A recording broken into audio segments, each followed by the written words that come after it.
We're back. GME warrants are now live. Look at the price action for the warrants in the morning, though.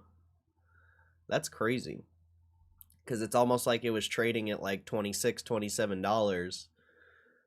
And now the warrants are valued at 3.8. But you see the high of the day was 4.6. And even those tails are almost $5. Some of them are over $5. But if you look at GME's actual stock, it wasn't really up like that. Like, it was up, but when you were at $5, that was when the warrants first got released. So, like, the stock was going up, but it wasn't as high as it is now. But the warrants are trading at 3.78, but the stock was lower back here. So it's almost like people were buying up the warrants in the morning when the stock was lower than it is right now. And like, the warrants won't be worth 4.6 until we're trading at like 25 plus, probably more closer to 26. So that's actually really interesting how you got that price action in the morning on the warrants, and now they're just flat at this lower price, but the stock's about to hit another high of the day. So that's kind of interesting. I was able to actually get a trade off. I bought some shares at 24.20. I bought 100, only 100. I should have bought more. I should have probably bought like 150 or 200, but yeah, I sold 50 at 24.69 here. I have another sell at 25.69 and 26.69 and 27.69. Even though I don't think we'll see those prices for a little bit, I still gotta trade off. And then I got a couple buys at 23.69 and 22.69. And I'll probably buy 50 more at 24.20 again, most likely. But we'll see what happens. For now, we're just chilling.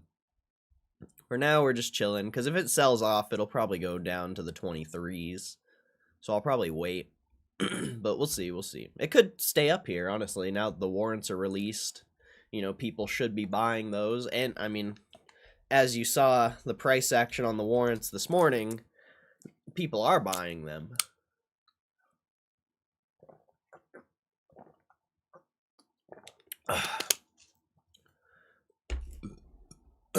Sold my warrants for 4.5. That's funny. Took a little advantage of that little arbitrage there. That's funny. Can you put a GMEWS stock price? I don't think so.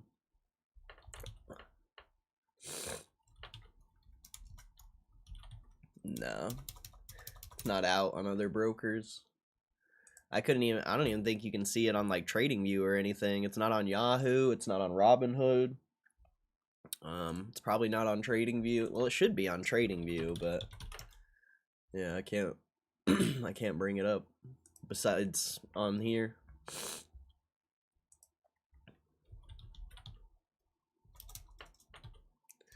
Yeah, it's not even on TradingView.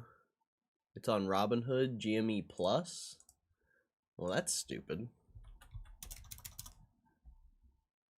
GME Plus? Why would they do that? Oh, there you go. Pretty dumb. GME Plus, huh? Interesting. Very interesting. So I guess you can put it on the screen. Hey, GameStop's only worth $3 again. You know what's interesting, though, is if the stock doesn't move and I can get a good day trading, or I guess swing trading schedule on again, all the profits I make from trading, I could just buy GameStop warrants with. Even if it's only like $25, that's like 10 warrants. So it could potentially be worth it, but yeah, I don't know.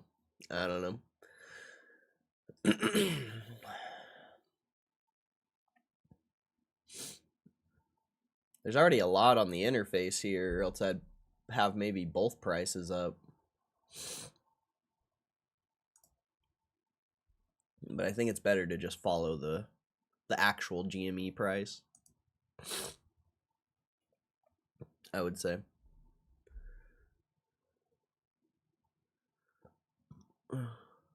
Now I see the vision. What do you mean? What do you mean you see the vision?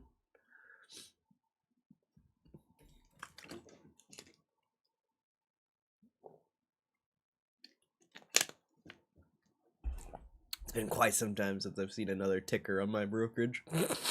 I know, it's been a while since I've seen another ticker in my in my portfolio here. Kind of interesting. The warrants are worth a lot more than what I thought they were going to be worth. I remember someone coming in here saying that the warrants would be worth about what the options are, and they weren't far off, I don't think. Yeah, because the options right now, the spread's $4 to $3.50, so it's pretty similar. Pretty similar.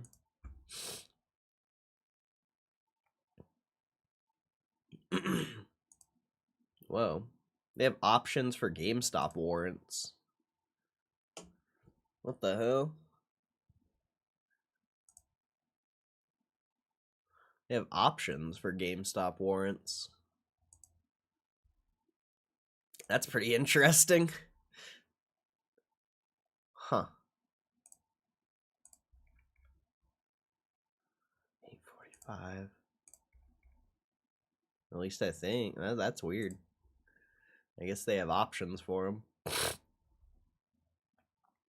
Yeah, because you can see it right here. I don't know how well you can see it, but the ones highlighted in yellow, those are the GME WS options, but then the normal ones are just, you know, normal options. That's kind of interesting. I don't think I would trade options on that, but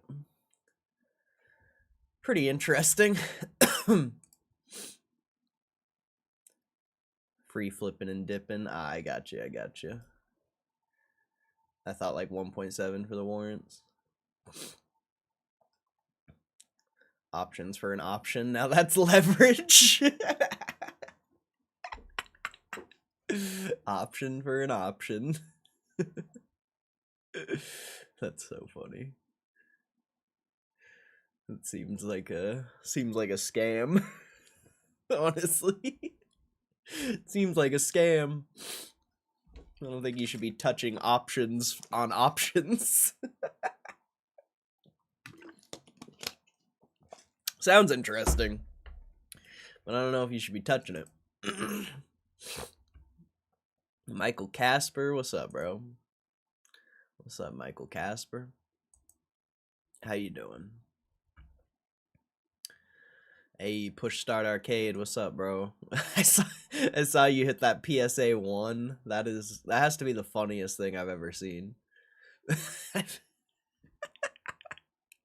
I've never even seen a PSA 1, dude. Freaking Nat Turner, bro. Nat Turner's out here scamming, selling PSA 1s. That shit's crazy. That's actually insane. Only up from here. Yeah, maybe you'll pull a 2, bro. Maybe you'll pull a 2, an absolute banger. Make sure you guys go check out Push Start Arcade's channel if you haven't. He's been making videos on power packs. He's actually growing subscribers pretty quick. It's good to see. It's good to see. Oh, it's because that video is crushing. That video, where is it? This video is actually getting traction. Good to see. Good to see. I'll share his link in the chat. I just put his link in the chat. Make sure you go check him out. Go watch some of his videos. Some of his videos literally only have like 10 views, so you know, go give him some views and give him some comments and stuff, bro. You know, show some love to the people. to the up and comers, you know. There needs to be more like good people making videos about GameStop and stuff like that. All the people we have now are I mean, if you've been around for a while, you know all the people we have now, so I think seeing some new people come into the community would be great. Personally, I'd prefer it. I'd much prefer it if new people came in and started making stuff.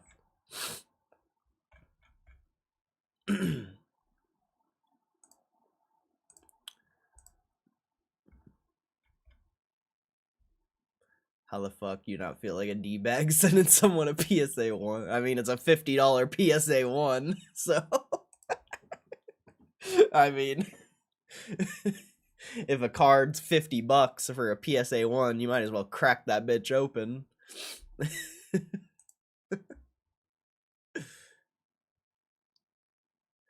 Got the first edition laundry machine cycle.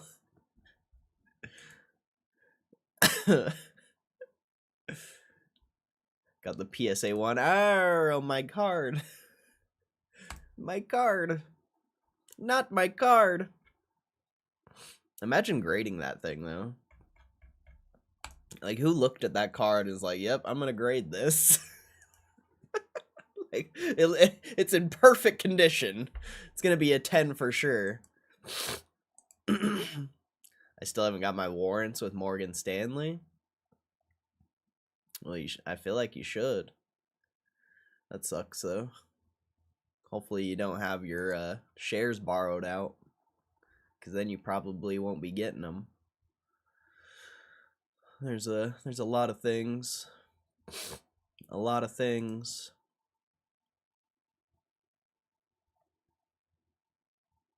The pop for a PSA 1 gotta be low. I don't even remember. He pulled an Aerodactyl. I don't remember what card it is exactly. How many total pulls have I done? Like over 200. I don't know exactly. Last time I checked, it was like 180, so it's either over 200 or around. We'll just say around 200. I'd say that's a better estimate. Done a lot of pulls, but sold most of the cards, so it doesn't really matter. Probably, should have kept the cards for sure. I pulled, at this point, I've probably pulled close to $10,000 in cards. If I would have just kept all the cards, they'd probably be worth like 15,000. Close, pushing around there. So, probably should have kept all the cards, but it is what it is. Who cares, honestly? It sucks, but live and learn, I guess, right?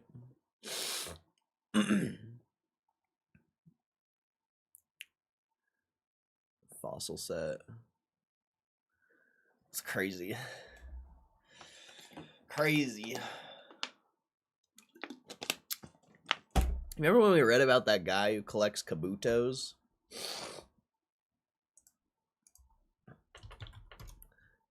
I wonder if that's still like a legitimate...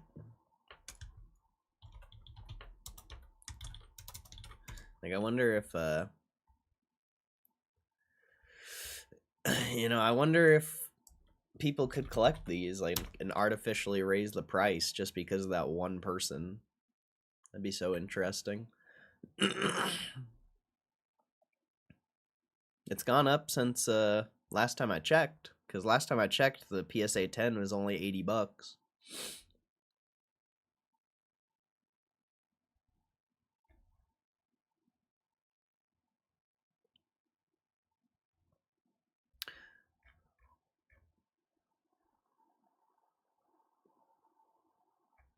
Kind of interesting.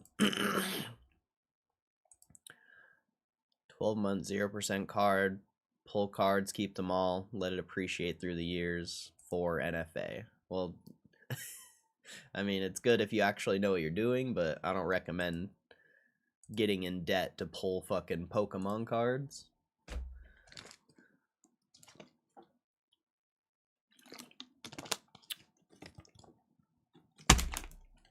because I don't do that. I get credit cards with sign-up bonuses and pull with the card until I get the sign-up bonus, and then make a free 20% off of the card and pay it off. I don't do it like that. I don't get into debt.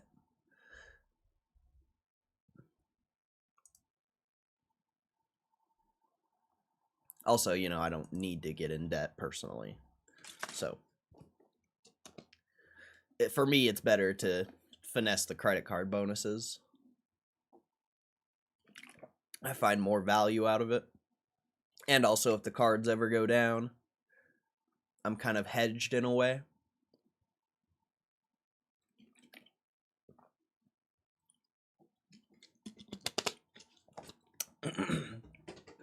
I saw someone talking shit on the credit cards recently, though. I thought that was funny. It just goes to show how clueless people are. They don't understand professional gambling. What's up, Matt Romano? Whole warrant debacle shows computer shares strong point. It's an archaic user interface, slow process, but you don't have to doubt its legitimacy. Yeah, true. I mean, I don't doubt Charles Schwab anymore, so I'm just fine with Charles Schwab, but I would like to eventually DRS all my shares at some point. I think the warrant thing showed how full of shit everyone is about DRS, honestly. Straight up, I think the fake share talk throughout the years, I think the warrants proved that to be complete bullshit.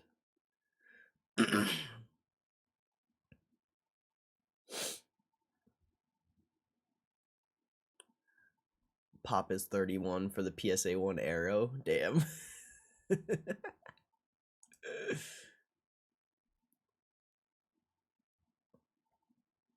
Someone play the green card today? Oh yeah, it's probably because I have cells up. They're like, oh shit. He's trading again. Get him. Get his ass. He's trading again. Fucking loser. Get that fucking loser trading again. Get his ass. Look at him in his stupid little trading face. What's up, a snail with groceries? Hey, you're under arrest, Azuzel. You're under arrest, bro. Put your hands behind your back. Ruben, what's up, Ruben? Moose, what's up, Moose? I didn't expect to be on today, but I do want to open some power packs, I think. I want to open some power packs today. Sounds fun. I need a big hit, bro. I need a chase card. I need a chase card, man. Give me a chase card. I'm addicted to power packs. Hey, the $25 packs are back. Nice.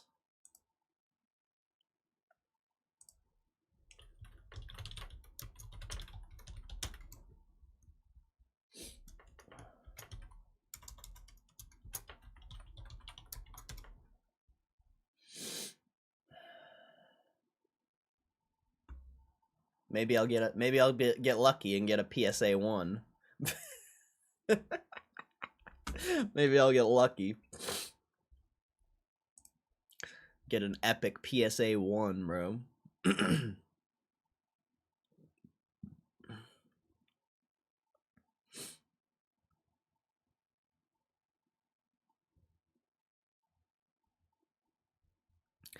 You know what I've been thinking about recently, too?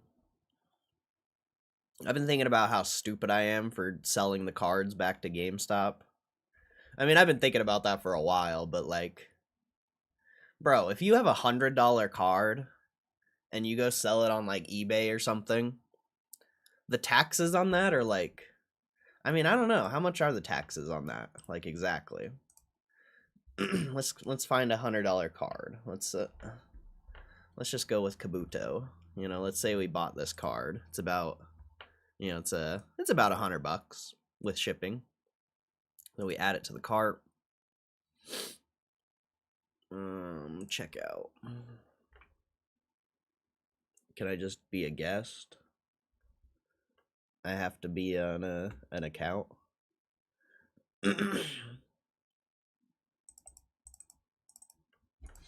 I guess you have to be on an account, so I actually can't look. We could probably go to Gamestop.com though. See a $100 card on there.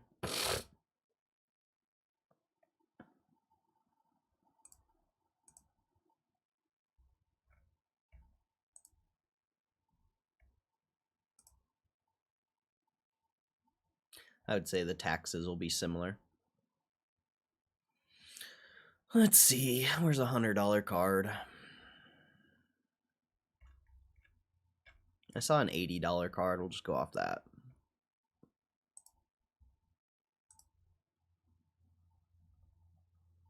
So yeah, taxes would be like about $10 for a $100 card, close to there. Probably like 8 or 9. But yeah, so it's in all facets, there's no reason to sell the cards back because they're worth exponentially more than what they're offering. And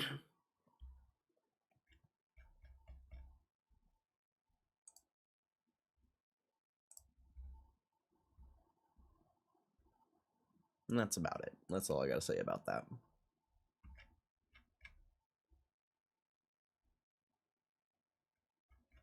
You'll never take me alive, Kappa. You killed my brother. You're the son of a bitches.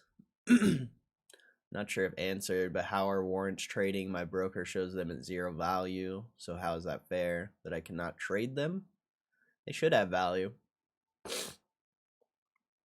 But some things don't have the ticker up. Like I can't find the warrants on Yahoo. Can't find them on TradingView. They're on Robinhood. GME Plus. So I guess you could always check GME Plus to see. But not really sure. Michael Casper said he never even got his warrants. So I'm not really sure what's going on there.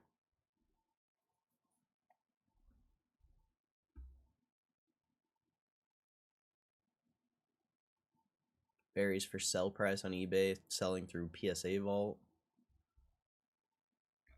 I'm talking about taxes, but I don't think there are taxes on vault cards, you're right. But if you're talking about bringing cards into the real world and selling them, then taxes are a factor. And it just makes them more valuable in the real world.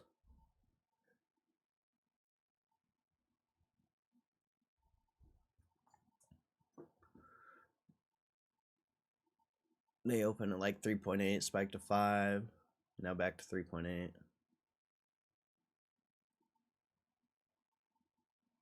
TradingView takes you to Apple. Yeah, the warrants aren't on TradingView. It's the government shutdown.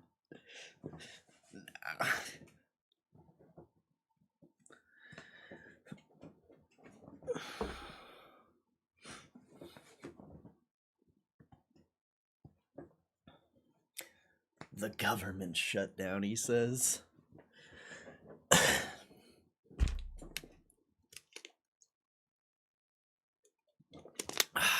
The warrants are starting to gain some value, though. Stock must be above 25. I know it's still sitting at 24.95. It's kind of cool having warrants, bro, because now when the stock goes up, you make exponentially more. It's kind of sick. It's kind of sick.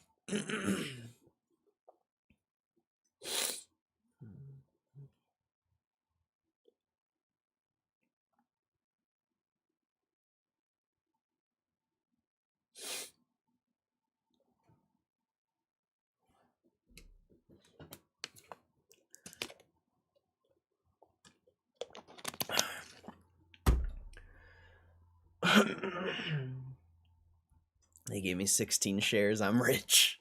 Hey, better than no shares. Theoretically, that 16 shares could be worth thousands of dollars in the future. You know, looking 10, 20, 30 years out, but still.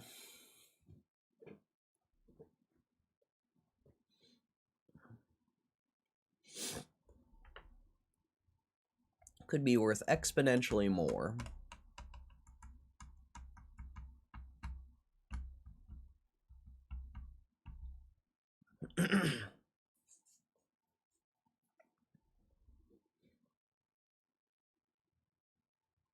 I'm rich. Money, money, money, money, money, money. Money, money, money, money, money.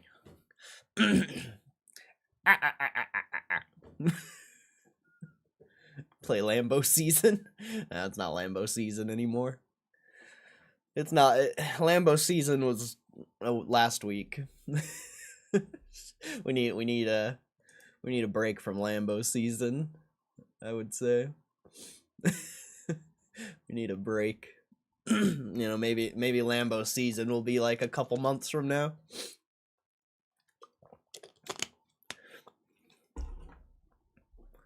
Push start then I go, and it's Lambo season. You know you want to, but it's not Lambo season. If it was Lambo season, I would play it. But it's not even Lambo season yet.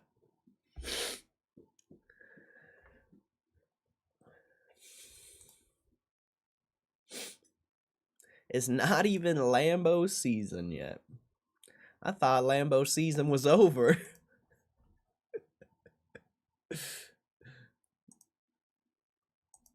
I thought Lambo season was over.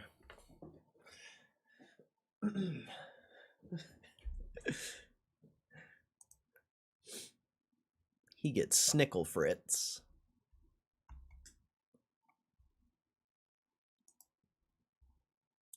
Hands down, dopest dope I've ever smoked. The hands down, the dopest dope I've ever smoked. Should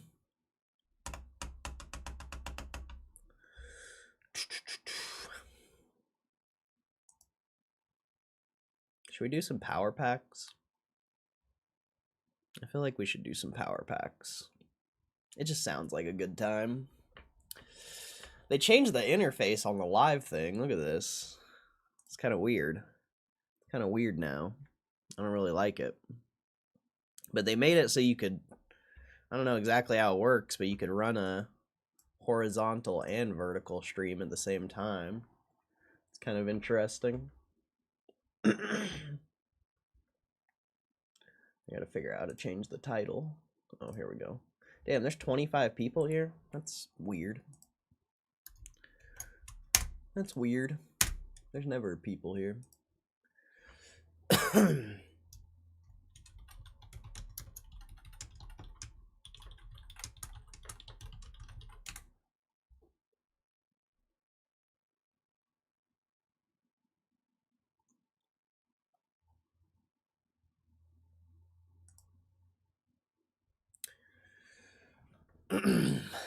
PSA 5s to Cordell? I hope not.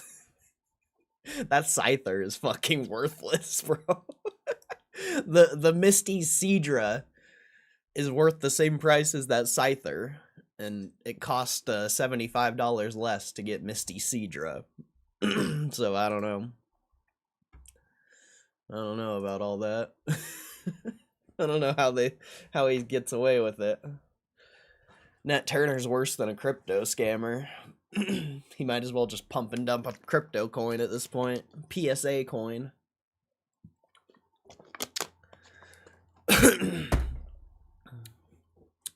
PSA coin.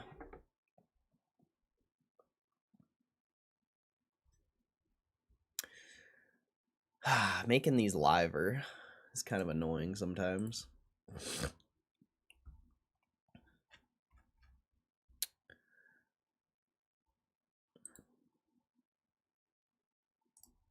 Duplicate.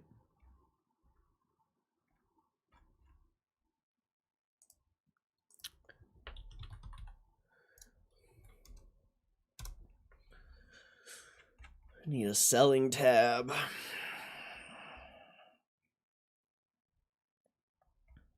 Then we need a normal tab for the ungraded one. I'm not ready for this.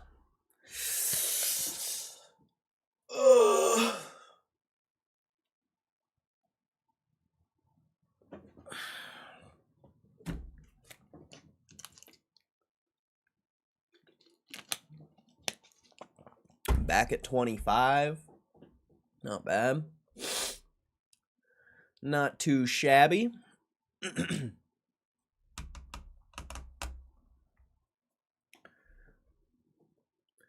Alright. Fuck. It's so hard to do these live. I never know how to start it. Cause I don't really see a point in doing an intro, honestly. I really don't. Seems pointless to do an intro. It's like just get right into the action. I hope we pulled something good. I hope we pull like we need like $1,000 card. If I could pull like $1,000 card, that would change the game. That would definitely change the game a lot. Make sure you guys hit that like button. There's like 30 people in here. There's 30 people in here and only 8 likes. That's crazy. That's crazy. Make sure you guys hit that like button.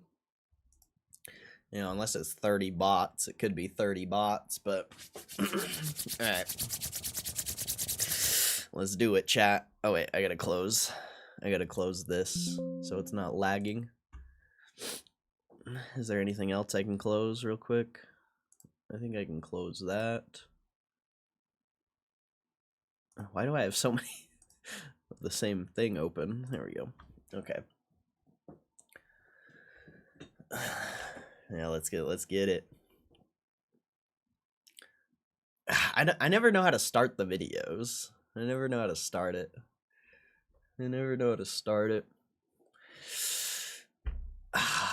So annoying. So annoying.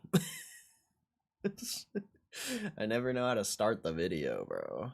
That's like the hardest part about making videos, is just starting the video. Like, no joke. That's always been the hardest. Well, and making thumbnails sucks too. I don't like making thumbnails, but the hardest part about making videos for me is always the beginning. And it's like, once I figure out the beginning, it all flows together nice.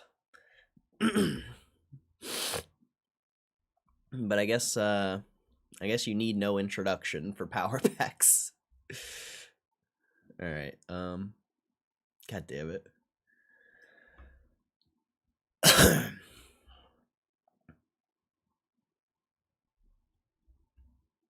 I think I'm just gonna make something up.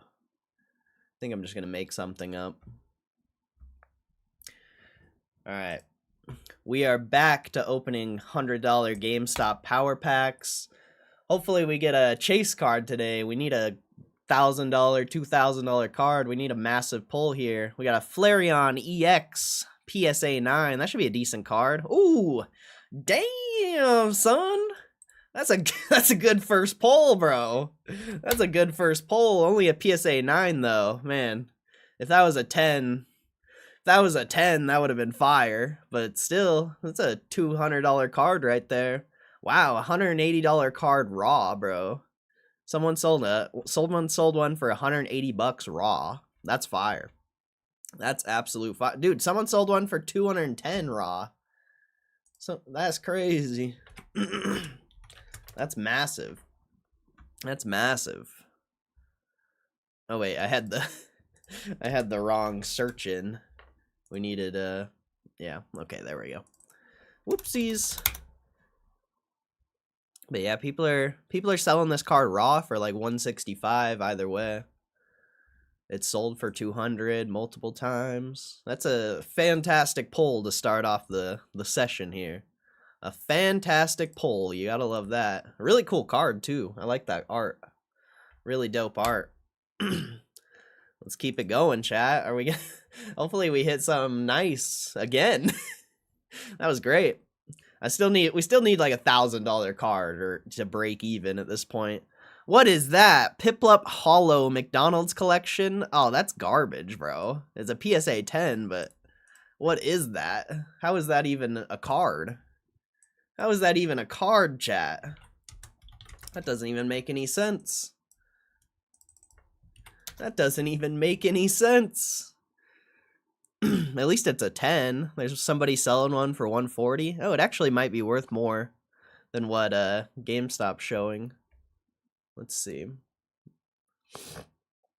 There hasn't been one that sold. What the heck? Oh, there we go. I had PSA 9 in the title, that's why. This card doesn't sell, like, ever.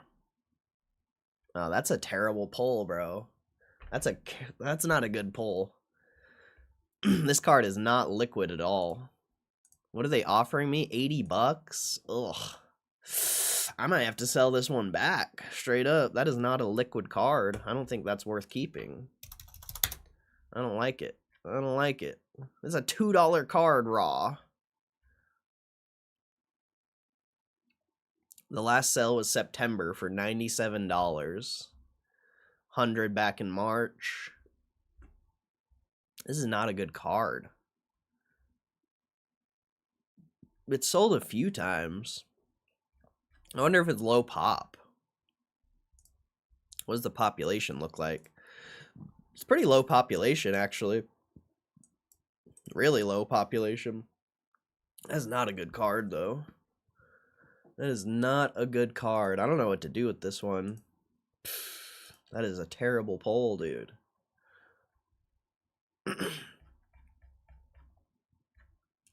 What a terrible pull.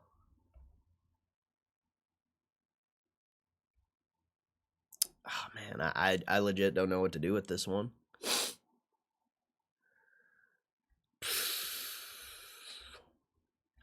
There's not very many 10s for sale. Like, there's only like 2. It's like nobody's selling this card. There's 3 for sale and they're all over 140. So it's like if I really wanted to, I could probably sell it for like $100 pretty easily, maybe even 80. So even though I don't want to, I think I am going to keep this card. I think it's potentially worth more than what we'll see, you know, we'll see. But yeah, that was a tough decision. I would say that's an okay card, but it's not liquid, so it wasn't great. Japanese, let's get it. Let's get it. Iona's Walktroll PSA 10. What? What is that pull? What is this? Bro, what is this? What actually is that? Bro. What the heck? $17 card raw? That's not bad. That's not bad. Someone has a 10 listed for $100. Why are they only offering me $50 for that? I think this card's worth more than that. Oh, I see. The last sale was best offer accepted. Sold for 70. A lot of 50s, a lot of 60s. Not a great pull there. Not a great pull. Kind of a decent art, I guess. Decent art. Not a good pull. Like that's a sus card. That is a sus card. Nat Turner's getting a little sus here, bro. Nat Turner's getting a little sus. We need some fire, Nat Turner. We need some absolute fire here, bro. You're kind of wrecking us. You're kind of wrecking us, Nat Turner. We need something good here. Japanese. Espeon EX PSA 9. And that's not bad. What? $60? Oh, dude, we're getting absolutely wrecked, bro. Oh, dude, we're getting wrecked. Oh, no, chat. Oh. Yeah, that's a $50 card raw. That's not bad. That's not terrible. $50 card raw. Can't really be mad at that, but that is not a great pull. It's 70 is a PSA 9, so what are they? They're only offering me $50 for that? Good lord. Good lord. They're scamming, bro. I mean, I guess 50 is not a terrible offer. It's not a terrible offer, but oh, chat. We're getting rinsed this time around. It's not it's not as good of an outcome as last time. We're getting wrecked this time around, chat. All right, come on. We need a chase card, bro. We need a chase card. We need something massive. I forgot to use Google Chrome. That's my bad. Leafeon PSA 9. We're getting a lot of evolutions. That is not a great card. Not bad, though. At least it's profitable. A Leafeon V. We're getting so many evolutions right now. So many evolutions. Wow, that's a $150 card raw? No way. That's impressive, if that's real. What did I get? A 9? Ah, too bad it's not a 10. That's like a $300 card is a 10. Yeah, that's like a $150 card raw though, so that's great. That's fire. I like that. I like to see that. Last sale was 155, 145. That's a great pull. That's not bad. Doesn't necessarily make up for the... They're only offering me 117 for that. That's a terrible offer. They always give lowball offers on the good cards, and then they give you like decent offers on the shitty cards because they know that you're going to keep the good card most likely. But if they give you a good offer on the shitty card, you know, you'll probably take the offer, and you know, that makes them more money. It's kind of interesting how that works. English, we need something massive here, chat. Sabrina's Gang PSA 5. Nat Turner. Wait, that's a $150 PSA 5? Bro. That's a $150 PSA 5? Nat Turner. What is Nat Turner doing, bro? What is Nat Turner doing, bro? It's like a $50 raw card. Well, that's not good. That's not the best. I thought it would be more raw. It's sold for 100. Wait, what's the... Is mine first edition? Yeah, mine's first edition, so it's actually worth more, probably. A lot of these aren't first edition. Whoa, that one's selling... Wow. Where's a first edition one? Whoa, someone's selling one for $200? No way. The first edition one might be worth a ton. They might just be mispricing it on the GameStop website. That one's selling for $250? What? This might be like over $200 card, potentially. 157 right there. 164 best offer. There's a lot of non-first edition ones. I got lucky on that. I'm lucky I got a first edition. 162. Oh wow, so that's at least over $150 card raw. So that's great. The last PSA 5 sold for 140. That was back in August though. Oh wait, this card is all over the place. It's definitely worth keeping. Too bad we didn't get a higher grade. If we got a higher grade, that would have been great. But either way, this is still a pretty fire. I don't like PSA 5s. I'm not a big fan of PSA 5s, but I would say that's a decent card. Plus, people love Gengar. People love the Gengar. All right, let's keep it going. We need something massive, bro. We're kind of getting screwed. We got some okay cards. Cynthia's Garchomp PSA 10. That's got to be good, right? Oh, come on. Come on. $70? Oh, that's got... Come on, chat. Come on, Nat Turner. What are you doing to me, man? What are you doing to me, Nat Turner? It's like a $5 card raw. It might be worth more than what GameStop's offering, though. It's a 10, right? Pretty sure it's a 10, yeah. So it is a PSA 10. Sold for 100, best offer accepted, 85, 70 something. So it's about an $80 card. What are they offering me? Only 70 bucks. I mean, it's potentially a $100 card. It actually it might have gone down in value, maybe. Can't really tell. This is one of those cards that maybe went down in value. But I would say it's pretty decent still. Definitely worth keeping. Let's hit a 25 pack just for, you know, for the lulz. Every time I hit a 25 pack, it gives me a good card for some reason.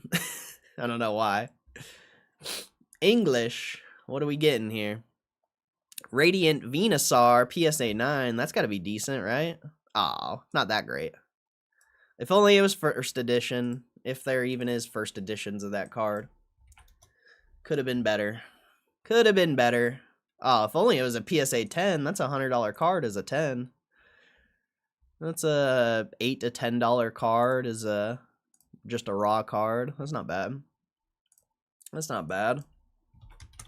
PSA 9. Let's see. Oh, wow. This sold for over 30 bucks. Oh, mine's English. That's a Japanese one. Yeah. So 27. This card actually doesn't sell for much. It's really not worth anything. But it is a pretty cool card. You know, Radiant Venusaur. Pretty cool. They're giving me a good offer for it. That's what I'm saying, bro. They give you good offers for the terrible cards, but then they give you, like, lowball offers for the good cards. It's such a weird thing. Such a weird thing. But let's keep it going, chat. See if we can get a chase card, bro. We need something absolutely massive, bro. We need Nat Turner to come in clutch this time around. Come on, Nat. Luminian PSA 10. I imagine that's not worth anything. 50 bucks. Come on. Come on, bro. What are you doing to me? What are you doing? Oh, bro. That is not a good outcome right there. 15 bucks raw. It's not bad. It's not bad. Sold for not the best card, but let's see. Let's see what the 10s sell for. 60. One sold for 85. That's not bad. That's decent. It sold for 85 twice. Oh wait, that's the same person. Someone's trying to inflate the price, it looks like. That's weird. That's weird. But yeah, it's like a $50. Oh, that's a terrible pull, dude. It could potentially be an $80 card, but it's more like a $50 card. Oh, Nat Turner. What are you doing, bro? Screwing me over again. Alright, couple more pulls. Couple more pulls. Come on, bro. Give us something massive, Nat Turner. Give us a big one. Give us the big one. Mega Venusaur PSA 10. That's got to be good, right? Oh, 100 bucks? Come on. Why won't they give me anything more than, like, bro? They just will not hook it up, bro. They will not hook it up. I swear, I have, like, the worst luck in Power Pack history. $14 card. $14 card raw. That's not bad. That's not bad. 125. 105. Yeah, that's not a good pull. That's not even a $100 card unless it's gaining value, which it looks like it's potentially gaining value. But that's like an $80 card. It's sold for over 100 a few times, but it looks like most of the sales are for like 80. Oh, that sucks. That sucks, chat. Oh, come on, bro. Come on, Nat Turner. Come on, Nat Turner. Let's do... I don't want to do another 25. Let's just hit a gold pack. Let's just get a gold pack. Come on. Come on, GameStop. Give us something good. Japanese. We need something massive here. Wait, we just got that card again! Why did we just get the same card twice? Bro. Isn't that literally the exact same card we just got? What is going on here? That's literally just, that's the same card we just got. Bro. Nat Turner, what are you doing to me, son? What are you doing to me, son? What is the pop on this thing? Bro, it's 45,000 population. What the fuck? 45,000? Oh. That is absolute filth, chat. That is absolute filth, bro. Oh, bro. That's terrible. That's terrible. We can't go out like that. We ain't going out like that. We ain't going out like that. We ain't going... English, come on. Something massive. Star Me, PSA 9, that's not massive. It's a $100 card, though. That's a really cool card. Too bad it's not a 10. I'd imagine it's actually worth something as a 10. Ugh, bro, power packs be scamming this time around. I still think we got some good cards, but wow, that's a $100 card raw. Impressive. That's an impressive card. $100 raw card. 105 was the last sale. Oh wait, 120. Oh wow, 130 is the last sale. Okay, it's not bad. Not good, not bad. Could have been better. Ugh. What a... Alright, that's the end of that. I'm not gonna keep going. We're getting wrecked, bro. We're getting wrecked. Again. I think I'm almost at 50 cards now. What am I at? 41 cards? Oh, sick. Pretty soon I should be able to ship some cards to myself. That'll be nice. If I end up doing it, we'll see. What a terrible outcome, though.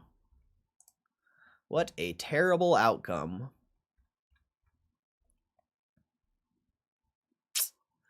Not as good as last time. I don't think we got, like, wrecked. I don't think we got absolutely wrecked. But not the best. Not the best outcome. I just want a chase card so bad, bro. They will not give me a chase card, bro. Like, they will just... For some reason, I have the worst luck on power packs, bro. I don't know why. Like, I literally have the worst luck out of anyone on this shit. I doubt there's anyone that has worse luck than me on power packs. Like, it's probably not real. I'd be surprised if someone's even pulled as many cards as I have, for one, but... Man.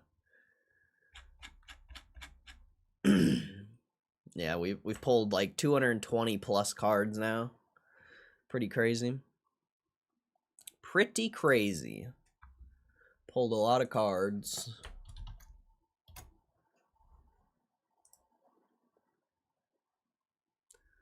Well, that sucks.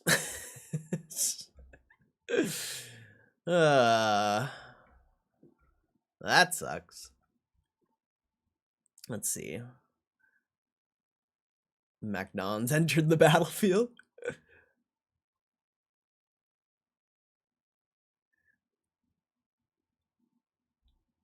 If you listen closely, you can hear Nat Turner laughing. Oh, man. What's up, Survive and Thrive? How often does the site update the prices / offers? I think it's just whenever a new sale comes in. Because I've seen prices update multiple times a day.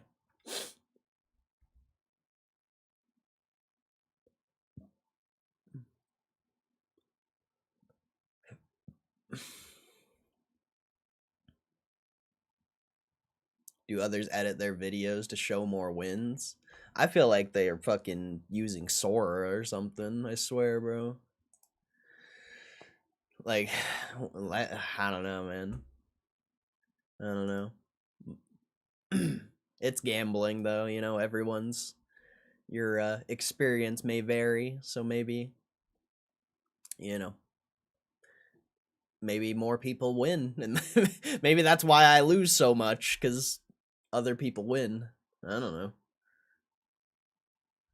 know. Not really sure. But yeah, experience may vary on gambling for sure. I'd imagine most people don't show win or don't show their losses though. And who knows, man? Who knows? Who knows? Hard to trust anything these days. Sure, it wouldn't be hard to make an AI power pack video. Or just, steal someone else's session and just record over it. Like, who knows, man? Who knows what people do? But I don't have the luck everyone else has. That's for sure.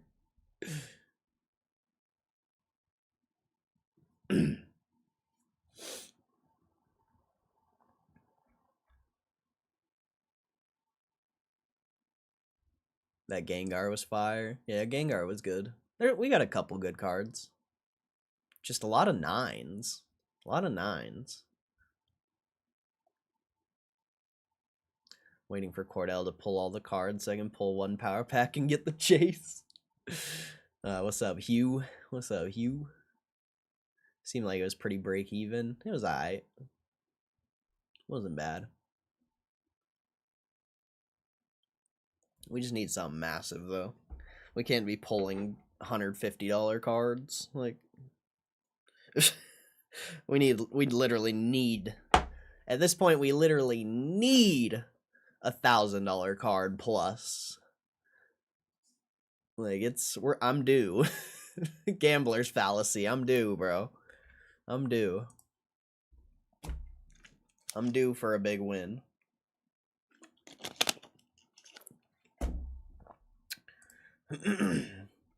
I'm due for a big win.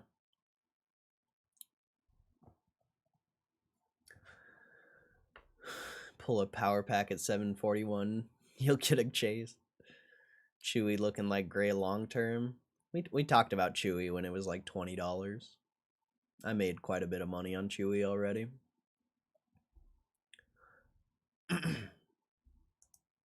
Chewy was a good long term, but at $40 or whatever it's at now, that's how much Chewy's worth.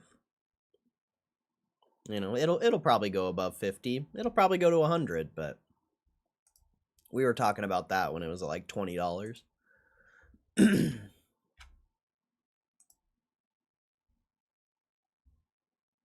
But nah, I don't invest in other tickers. There's no talking about trading in this stream anymore. Like, straight up, I'm not talking about trading anymore. Like, obviously, I'll look at earnings and I'll look at stocks sometimes, but I'm not talking about trading in this stream anymore. Everyone's way too sensitive when it comes to trading. Way, way too sensitive. And I'm not going to deal with it. I'm not doing it.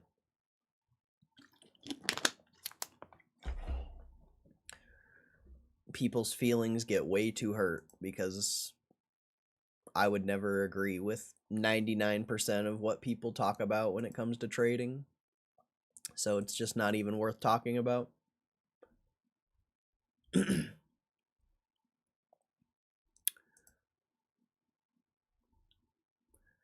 Turner dude knows you're losing pull short vids, get all the views, so he's putting you into the algorithm.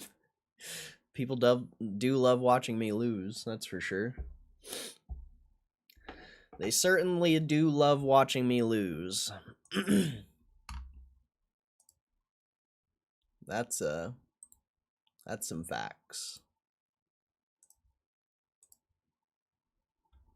But little do they know, I don't ever lose. I'm always winning. even when I'm not winning, I'm still winning. I don't know if they realize that. I'm always winning.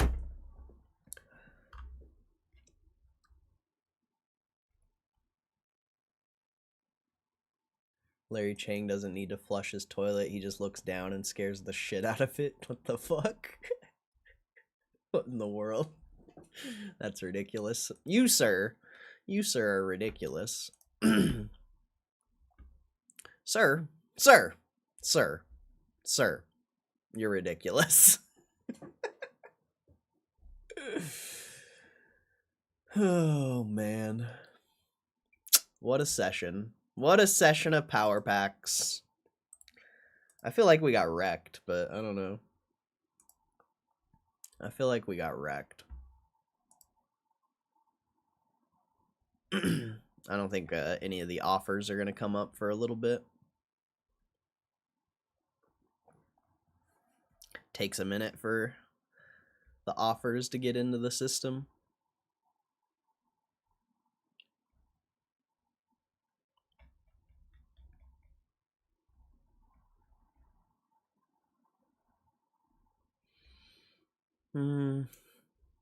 Well, I mean, I guess they do have offers, it looks like. Let's see, so...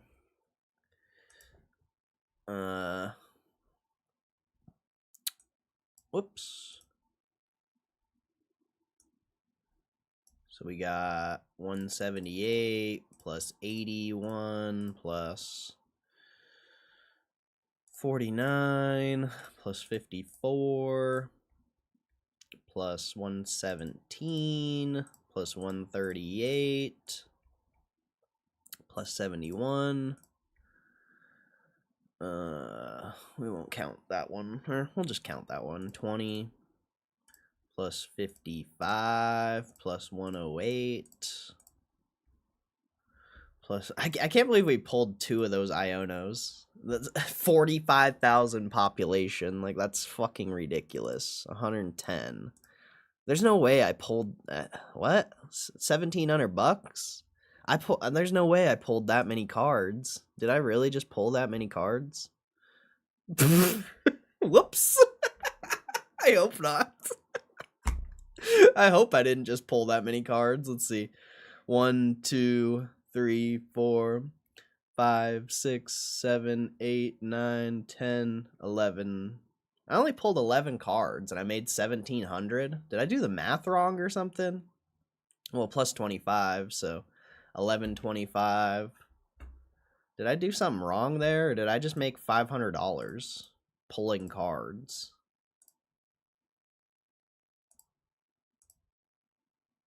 49, 54. There's no way I made 500 bucks. That wouldn't even make sense, I don't think. 138 plus 71 plus 20 plus 500 or 54 plus 108. Yeah, I must have did the math wrong the first time. I must have did something. I don't know what the fuck I did the first time. How did I get $1,700 the first time? That does. What the hell did I do? Just like how did I get 1,700 bucks the first time? That's so. I must have double tapped a 0 on something and not realized it. So I lost like 100 bucks. Not great. Not great. Not great. But not terrible, you know, not terrible. Only losing 100 bucks on that. I was losing a lot more pulling $25 packs. I can tell you that. I can tell you that right now. I'm losing much more and spinning less, it seemed like.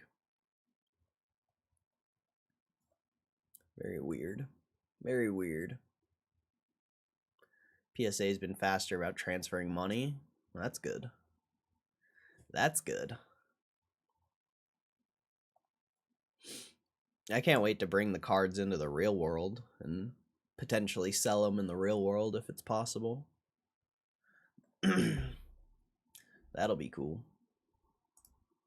If it works out, you know, I don't know. I don't know. What do you guys think? Do you think it's better to just hold the cards? Or do you think it would be worth it to pull them out and try to sell them in the real world? Because part of me feels like you could get exponentially more value in the real world. You know, it's going to be tough to sell, but I don't know. I just feel like you're going to get more value out of having an actual card.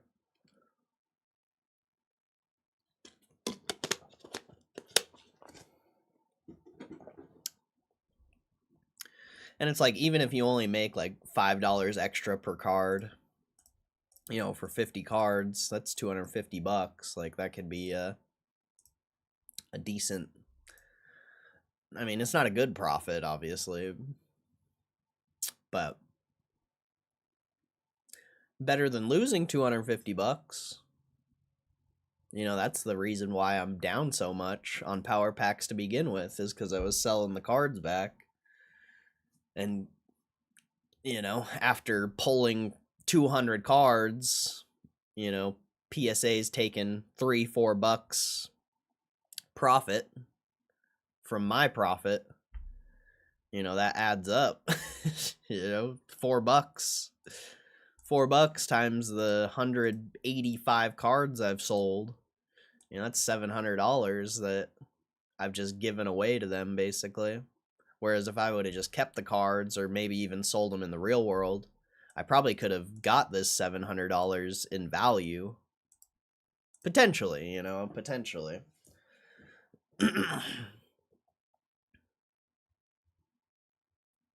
31 cards. I'm on the fence about getting them shipped.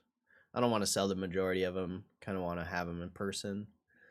I would say if you're not going to sell them, just keep them in the vault.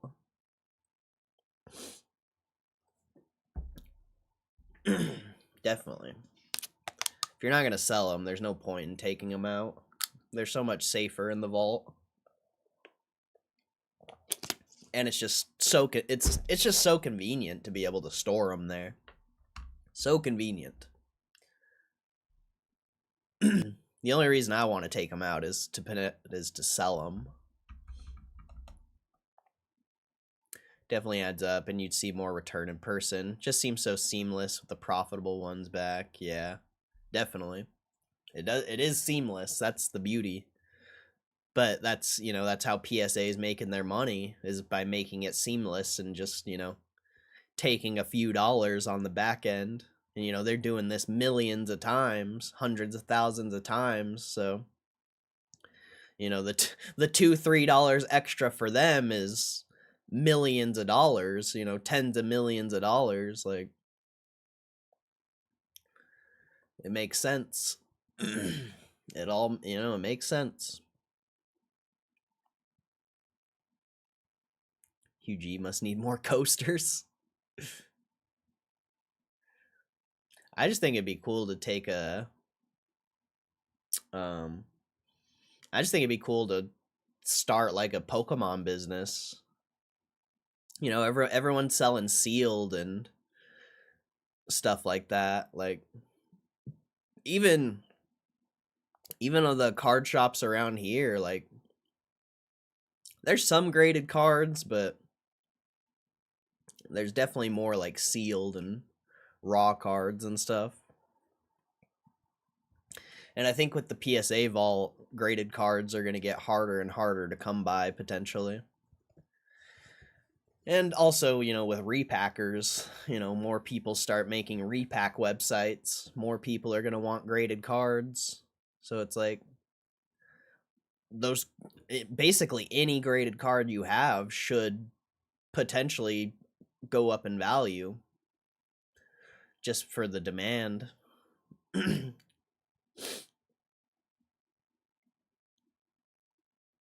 Who knows, man? Who knows? That's the interesting thing about investing. You never know what the future looks like. That's why it's hard not to, you know, on the stock market, it's hard not to trade because you don't know what the future looks like. In the Pokemon world, it's hard not to flip because you don't know what the future looks like. But historically, investing seems like the way to go. I just worry there might be a lot of doctored PSA 10s. Slabs scare me. I like it raw. Yeah, but if you're getting the cards from PSA and you're getting them shipped from the vault, they should be legit. If PSA is sending you fake cards, there's a problem there. If you're buying slabs from some random person, I would agree with you. But we're getting getting these cards straight from the vault.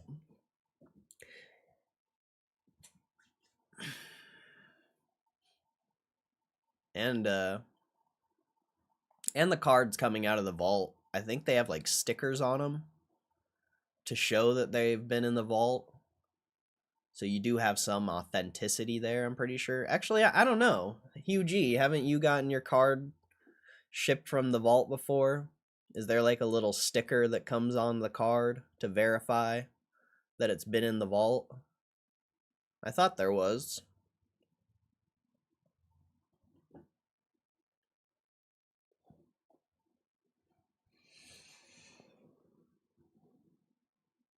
Oh.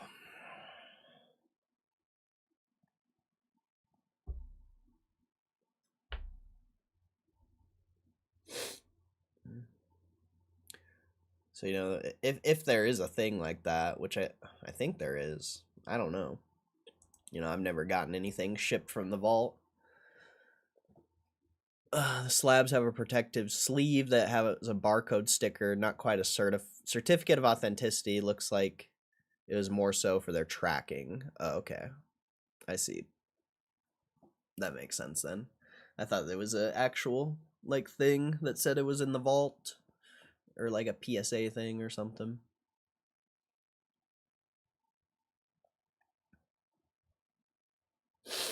That would be nice. That would be nice if they had that.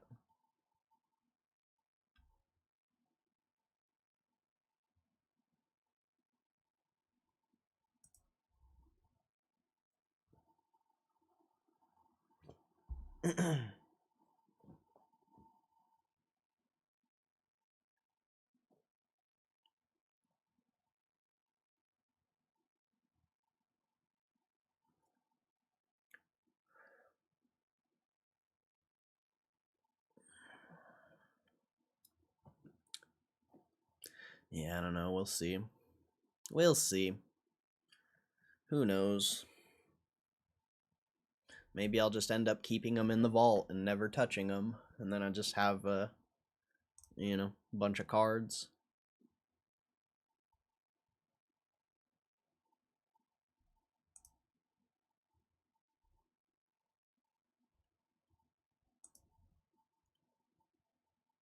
Just another little investment.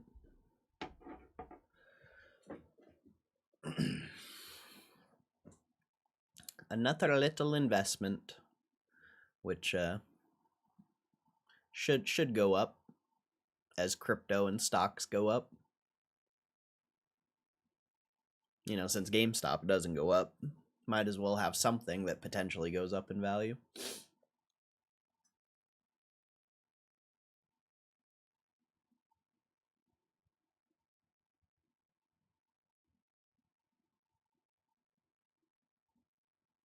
The odds on power packs changed? Really?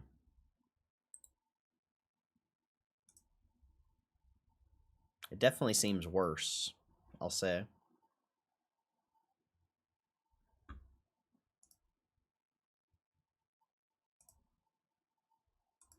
Yeah, didn't it used to be higher to get a chase?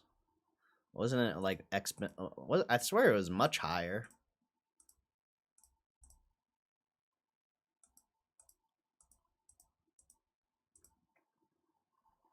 Min pull improved on starter packs. Oh. What a rip. It doesn't even matter. I get wrecked no matter what. They could give me the best odds ever and I'd still get wrecked probably. It's just how it goes. It's just how the cookie crumbles.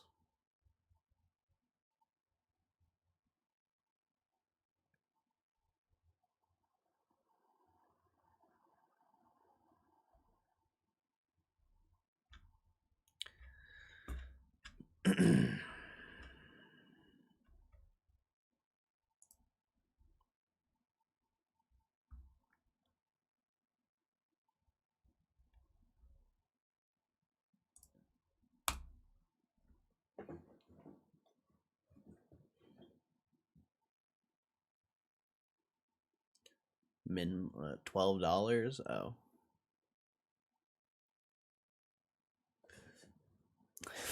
Yeah, I pulled plenty of $5 cards. Ugh. Pulled plenty of those.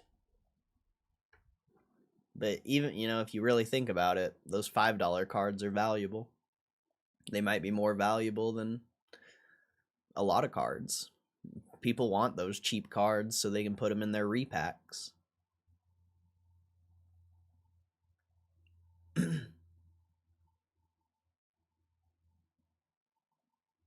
What's up, DIY?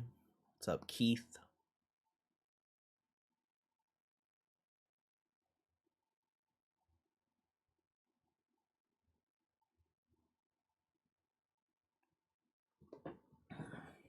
I think power packs in general is a punch in the nuts. Hey, come gamble on graded cards. You don't know if they're going to go up or down in value in the future, but you just can hold them in your vault. At least you get your value, though, I could go spend $1,000 on fucking Ultimate X and lose it all. You spend $1,000 in power packs, at least you're getting $1,000 worth of cards, or 900. Like, so there's positive aspects of power packs, but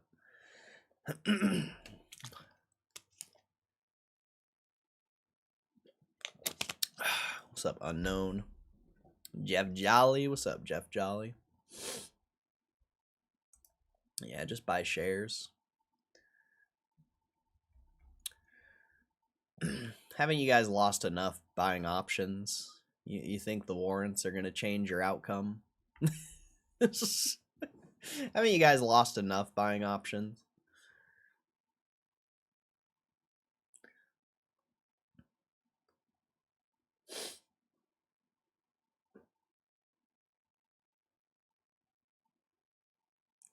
Gambling in the past has left me with empty pockets and regret. Gambling on power packs has left me with empty pockets, regrets, and thousands of dollars of Pokemon. Exactly.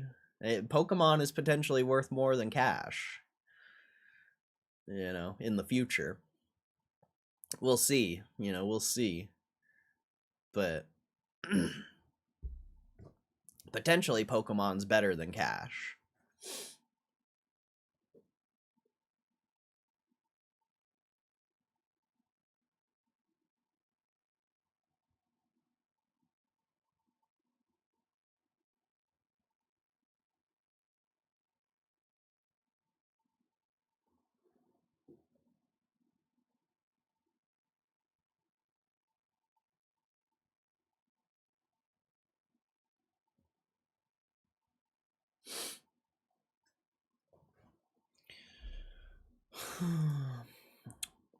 I did see they posted a news release when I ended the stream yesterday. See, GameStop announces the distribution of warrants to shareholders. GameStop today announced the distribution of warrants to purchase GameStop common stock warrants to its shareholders and convertible note holders on Tuesday, October 7th, 2025. In accordance with the previously announced shareholder warrant dividend, each stockholder of record as of October 3rd, 2025, received one warrant for every 10 shares of GameStop. Holders 0%. Holders of the notes, convertible notes. Record date also received the warrant. Warrants were distributed by the company's warrant agent and will be exercisable for cash following the distribution date. In accordance with the terms of the warrant agreement, a form of which was filed as an exhibit to the Form A-A warrant registration statement with the U.S. Securities Commission on October 6th. Warrant terms. Eligibility. Shareholders must have purchased or held their shares no later than October 2nd, 2025, to be a shareholder of record on October 3rd, 2025, record date, and receive warrants. Ratio, 1 warrant for every 10 shares. No fractional warrants. Exercise price, each warrant initially entitles the holders to purchase at the holder's sole and exclusive election at the cash exercise price of $32. 1 share of GameStop stock. Holders of GameStop's notes also receive warrants based on the same ratio on an as converted to common stock basis in a matter determined by the respective governing indenture.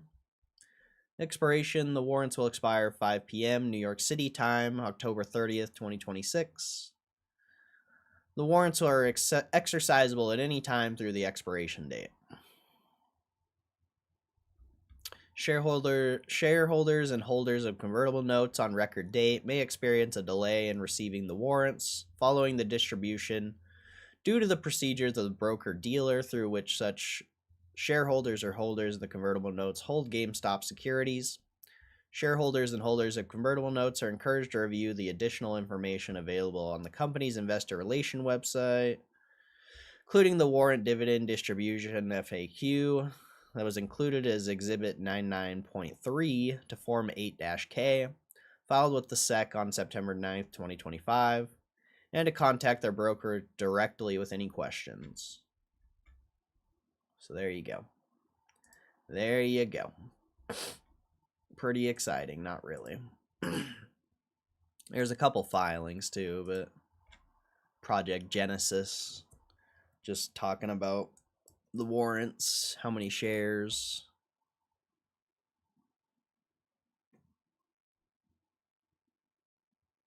Let's see what this says, though. Let's see. This prospectus supplement relates to the issuance and sale of up to 59,153,963 shares of Class A common stock by GameStop upon the exercise of warrants issued by GameStop on October 7th, 2025, as a distribution to all holders of shares of common stock and the company's convertible notes. Our common stock is listed on the New York Stock Exchange under the symbol GME on October 6, 2025. The last reported sale of our common stock on the New York Stock Exchange was $25 per share. Our common stock has experienced extreme volatility in price and trading volume from February 2nd, 2025 to October 6, 2025. The closing price of our common stock on the New York Stock Exchange ranged from low 2073 to as high as 3581, and daily trading volume ranged from approximately 2 million to 172 million. During such period, we did not experience any material changes in our financial condition or results of operations that would explain such price volatility or trading volume. Furthermore, since January 2021 through the date hereof, market price of our common stock has seen extreme price fluctuations that do not appear to be based on the underlying fundamentals of our business or results of operations. Investors that purchase shares of our common stock in the offering may lose a significant portion of their investment if the price of our common stock subsequently declines. Company has declared a distribution of transferable warrants at no charge to all of its stockholders of record and holders of record of convertible notes. Company distributed 1 warrant for every 10 shares. And 10 issued, whatever. We already know that. We already know the exercise. Each, based on the number of shares of common stock issued and outstanding the principal amount of convertible notes, if all warrants issued in the warrant distribution were exercised, we'd have 507 million shares of common stock issued and outstanding following the completion of the exercise period for the warrants. Warrants have been issued by the company pursuant to a warrant agreement dated October 7, 2025, between the company and Computershare. Warrants are transferable and expected to trade on New York Stock Exchange under the ticker GMEWS. However, there can be no assurance that an orderly liquid trading market for the warrants will develop. Any trading value of the warrants will be determined by the market. Company will receive proceeds from the exercise of the warrants for cash. Okay. And I'm pretty sure we read most of this the other day, actually. It's all the formulas for adjustments and a lot of things. I still think I'm still curious to see if they raise money at all before the warrants are expired. It does the does the exercise price go down? Because that's really what it seems like based on these formulas and all that stuff I was reading yesterday. Could be, it's going to be an interesting year. It's going to be an interesting year, I guess. What's up, Kev?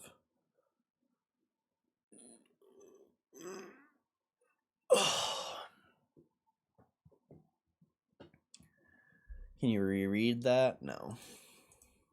I can't. I don't know how to read. I've never read before. I'm not a reader. It's almost time to go to the gym, though.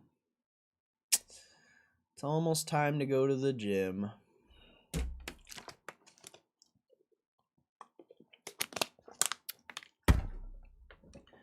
Maybe I'll actually lift today. I don't know. I'm just never in the lifting mood. I just like doing cardio and going to the sauna. It's a good time. Isn't that something you blow on for a musical instrument? It is.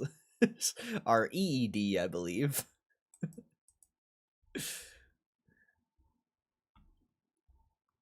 That shit's funny. That's some funny stuff right there. Oh. Well, that was a fun little power pack session. Glad we got our warrants, I guess. I don't know. We'll see what happens with the stock, I suppose. But yeah, I'm gonna go to the gym. My people, I appreciate you guys supporting the stream. You know, I'm just gonna leave Roaring Kitty running. For some reason, Roaring Kitty gets more views than me, which is hilarious. Like, every time I have Roaring Kitty up, so many people come into the stream and they're like, "Is that actually Roaring Kitty?" Bro. It's so funny, bro. Like, part of me just wants to leave Roaring Kitty running for the next, like, month and just see how many people just pile in. It would be a completely different stream. It'd be a completely different stream if I just let Roaring Kitty run it, most likely. It's kind of funny. I pull any good packs? We pulled some okay things. Nothing exciting, though. Just some doubles. Nothing to get excited about. Well, I mean, the Flareon was cool. That Gengar was pretty dope. So we pulled a couple cool things, but nothing to get, like, really excited about. Nothing to get really excited about. Let's see.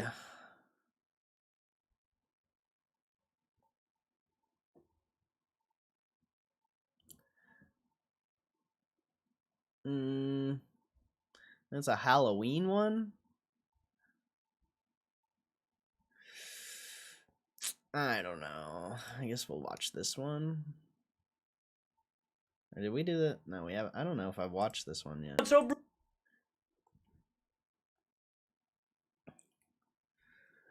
Stair climber with hand weights? Nah.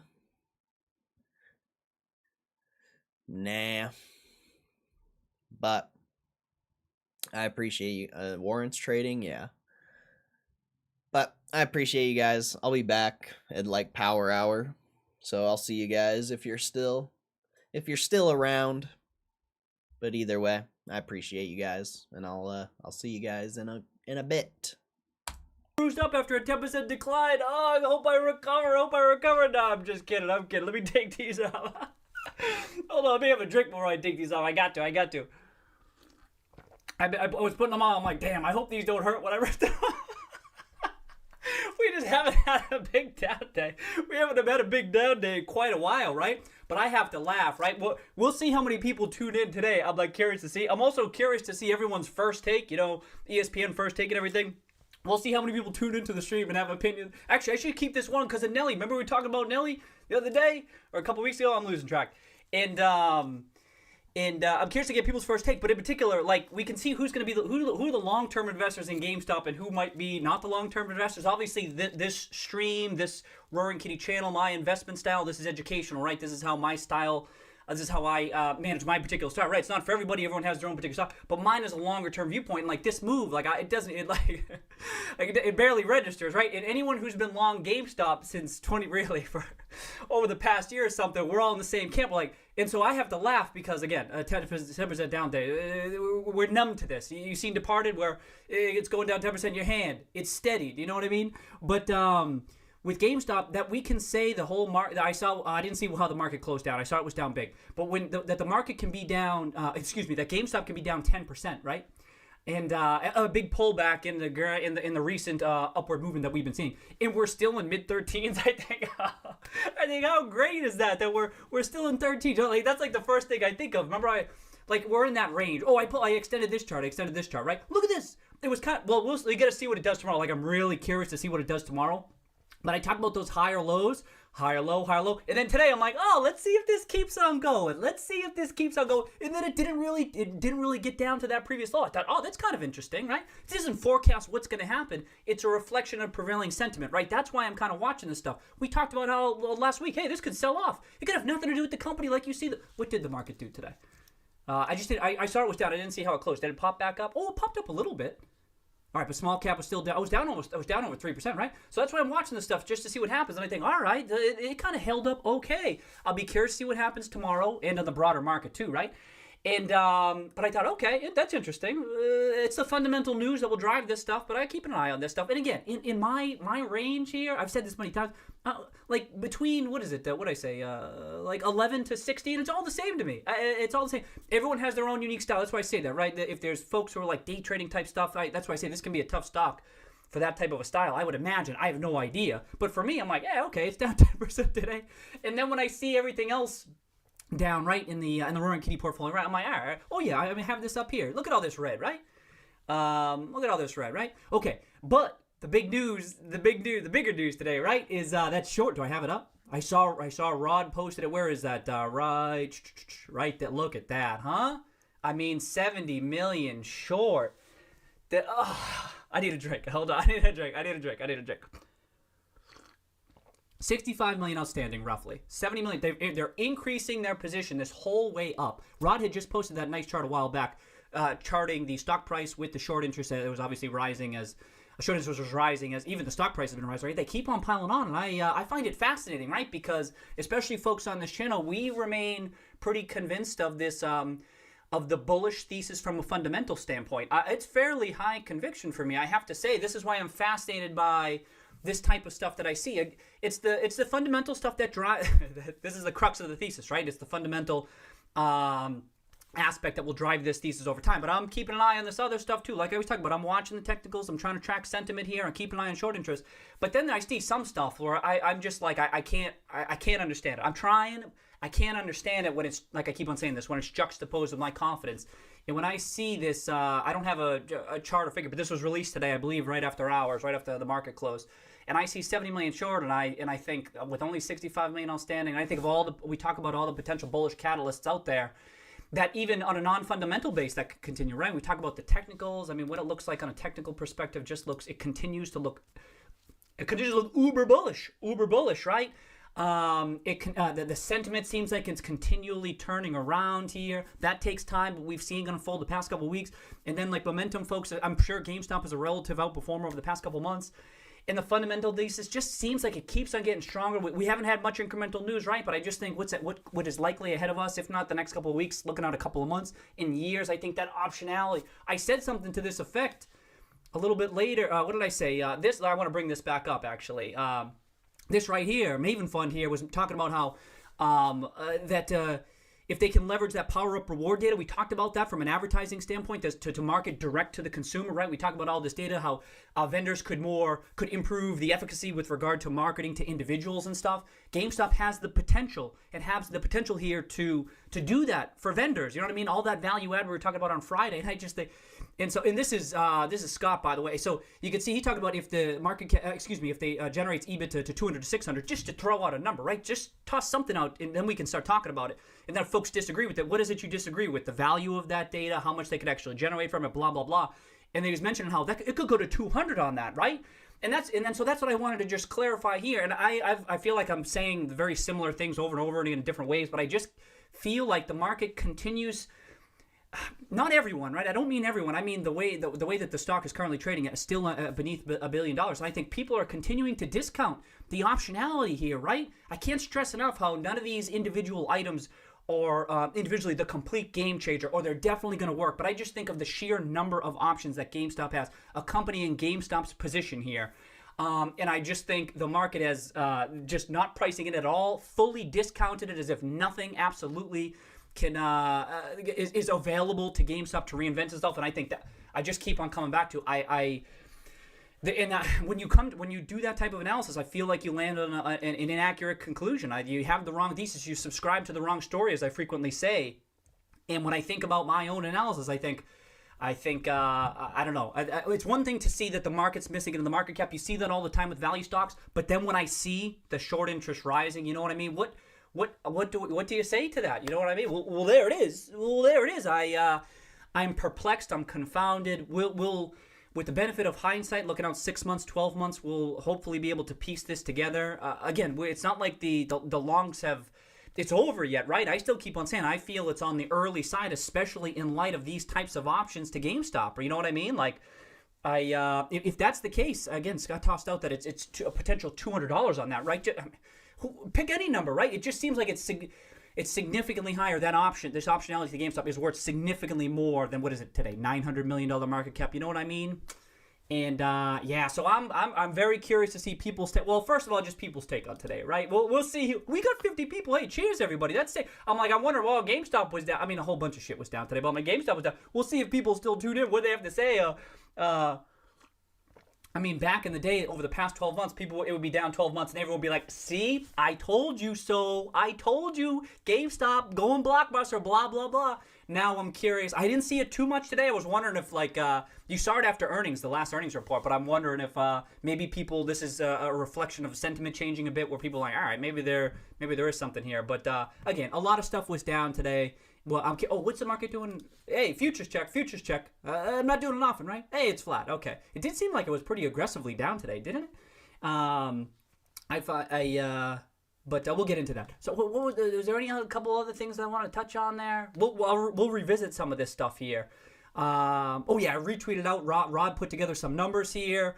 Again, I still haven't seen too many models out there of this new Microsoft partnership. Rod's one of the few folks actually sharing some stuff out there. This was what I posted, right? But was there shit that I liked or something? Oh yeah, I was talking about how this is similar to what I was just saying here, where Dan McCurtry here was talking about some of this stuff. I said both the Bears have fully priced in failed transformation, right? Management, incompetence, imminent obsolescence and stuff. That's what's priced in, right? That's the base case for what is priced in, or what's kind of been priced in these past couple months. And that optionality fully discounted. But damn, I feel like there was other stuff. Maybe it was stuff that I liked. I'll come back to that. Oh yeah, this was that good chart that Rod did. Oh good, I just recently liked it. Here's that short interest. Here's the shares sold short. That's the orange. The shares sold short rising there, and then you can see this is with market cap. Is this with market cap? Oh no. It's individual share prices. You see, so now the price is starting to rise, and still that short interest could. Now it's even higher. It's breached 70. Rod forecasted 70, as I recall. I think Justin did too, saying they expected it to be over 70. I think. Oh, didn't we do an over/under? Didn't we do it? I'm pretty sure I took the under. So I was. Oh damn! So that was kind of interesting. Oh yeah. People were talking about this on the stream, and I forgot. I was glad Edgar here posted it. We got Nintendo earnings this week, Sony earnings, Microsoft. Oh, is Microsoft? Oh shit, Microsoft tomorrow. I mean, I don't know if there's. I don't know what's gonna come of this from a GameStop perspective, but it's interesting, right? Because a lot of us are talking about those partnerships and stuff. Who knows? Who knows if there's anything coming up on the GameStop front? But just stuff I'm like, all right, you know what? Maybe I am kind of curious about that. Yeah, that was sick. SPP talking about that. Oh yeah, Ty Kim traded in at GameStop. Was there any other stuff here? Okay. There's a couple other things here. Okay, so Dimitri posted an update on his. Is this his article? He posted an article. He pulled up. Do you recall the ICR conference back in January 2020? This was sick. they had a conference where they were being interviewed by some of the analysts, or I kind of forget the conference. I mean, I remember the conference happening, but I hadn't read that in quite a while. And Dimitri posted some sick lines from that conference. I'm like, Dimitri's been doing a good job of calling back to some past, conferences in this case, or transcripts from conference calls and so forth. I really like this type of analysis because it reminds you of stuff that you knew back in the day, but maybe you've missed it because or forgot about it just because so much other shit has come up. But he's got some nice quotes here. That I think it was Sherman who was answering this stuff, talking about even back then, right? That's what I mean. Like, they've been talking about this stuff since late 2019. These vendor partnerships, how they've been in the works since Q4 2019 with a number of partners. We know that much, and they've been talking about this stuff in the presentations and even in the conferences. But it's been overlooked by many people. Even I have said myself, I have discounted some of this stuff because I've long wanted to see it come to fruition a bit. We hadn't gotten all that much, but they've been telling the same story this whole time. But now we're starting to get some of the Microsoft case, some of the actual partnerships, some of the data, and it's kind of exciting to see. And then when you call back to the stuff they talked about, like, damn, they've kind of been on this page the whole time. They've been doing a good job. And anyway, so I thought this was great. So check this out from Dimitri. If you go to Dimitri's post and then pull up his comments, you can come across this. But you can check out these quotes. The lifetime value. I don't want to get into it. I want to bring up everything first. And this was on Gamestop's website, by the way. But he linked to it. Didn't he link to it? Yeah, he linked to it right there. Thank you, Dimitri. I always like being linked to this shit. And then I did see... Oh, there was a partnership today. Yeah. With which we knew was in the works. Partner with Klarna, the payments provider for the shop. This is to do the interest-free buy now, pay later service. That's just a nice feature, a nice offer that GameStop has for its customers. It wasn't a GameStop PR, not yet anyway. But I saw that in the works too. I saw some others. Wasn't there an analyst upgrade today where they didn't Bank of America reiterate too at the same price point too? We talked about that price point, but I think I could have sworn I saw that somewhere, but I don't have it up, so I kind of forget. But all right, let's get into it. What we could have lots to talk about today, right? I mean, we got the down 10%, but everything was so down that this is almost what's the big deal? You know what I mean? That's how it is. Like, it's still in that range. But like I said, I was kind of impressed. I'm like, damn, this is kind of holding up. Oh shit! Can I pop that up? I was kind of watching what it was doing today for that reason. You know what I mean? Like, you get all this. This is data. This is data for me. And again, I keep on saying how it's marginal analysis, but that's what I'm watching in a day like today. And when everything's down to it, kind of discounts the move. It's like, whatever. But that's why it's good. All else equal, like we were saying on Friday. It's all else equal. You like that price to be going higher. And then we were talking about how you form a higher base off which you could pop off on the upside. But it's also a higher base from which you could fall, right? So it's kind of, for the longer term investors, it's great news. We're down 10% on a huge down day for the market, and we're still in the mid-13s. We're still at almost a $900 million market cap, right? I'm telling you, I remember the other days. Some of us remember those other days where it wasn't. Remember, we had two handles there for a little bit, right? It's kind of funny. All right, cheers, everybody. Who we got? Polygon. What's up, friends? Alex, what up? What up? See you. Cheers. See you. Happy Monday, y'all. Hope everyone had a good weekend. Of course. Oh yeah, I saw that the pullback every 11 days. I haven't. I'm not watching that stuff. I couldn't. Today was because of the whole market. Oh, you talking about? Yeah. Today was all the whole market going down too, right? Came down. Yeah, the whole market was a big part of this reason. This is a large part of this sell-off today, and part of it too is. I keep on saying how. For me, a stock being overbought, I view it as bullish, okay? That doesn't mean that I view it as bullish for my style of investing, which I'm not looking out, like I say, I'm not forecasting next day's move. But for some very short-term traders, they see it overbought. They think, all right, it should sell off from here, right? That's only a small portion of this downward move. That's how I view it. But anyway, just something to bear in mind when it sells off. Oh, what did it do on the daily? You know what I mean? So it pulls back a little bit, right? Maybe it goes down to 60, 50, but as the books say, that's a bullish take if it bounces back off that level. You know what I mean? For the new longs or whomever to kind of digest this upward move, people kind of buy into it. They don't think it's as tenuous of a position, so people more willing to get involved. Just something to keep an eye on. Everything's a test. Everything's an experiment. Just something I was watching today, just seeing that overbought level. But it was a good hit of a high. Yeah. Henry loves the pullback. Nibbled some more. See that? Some people kind of like this pullback. It always depends on your style. Some people don't. It just depends. A gift. Yeah. Okay, talking. Yeah, I don't know the nuances of covering or anything like that. Talking about cover potential. No idea. I keep on saying how I'm confused by it because is there something we don't know? Is there an aspect to these trades that I don't understand? Perhaps. Yep. Talked about that short interest. Okay. Jake, what up, Jake? Gonna be a fun week. Yeah. It's starting off with the back. So see what I mean? Like you back off a day. You know what? This is like what time frame is this? Oh, this is 1 year. It's 1 year. Like we're like right there. You know what I mean? It's hard for me to take these types of things seriously. But it's good results. But it's still data, right? I mean, seriously, on a bearish side. But it's like it's good data to say, hey, wait. I was like, where's this stock gonna end up today? I was watching this. I was thinking it was gonna end up. I thought it was going to go a little bit lower. I thought, maybe we'll get down to that $13 level. Just like bullshit analysis. You know what I mean? I know what I'm doing, but I'm still like, yeah, let's just see. Let's just see where it ends up.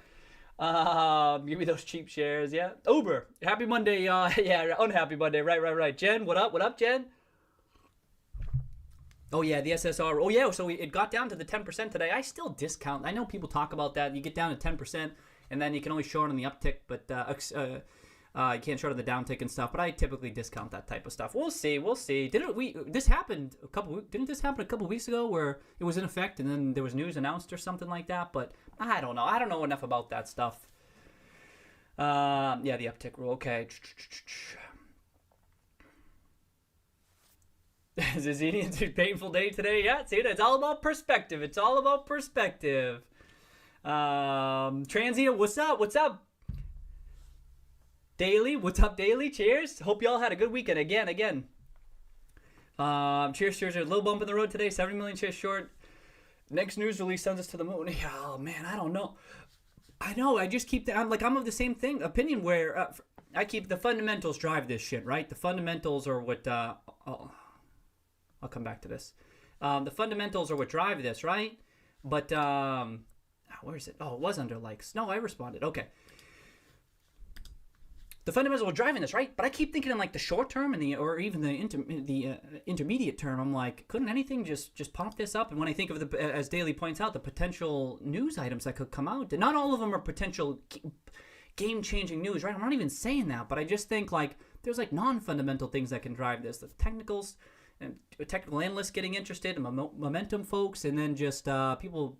I don't know. So yeah, the next news. Who knows what the next news release is, right? I keep on saying how a lot of people talk about Sony's the next one. I have no clue. I mean, you got the big. We already got Microsoft, Sony, Nintendo's a natural one too, right? Everyone's talking about Sony, and then there's other type of partnerships too, right? Where on the like those a potential advertising type partnership. There's game publisher partnerships. Oh yeah, that was what I tweeted out this weekend too. Like I might like those for building up my fundamental. View, you know what I mean? Like, here's what this potential new business model could look like, because a lot of stuff we've been talking about, but if they start inking deals, then I go, okay, so here's how they might actually approach it as opposed to just theory. And I keep on saying like bullet points in a presentation and stuff. But so this is why I like today is like, yeah, next news release, this thing can pop, and I'm like, yeah, like I kind of think the same way, and I'm like, this is why that gets. I know we're all in the same boat here, right? It's not a unique perspective, but I'm just, okay, cheers. Yeah, Hugo. Yeah. Amazing day for Hugo. See, we got some people say painful day, some people say amazing day, some people, you know what I mean? Isn't that kind of funny to see? Oh shit. Dale, what up, Dale? Blockbuster Bears can't win after. Yeah. See, Cody. Okay, cheers, Cody. Welcome, Cody.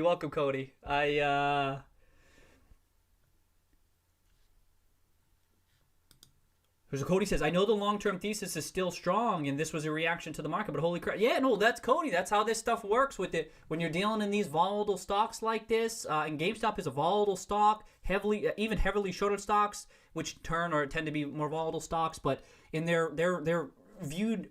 So that's the thing. I always think it's funny because this is viewed as very risky by the market, but eventually, like, it reaches a price point where it's like I don't even think it's risky anymore. And I'm not saying that's the case with GameStop, but I mean deep value stocks generally, where it gets so cheap where it's like everyone views it as super risky, but it's not even that risky. Now, in the case of GameStop, it's still perceived as a very risky stock. So for that reason, that's why I talked about that last week. Like, you need to be prepared for Again, not just with GameStop, but any of these types of risk-on stocks, they sell off 10%, 15%, 20%. Like, it can happen quick.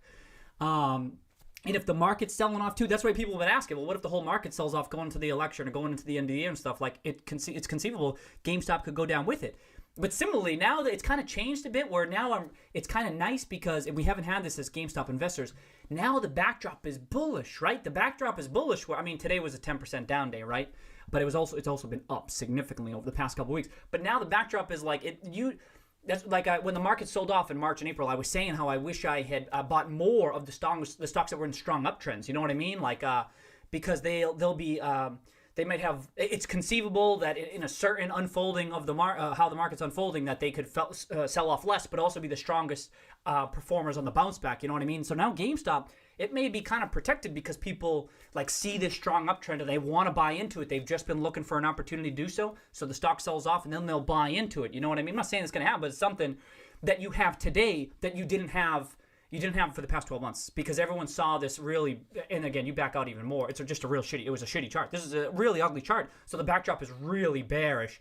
And now it's not, it's increasingly looking bullish. You know what I mean? With each passing week, it's supporting this move. And so, that's why I'm like, let's see how far this pulls back, because if it was like over the summer or something, it could be down like 20% today. Like, that's kind of what I'm getting at. And anyway, let me keep going. There you go. So JG says, today's movement was so insanely bullish, I can't even explain it to 200 characters. So isn't that funny, right? Isn't this funny? This is why I say I was eager to see everyone's take in the chat. Thank you, everybody, for sharing your takes. I don't care what it is, bullish or bearish or how you perceive it. It doesn't matter to me. I'm just very curious to see how y'all are interpreting this. And so JG's saying, hey, this is super, super bullish, right? Unless he's being sarcastic. Maybe he's being sarcastic. But depending on how you're looking at it, like it is a case to be made that's it held up better than you expected. Maybe not crazy bullish, right? I wouldn't say that, but it's just if JG elaborates later, I'd be curious. Matt says days like today are to be expected. I agree with that, Matt. I agree. Cheers. Welcome, Matt. Welcome. Cheers.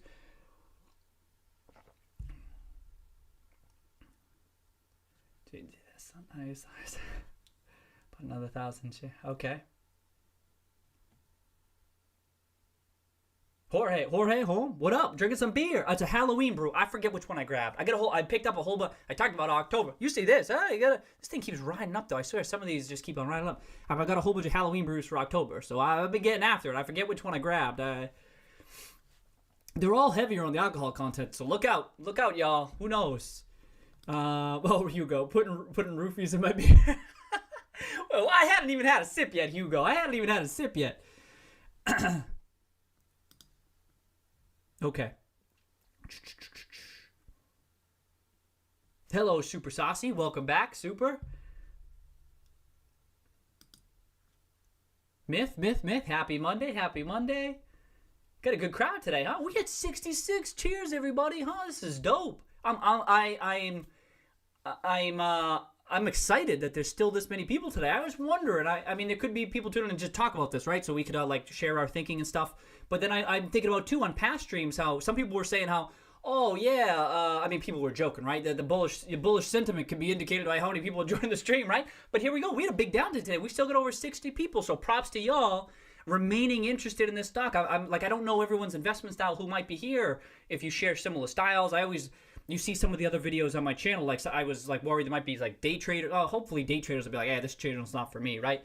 But some folks, it's that everyone's still kind of interested or still joining to even talk about this. I'm intrigued by this. I feel like that's good news that we can kind of bounce ideas off each other or remain interested. Anyway, just a quick take. I was just kind of curious. Okay. Yep, Cody, you are correct. That short interest is higher. And Rod, thanks for sharing that so quickly. I saw it from you first.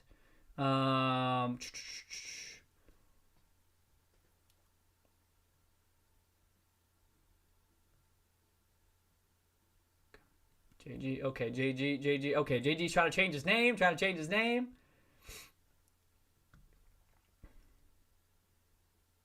Oh, okay, so Super Saucy saying all the COVID sensitive stuff, cruise, retails got hammered. Thank you. I noticed there was a lot of the stocks in the Roaring Kitty portfolio had gotten yeah. Oh, look at that. So GameStop was the biggest down mover. Oh, look, that's kind of interesting.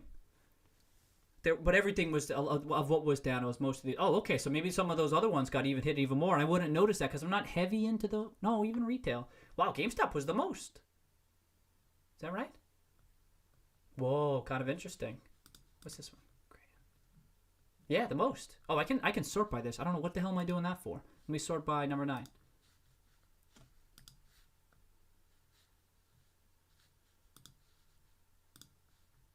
There we go. There you go. GameStop worst performer. Huh, interesting. Okay.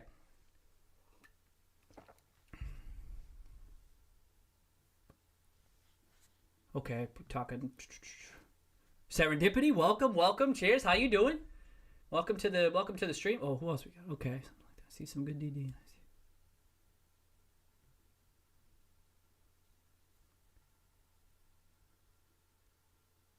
JG, John G, JG. Okay, John G. That's official. John G. No, I'm kidding. Okay. Okay, so Super Saucy says with the short news today, I think it's complete confirmation of our few concentrated shorts theory. Yeah. Oh, why do you think it's confirmation of that? I'll be curious about that. I just think. I mean, the shares. We're at $1 billion now, right? Are we at $1 billion?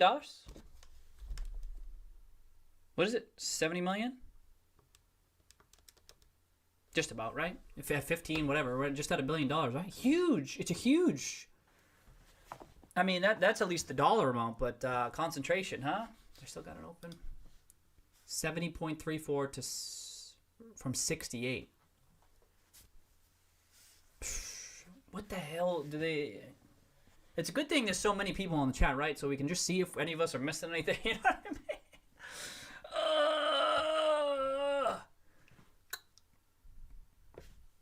All right, let me keep reading.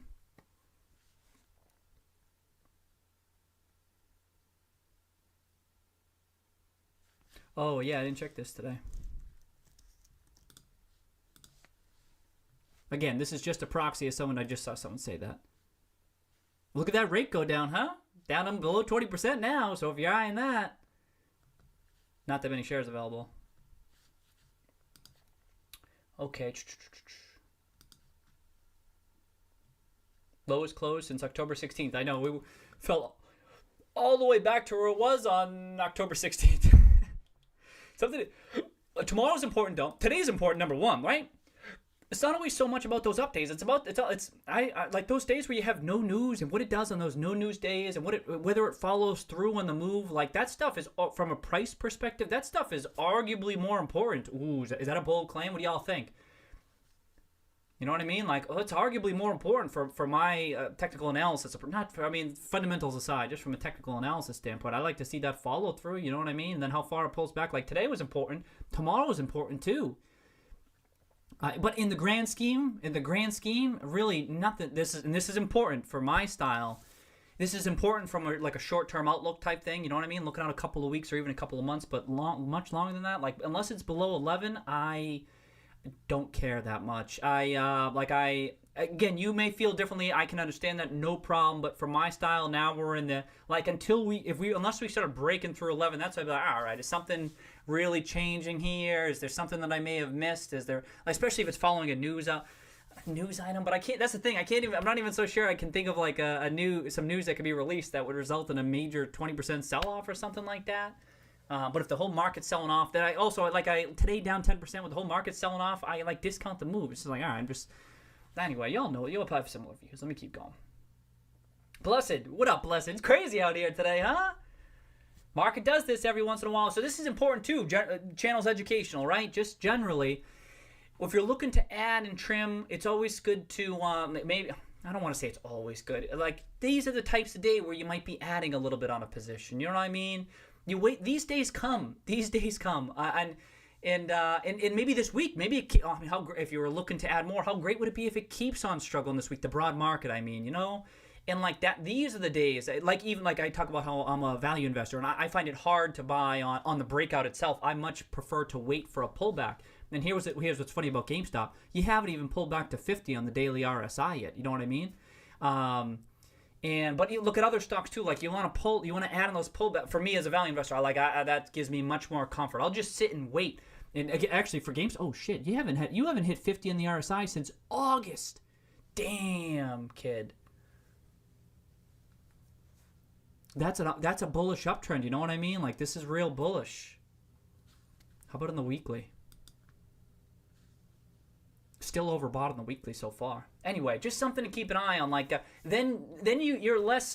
This is just general educational stuff. Then you're less on edge. You're less on tilt on a day like today. You're like, oh, this is great. I've been waiting for this day, and I know it sounds cliche because a lot of the books talk about that, but it's true. It's true. You look forward to these types of days for that, and you're less just less panicky and stuff. You're like, all right, let's just see what happens today. What's on my buy list? That's why I was trying to keep that. Oh, so I added a couple of stocks to some stocks that some people mentioned. What'd they do today? Oh, there you go. Oh, Tuesday morning. Oh, yeah, that one had already run. That one was already like a 8-bagger or something. Anything else? What PBF? Oh, what PBF do? Right low fives. Okay. Gamestop was down. You know what I mean? Then you take a peek at what was on your short list and see, oh, anything look attractive today? Or maybe you look at what's already in your portfolio. What pulled back? Maybe this is a good opportunity to buy, huh? Just a reminder, like I said, just that. Okay. Oh, Uber said, Uber, did you say 70.7? And what was it? 70.3. Okay. Hey, Uber, you said above 70. Actually, didn't most people say above 70? Cheers to all you folks who said above 70. There was a couple of us doubters here. Because I keep on thinking, no. How silly me, huh? Silly, foolish me, huh? Okay. Uh-oh. Okay. Oh, okay. Oh, I thought it was going to be way, way behind. Good. It jumped on me. I'm like, oh, no.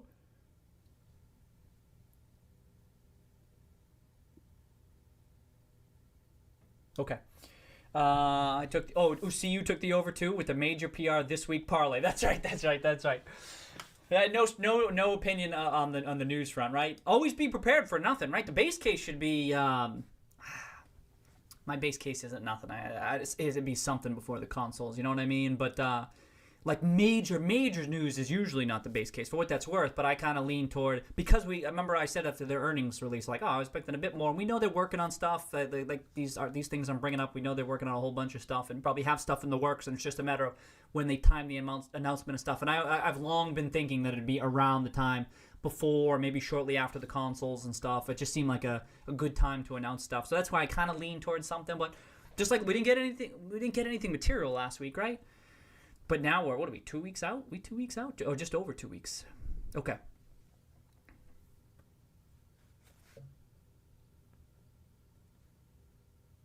Parlay, very suiting letters. Yeah. Oh, was there a survey done, Uber? Okay, I missed that. Ah, shit, I wish I got that link. Was it at 160 price target? Is that up from 150? Was it always 160? 160. Hello, Eric M. Welcome. Oh, and Salary Man, too. Welcome. I mean, we talked about... So did he reiterate? Okay. Wow. Revenue projection made me stop. Yeah, okay. So Uber... So that's the subtitle. So I didn't see it, Uber, but that's how I am, not just with the... Like, that's why I always like when people will share their models or share a thorough research, because at least then I can, look over it. But what sometimes happens is I'll start reading it, even like a Seeking Alpha article, whatever it is, and then I'll read it and I'll be like, oh, they're going down the wrong path. They've missed something big. And I'll just stop reading it because I got to be mindful of my own time, right? So I understand, Uber. Dave, welcome, cheers. They must be, yeah.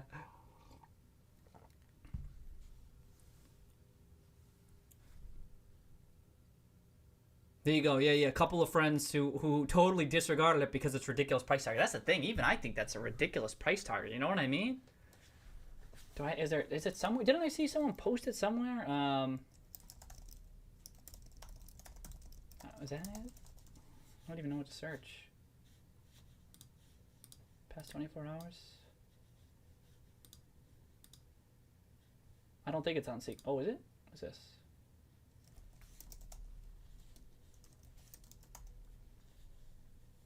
I don't have anything longer. Okay, just curious. Wow, okay. Man. 160? I can't be... I've already been confused by that. I can't continue being confused by it. I gotta keep going.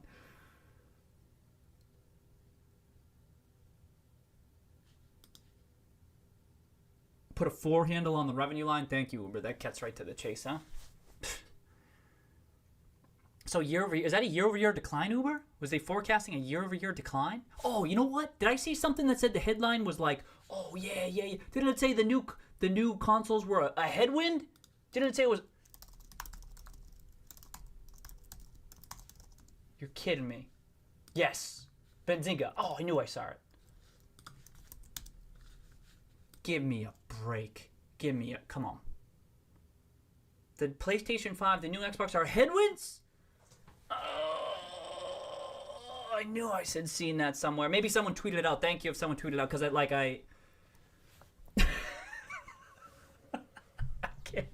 can't.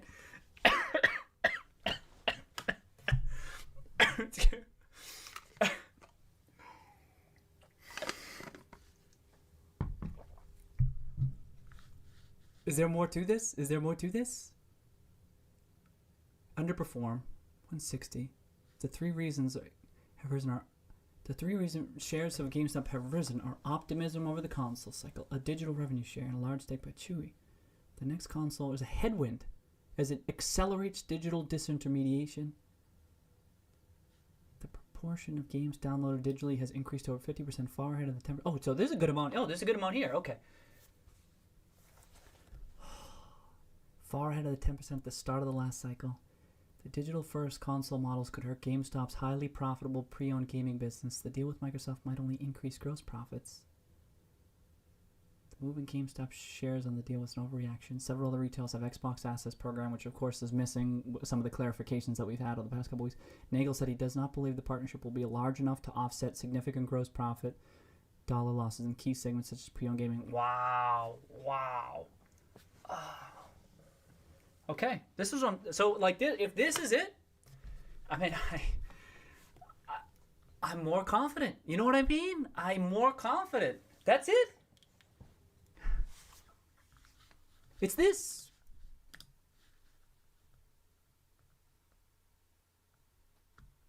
It's this. People are missing it. People still don't see it. They don't see it. They don't see it. Holy shit. This is Bank of America, right? Wow.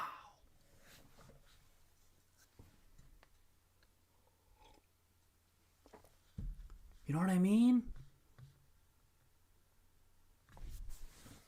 The proportion of games downloaded, we're comparing it to where it was at the start of the last console cycle.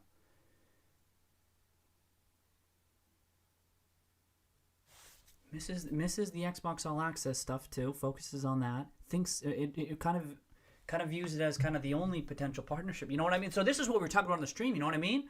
This is the wrong take. It's the wrong conclusion. It's a partial take. It's an incomplete take rather that leads to the wrong thesis. Is it pervasive? It's pervasive, I think. This is it. Wow. You know what I mean? And that this is, well, I mean, that's there. Did he say that word? Did he say that phrase? That it's a headwind? Yes. Because it accelerates digital disintermediation. Wow. Okay.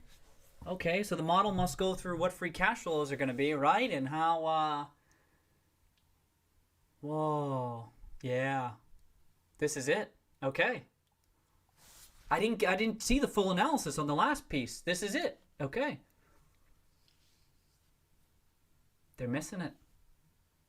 It's taken them a while to see it. Could it be with the shorts too? Is this a proxy for the short interest? I think it is. What do you think? I think it is. It's incomplete. Oh, I didn't get to see the full article last time. Because it was like it's, I don't know. Where is this? This is Benzinga. Public. Whoa.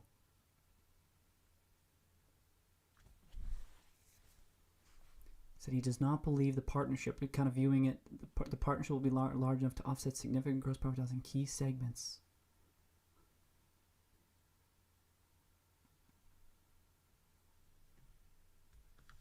Oh, Benzinga's take. GameStop is a physical retailer, and while the consoles could provide some upside, the shift to digital is a major negative for GameStop. Okay, so that's not a take at all. Damn. It's exciting. It's a little bit exciting. It's a little bit exciting, ain't it?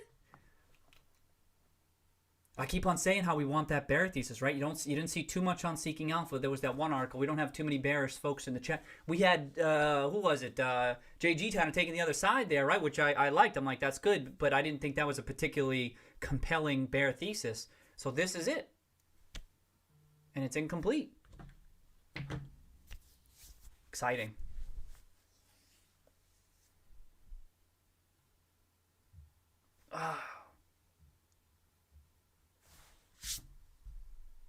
Maybe there's more. I assume there's much more to it than just this, right? This is probably just a quick summary, but you're looking for things like the benefits that GameStop provides to the industry generally. I'm looking for attachments rates. I'm looking for additional potential partnerships down the line. All those different, like I keep bringing up those damn pillars, the different possible partnerships that could be before them or ahead of them. I mean, you know what I mean? Like the fact that they are just so uniquely positioned in this industry.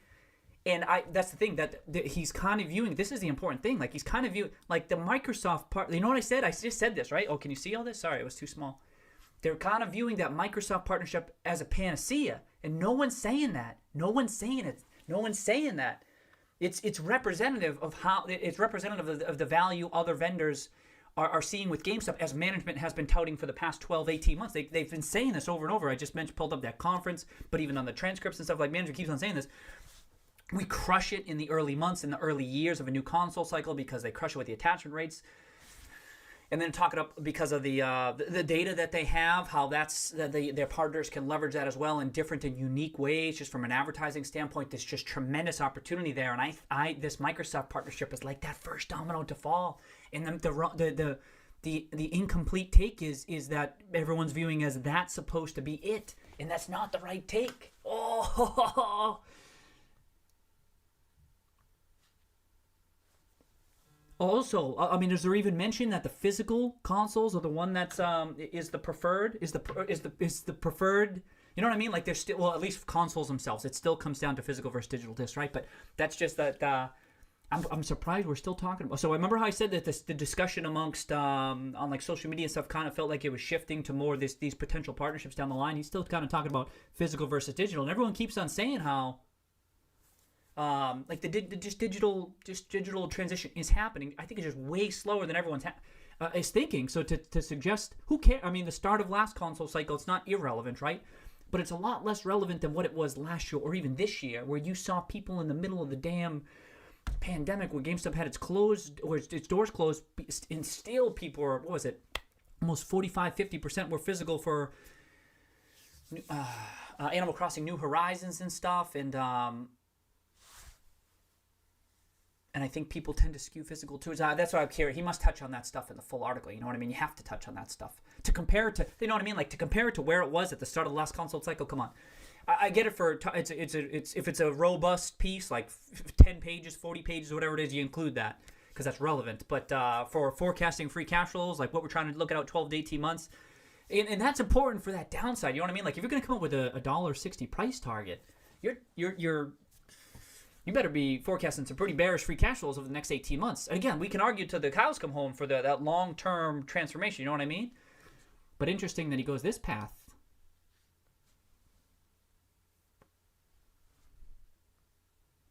Wow. Okay. I'm intrigued. Oh,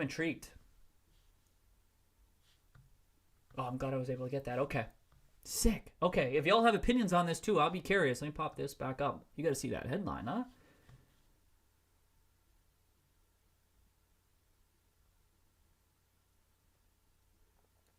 Okay, so y'all think it's insane too. Okay. A couple of friends who want to... Yep.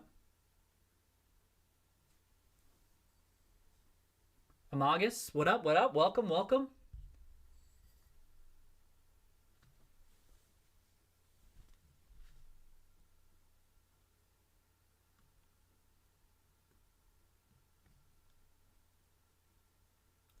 I'm going to keep on scrolling just to try to get caught up because I kind of want to see what y'all are saying.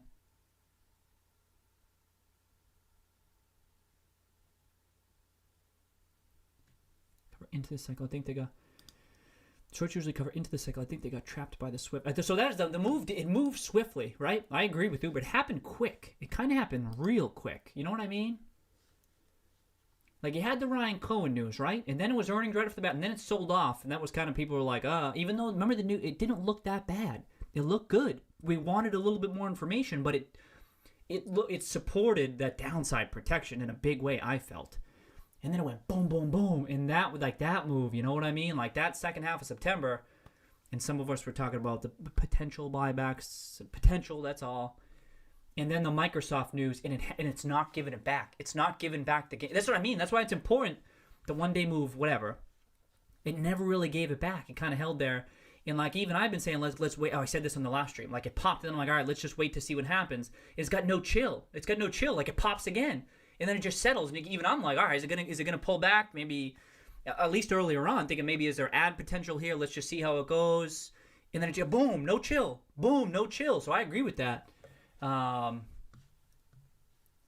Maybe. On how many shorts? Well, now I'd have to think that Dave asking how many may have been closed since October 5th. I would think very little. I bet most people. I bet Uber would agree with that. I mean, for starters, there just hasn't been that much volume, if I'm not mistaken, since what, the 15th, 11, 13. Yeah, there hasn't been much. 11, 13, 16th. I mean, this is nothing for how many. This is nothing, I think. Russ, what's up? What's up? Remember we talked about that Budweiser commercial? I was like, what's up? And then, but y'all remember Scary Movie too? When he was going, what's up? Oh, and Scream was on TV this weekend. Anyone still watch TV?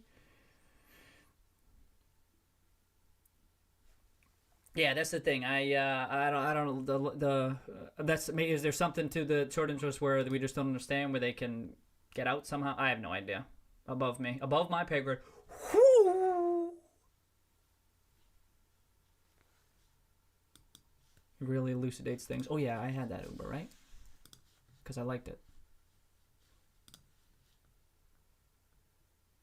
This one.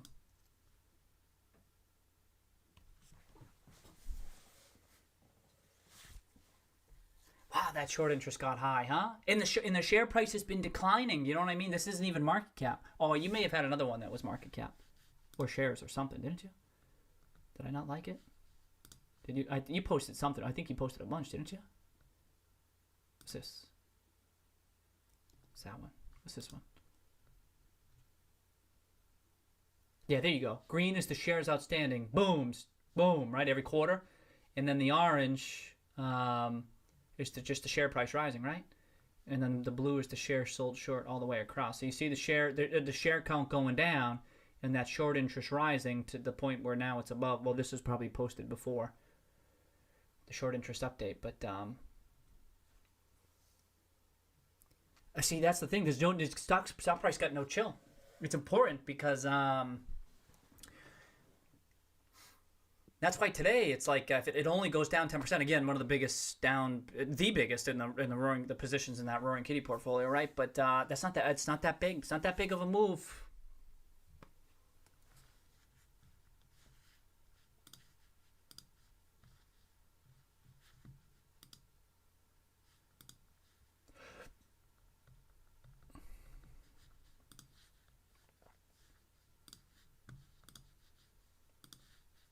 All right, let me keep going.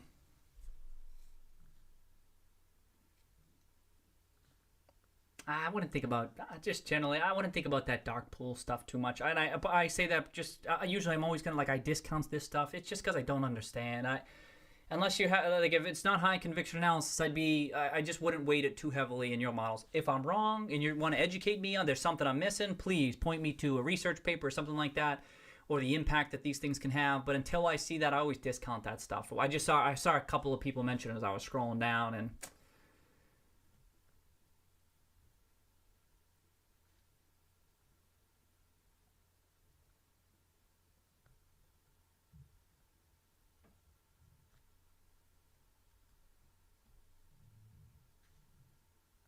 who else we got? New Tiny Gamer, welcome, welcome, welcome.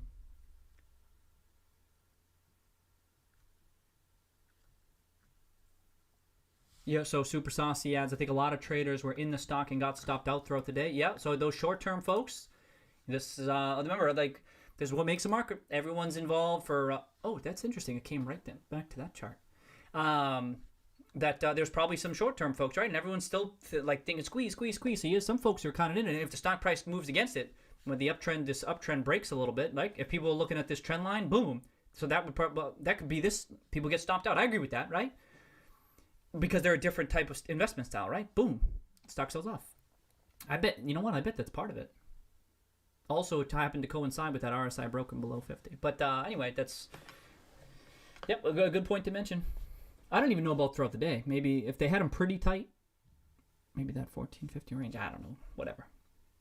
Cheyenne, yes sir, let's go. Yours truly, welcome.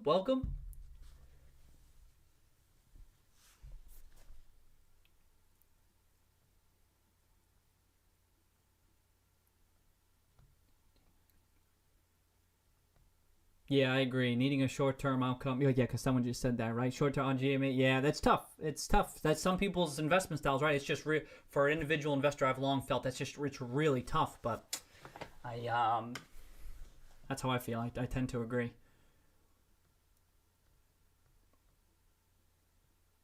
Oh yeah. See you on the Mercedes-Benz videos about esports, EVs. Yeah, I thought that was kind of interesting. I think I'll bring those up. Y'all see this shit? Kind of interesting. See you had sent this or picked up on this. Will that play? I don't know if y'all can hear that. I'm gonna keep on scrolling while it plays though. You check this out. You can see that, right?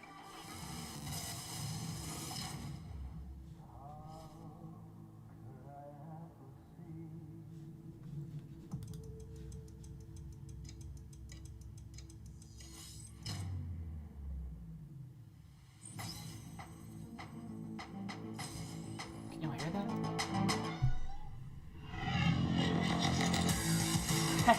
Hey!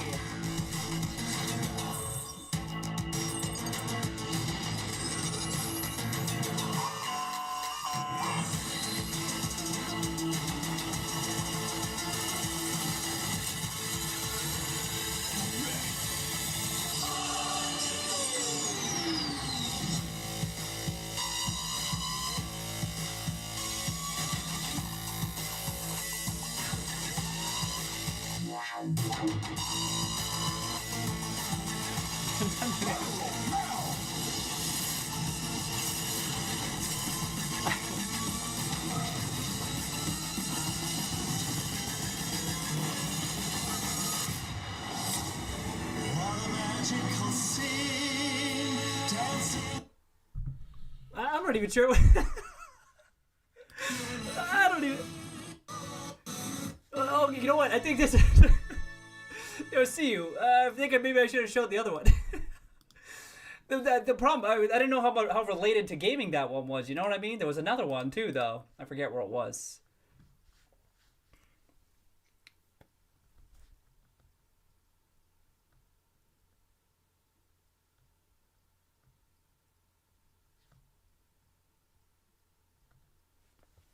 Shit.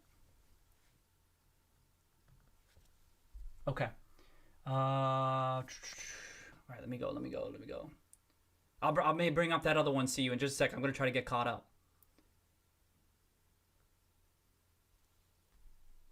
Next 2 weeks roller coaster. It could be. I don't know about that. I don't see anything that indicates it could be. Again, probably news is what's gonna drive this in a big way. I'd be prepared for between 11 and 16, and then it's gonna take news to break out of that. That's what I'm thinking. But I guess, I mean, for some people that's a big move, right? 11 down to 11 from 15, but not for me. I don't care.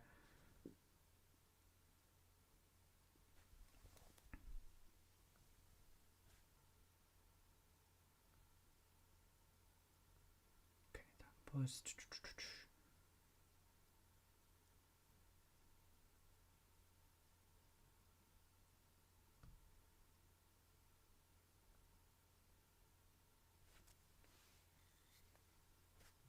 Hey, Russ. All right. No, Russ is stepping in for Trey. Thanks, Russ. Thanks, sir. Appreciate it. And Alex, too. Cheers, y'all. All right. Yeah, we got 30 likes. All right. Say, we got 75 people. Cheers. I really like to see that because, like I said, on the big down day like today, that's good. Like some people might just sell out, but that we have that many people on a day like today, I view that as, just from an educational standpoint, a good sign because like I was just saying, like days like today are arguably more important from a technical standpoint. Other than that, it's more the fundamental news, of course, but blah, blah, blah, blah, blah.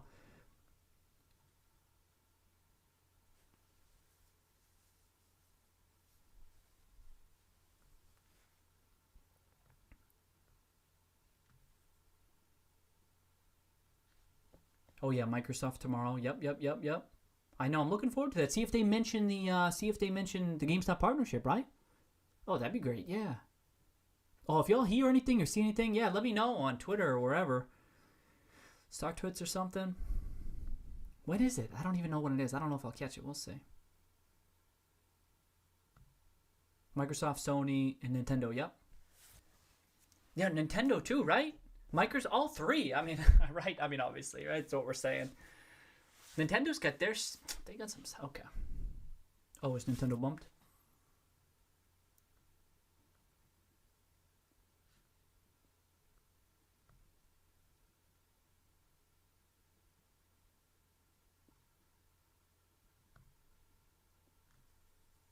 August 6th, we're not going to fall. Very stable group of iron. Yeah, maybe.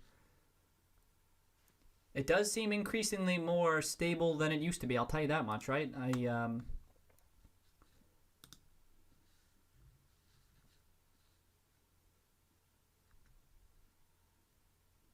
After a run-up, too. Like, you'd get these run-ups, and then would just sell off hard. You know what I mean? I saw that a few times. But even for the most part, it really wasn't... The chart never looked crazy. I mean, it looked bad if you went back 3 or 4 years, but that's why it's a mistake to just look at a chart, I think. I hope that any pure technical analysts on here don't yell at me, but if you just look at this chart, you look at this shit, if you're screening, you're just looking at charts, you see this, you move on. You would have never touched it here. It looked terrible, right? And even here, if it sells off, but that's the thing. Once we kind of got out of there, it never looked terrible. It looked terrible, like looked kind of sus there for a couple of days in March and April. But other than that, the chart was okay. Like I felt, because we knew what was happening fundamentally, right? What was evolving, new management team, blah blah blah, and everyone kept talking about past management mistakes and stuff like that. It was just bad analysis.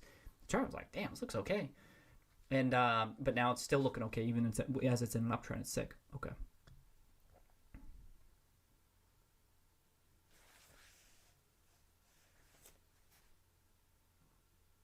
Oh, okay. So it's gonna be after hours. Okay.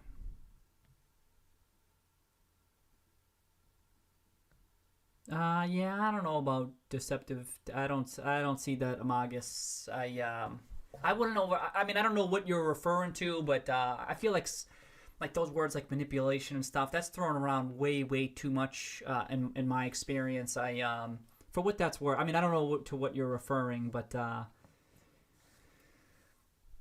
that's one of those things too. I wouldn't go down that path. That's not to say it definitely. Stuff like that doesn't happen. I'm not saying that. I'm not naive, but I think in most cases when I see that tossed around on social media and stuff, I feel like it might be people who maybe don't understand what's happening, myself included, and don't attribute to what is it? Don't attribute to malice that which can be attributed to well, I don't want to say just stupidity, but even ignorance or whatever it might be.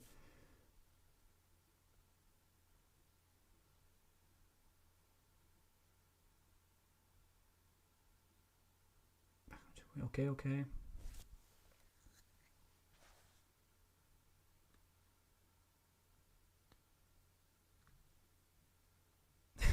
Miles, welcome back, Miles. Oh, I added you. On StuckTwits. I saw you. You reached out.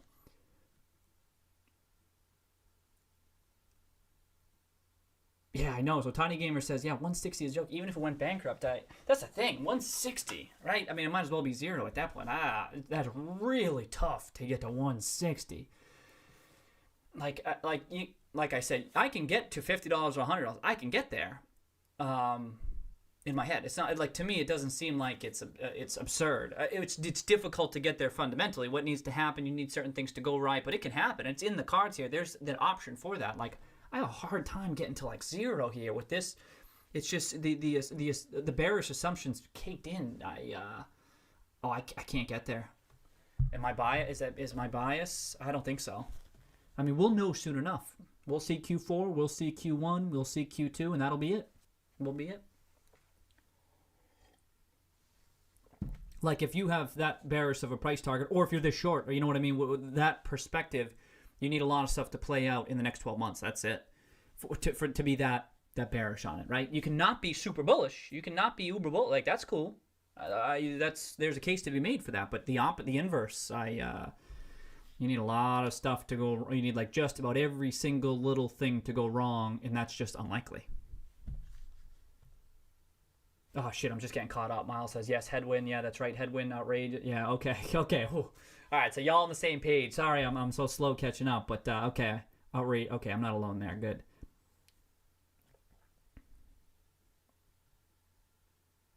Yeah. As Uber says, the sell side has management failure as their baseline, right?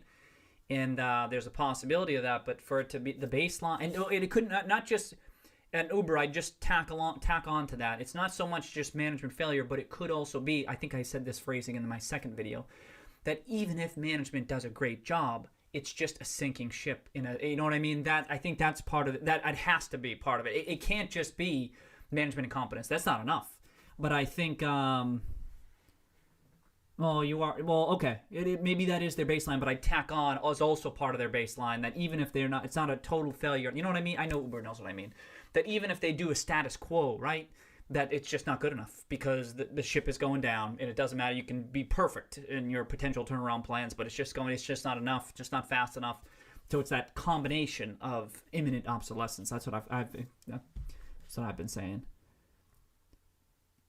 But then, yeah, imagine if they... So, yeah, that kind of ties back to that tweet that I had. The hell is it? That recent one. So I said bears fully priced in a failed transformation, in perhaps also, as Uber's saying, management failure. You know what I mean? But then consider if they don't. What if it doesn't? There could be tremendous upside, and that's the optionality that's being heavily discounted by the market. You can't. That's the thing. You see this in options too, where you see these mispriced. And I remember just viewing GameStop stock as itself as like a type of an option play, where it's a potentially hugely valuable option on the gaming industry. And it doesn't even need to be 100% certainty that it pans out. I've said that a number of times now, but there's value in that. And just imagine if the management doesn't fail. And again, that's the thing. It's like everything so far indicates that management's like gets it, and they're doing a good job. That's why I have a hard time being like I said, I was really dialed into every little thing they were doing just to make sure they didn't drop the ball. They're not total doofuses or whatever. And now I'm like the opposite. And people on the stream last week kind of coming around to that too, which is good to see, because I've been thinking that for a number of quarters now, number of months at least, and so now I think now they're dialed in. They kind of know what they got to do, and they've been doing what they had to do already. And then they kind of, I mean, that Microsoft partnership's a good one, but when you call back to like this other stuff, like Dimitri posted here, and just there's other examples of this, you're like, they've kind of been, as we've been saying, dialed in, but like laser focused on this gaming stuff, right? In ways that the past management team couldn't even, I don't want to say dream of, but just couldn't execute. It's only a headwind if they don't get the delivery service set up. It's entirely COVID dependent, only way that's rational. It's only a headwind. I mean, I don't agree with that. That if they don't get the deliveries, even if they don't get the delivery service set up, it's a huge tailwind. I mean, I think that they will, but it's maybe are you saying their thesis is entirely COVID dependent? Did they mention it? I didn't see it.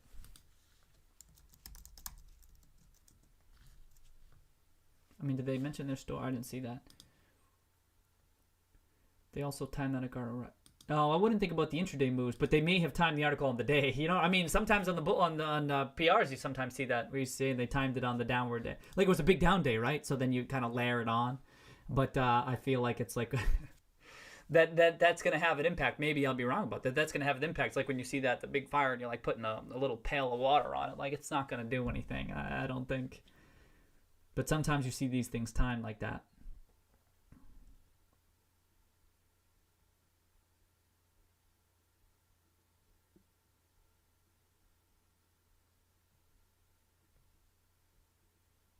Okay.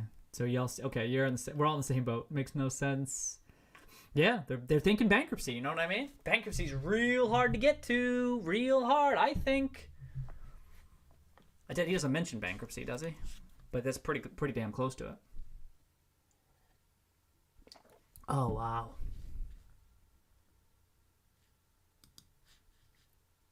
Yeah, the bonds trading above par, right? I'm sure they still are.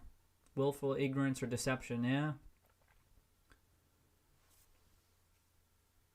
Or just I mean, we can't say, we'll only be able to say this with hindsight, but it could just be, we say willful. It could also just be some people just draw the wrong conclusions from their analysis. That happens. So without it being something going on behind the scenes, you know what I mean? Sometimes people just draw the wrong conclusions. So it could be that too. Don't discount that too much. So I agree with, so who was it, Super Saucy, who just said, yeah, bring up the bonds. So I'm always bringing up the bonds, right? We were just doing it on the last stream, just pulling up for some movie, pulling up for Discovery.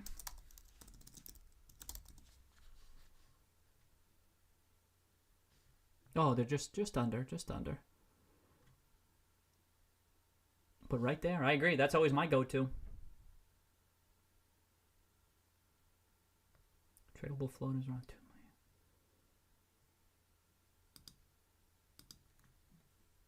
So Miles Hunt, the entire bear thesis is that it's secular decline.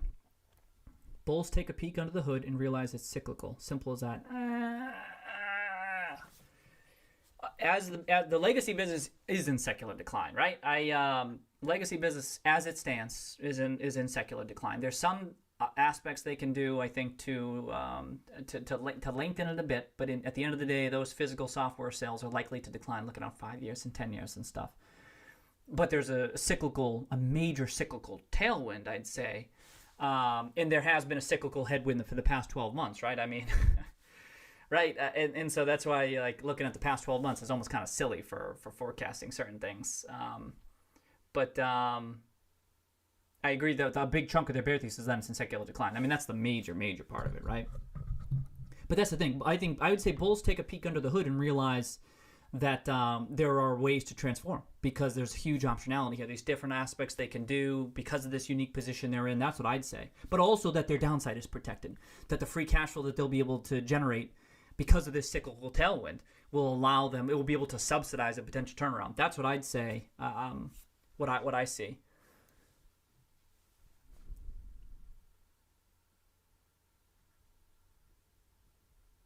Yes. Those shorts are now taking bull arguments to add to their short thesis.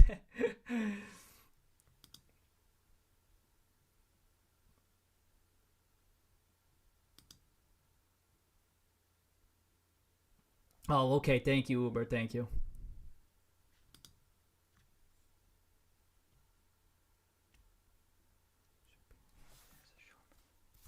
Yeah. Yeah, motivations and incentives and stuff. I know. As far as the that bear thesis goes, digital disintermediation. I mean, there's a point to that. That's not totally bonkers, that phrasing. This disintermediate, you're going to see this word a lot. Because that's effectively what's happening to its legacy business as more folks are turning to digital games and stuff. That's what they're saying is that Gamestop. I mean, this is that bear. This is that long term. This is the secular decline. This is just another way of phrasing it. But what's not being priced in is that optionality for some different avenues they can go on to replace. And I'm going to pull up with things. I mean, I'm going to pull it up again. I feel like I've been doing once a stream at least. Then I just keep it up because I really liked her phrasing.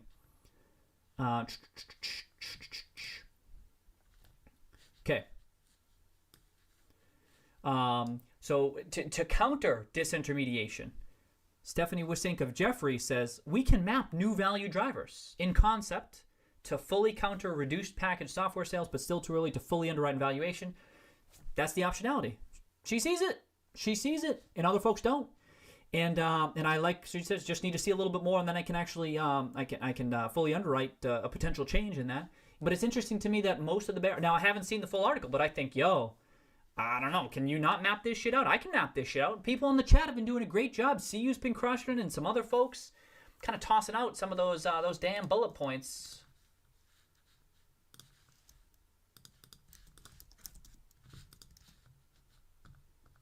How many times? I feel like I bring up the same stuff every stream.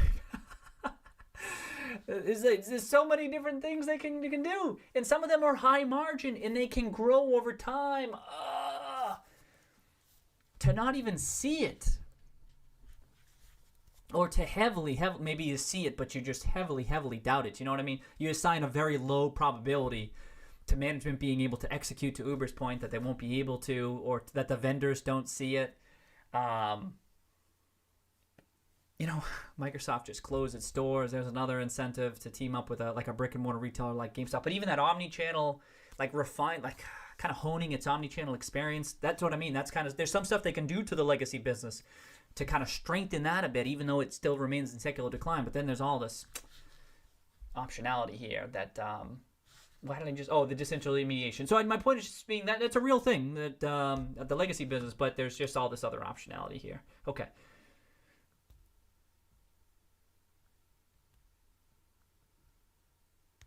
Yeah, yep.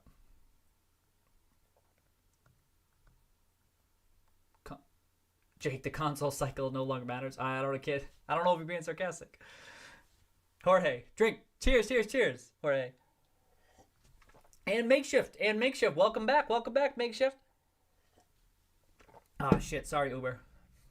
Oh, okay. Thanks, Uber.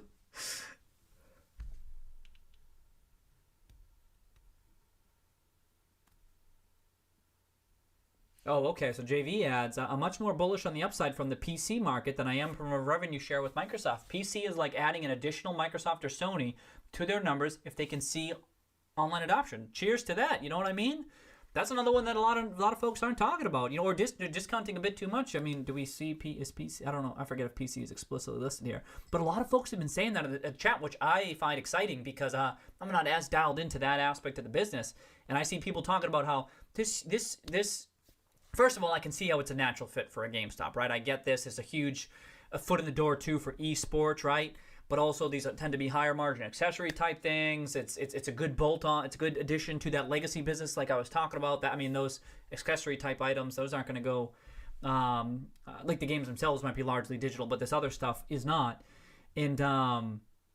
And it's just, and then a potential used market. I'm kind of intrigued by that. People have been saying, hey, there's a used market here, and some of this PC type stuff too. I think, damn, that could be a natural fit for a GameStop as well.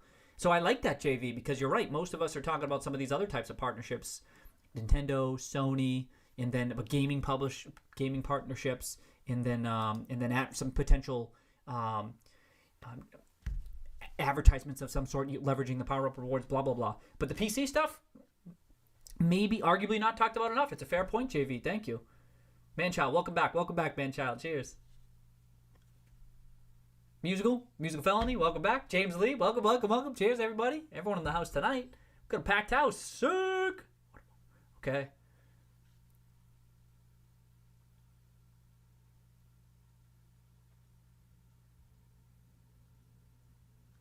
May get more info. Okay.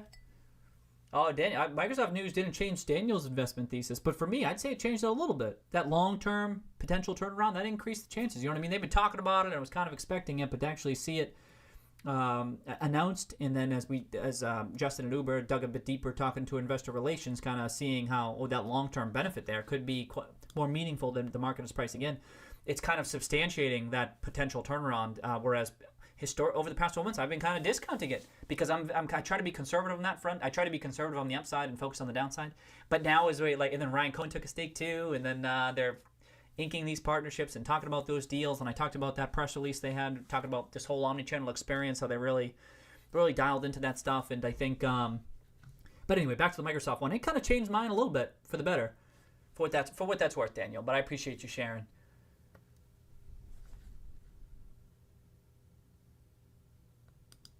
Yeah, so Melkia, welcome.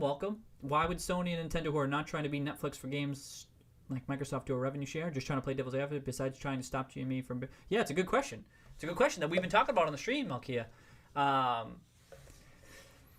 That's the thing. That I don't even know how likely... Is the Sony one likelihood? Is it likely? I mean, they had the other ones with the consoles. And I see some people talking about that, but I don't know. For that reason, maybe it's Microsoft is the primary partnership, and the other ones are maybe lesser importance. I have no clue. So this is one of those cases where I just defer to management. But it's a good point, and I don't know. It could be. Well, you mentioned Nintendo too, Sony and Nintendo, but there are other types of partnerships besides those ones, right? I keep on talking about game publisher partnerships, advertising type partnerships with the other gaming incumbents. So there are others as well. But the short answer is I'm not sure. I would bring up Dimitri's article here, his latest article, kind of making the case, coming at it from how GameStop benefits the industry generally, not so much Sony specifically, but just lays out a very good case going through all these different ways GameStop benefits the industry. And so you're coming at it kind of from maybe a Sony versus Microsoft. Okay. But just check out this article to see how GameStop even benefits a Sony as well. That's not to say that it means that a partnership is imminent or anything like that. I don't know. But GameStop benefits some of these vendors. That's what I'm getting at. It increases the lifetime value of some of their customers, the TAM, I mean, just the total market available to some of these vendors. And then... higher attachment rates, and then what a couple. I had a whole list. I put together that tweet. I kind of forget. Okay.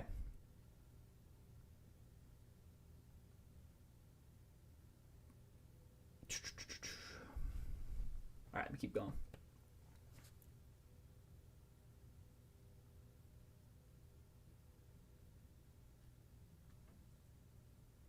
Oh yes, we're talking about his charts. Yep.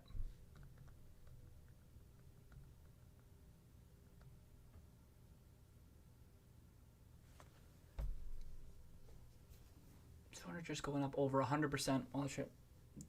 I think he's being sarcastic.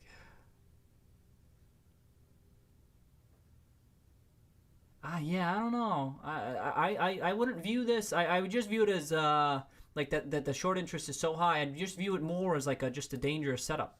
You know what I mean? I mean, it seems odd that you'd be able to short. I mean, it's possible. It's technically possible, right? And legal and all that stuff. I mean, that's how the market works. And I don't think any of us are particular. I mean, we're not really experts on that part of it. But it seems just like a dangerous position. Do you know what I mean? I think that's the way to think about this. And just remember, if like we have high conviction, many of the bulls here have high conviction on our thesis. But just imagine having a bear thesis and having as high of conviction in your bear thesis. And that's why you can kind of lean toward, well, what's definitely true about that bear thesis is the company's in secular decline. And that's why you can tell that that's definitely a big chunk of that thesis. So it has to be. And then just the sheer size of it suggests it could be larger players. But you know what I mean? Like if they're totally convinced in their thesis, almost like how some of us kind of are on the bull thesis. You can imagine just going, well, let's just go ham. You know what I mean? Try to stop me, and just seems particularly dangerous to me. You know what I mean? If unhedged and if unable to get out, but I just think about it like that.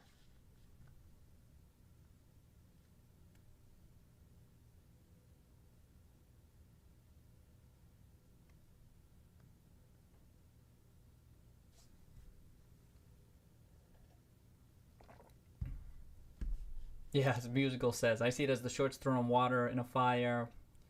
What they don't know is that it's extremely hot oil fueling that fire. It might explode. I know what you're getting at, Musical. I kind of see that too. I'm like, yo, you know what I mean?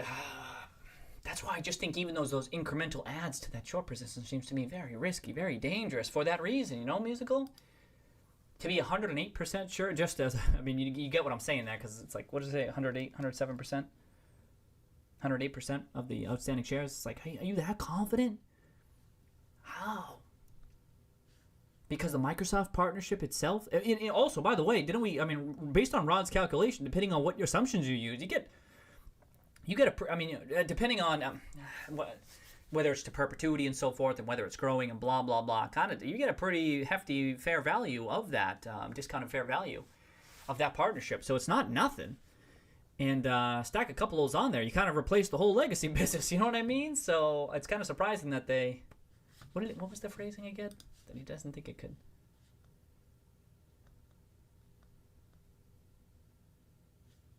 The partnership will be large enough to offset significant gross profit dollar losses in key segments such as pre-owned gaming. All right. Lots of kitties. Oh, watch that video. Yeah. Okay, I'm still a little bit behind.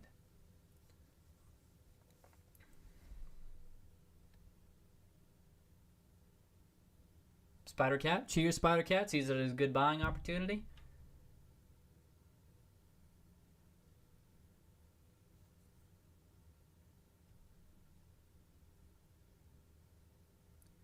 Wait, did they say Cohen's a headwind? It's a joke? It's a joke, right? Senvest investing implies further derating. Oh, this must be a joke, right? They didn't say that. Okay.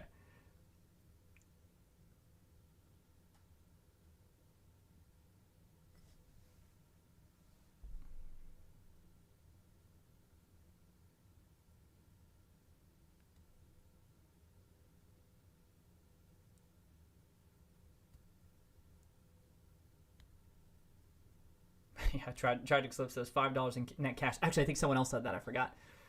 They're 160 right now. That's the thing. So you're pricing in cash burn over the next 12 months. You know what I mean? That's why I'm always like, that's your price target. My first question is, what are your free cash flows?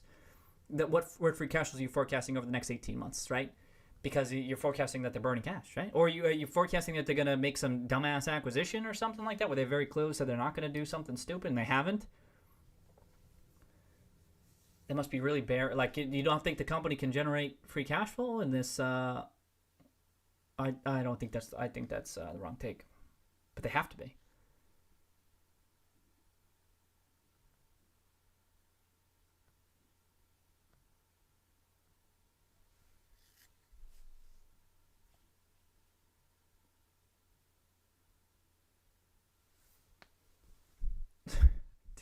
Musical. This is Elon Musk watching the stream. Cheers, Elon. We knew Burry and Cohen. We know they are, but Elon Musk too. Cheers, Elon.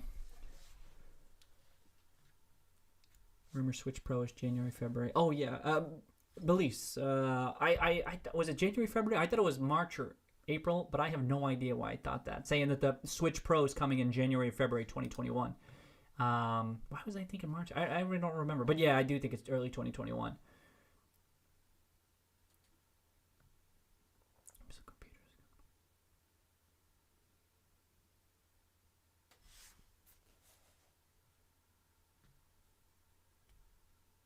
Okay, CU's adding to our previous statement. If stores shut down again, they already are in Texas, GME will likely have to resort to delivery to fulfill pre-sale orders. A stay-at-home order before console drop risks everything. Not everything, but I agree it's not ideal, that's for sure.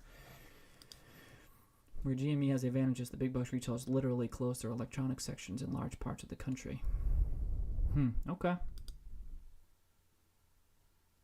Then so that you're tagging that onto your point about the importance of delivery and stuff. All right, it is increasingly important, right? I mean, in this type of environment than it was.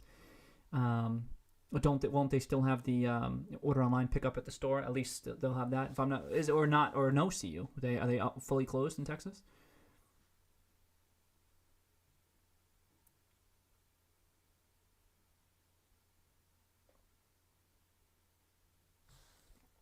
Hyperbole Kid, welcome back. Welcome back.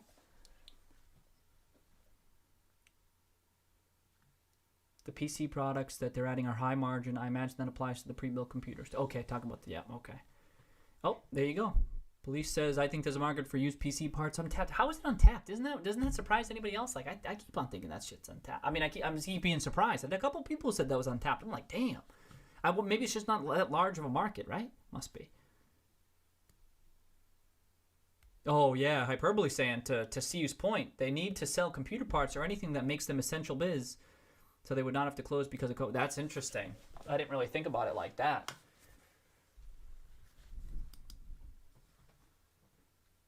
Oh, okay. So CU says El Paso. They already put some stay-at-home orders. Okay. Thanks for sharing, CU.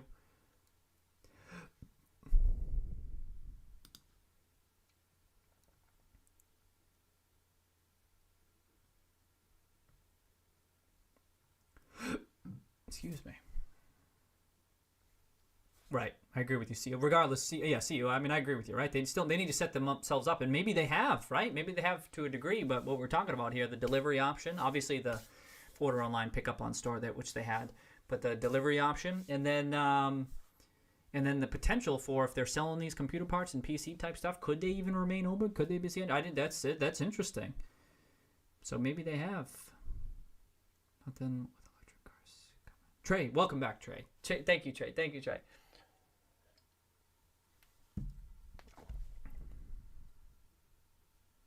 Yep, component sales are high margin. They were close. Yeah, James. I think they are close on same-day delivery service. Real close. We'll probably get an announcement somewhat soon, I would think, before the new consoles. Like we got the new payment options today. Is that this one? I can't really see that. That interest-free buy now, payment later. And here we are just a couple weeks before, so I bet we might get some delivery stuff. Weren't they trialing it in a couple of areas first? And before they rolled it out to the masses, but yeah.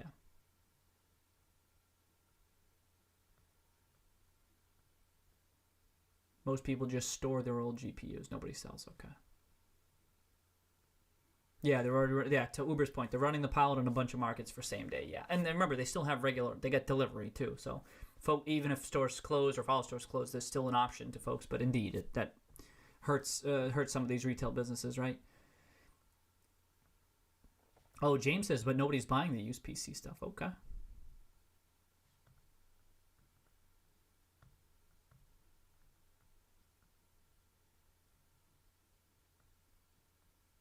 Ecosystem to get easier to get customer data regarding what PC stuff. Oh, okay. Dennis, welcome back. Welcome, Dennis. Welcome. It's like a way of going. Answer same day pickups for console release. Right. That's what they do. Yep.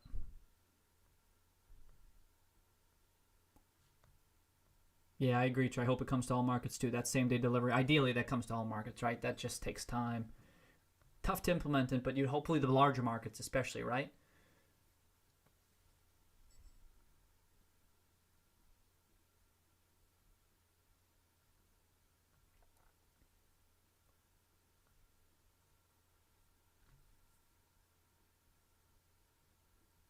Oh yeah, hyperbole. I mean, if they kick that into gear, they're gonna be they'll be promoting that shit everywhere. Oh yeah.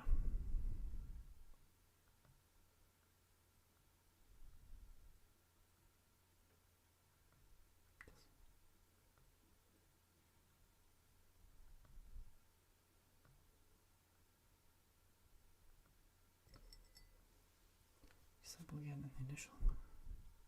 Oh.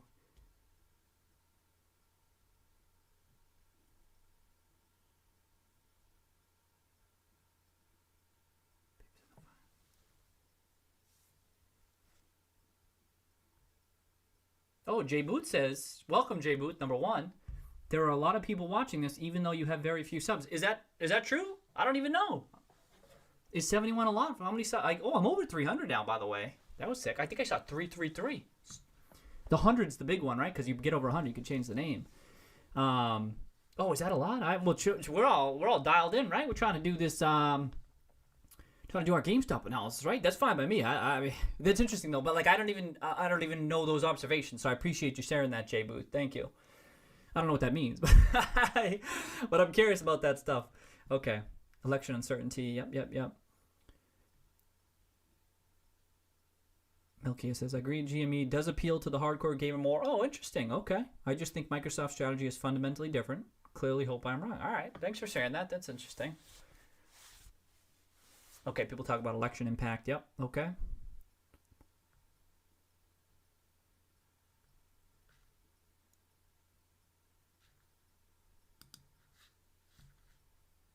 Oh, is it up after hours? Was that 1.3? What are we at? Ah.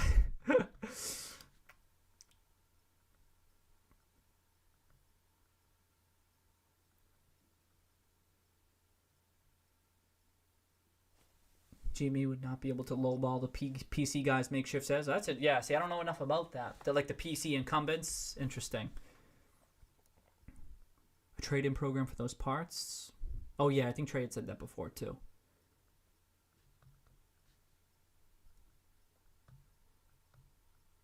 Oh, I think I'm almost caught up. John G trying to help me. I'm almost caught up, John G. I think I'm close.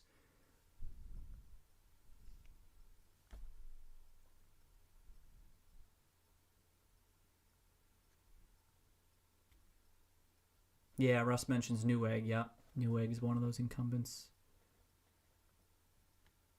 John G, I'm almost there, John G. I'm going.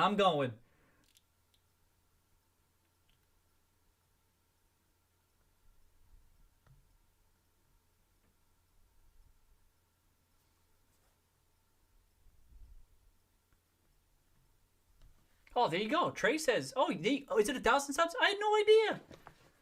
You have the option, right? You have the option, though, right? It doesn't, like, automatically happen, Trey? It doesn't happen automatically, does it?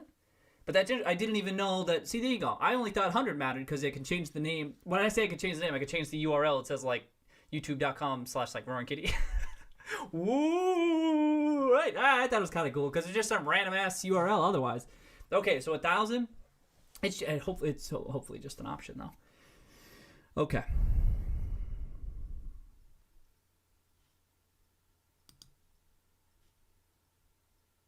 Okay, do you think there'll be a shortage of stock? Jose Diaz, welcome. A shortage of stock the day the consoles arrive. Could it hurt? We were talking about that. It's not looking like there's going to be a huge production shortage. That'll be tight, but I'm not so sure it's going to have a huge, major negative impact on GameStop. Looking out the longer term anyway. Just kind of might just have lumpier returns, lumpier free cash flows. I mean.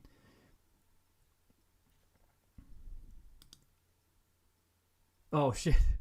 Is there Daniel? Is there a stock turn on? Hold on, am I logged in?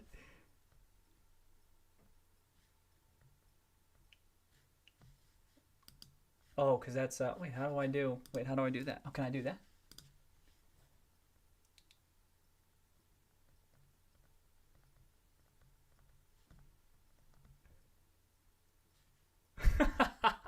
Oh shit, that's funny. Okay. Eventually you have more than a few millions trying to get there.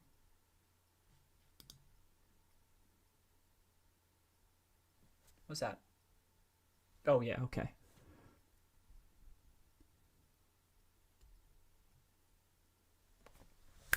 Caught up, baby. 8:30. Okay, that's not bad. What's today? Monday? Friday? Didn't it take me till like after 10 o'clock? Was that Friday? Jeez. On Friday, the stream broke. It broke. It was like we were like hour 6 or something like that, and I didn't know it broke. And I was doing research on one of the companies, and then everyone started leaving, and I thought everyone was bored. It just turned out that shit froze, so I just had to change up the scene. It took me a couple minutes, but I finally got it back up. Seems like it's holding up okay today. But that's what happens. You go 5-6 hours. Maybe YouTube can't handle that. They're like, oh, we got to break this shit. I am caught up, Jake. I made it.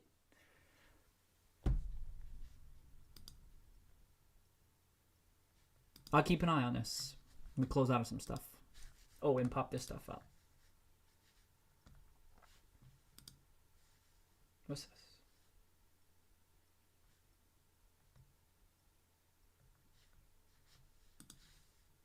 Okay.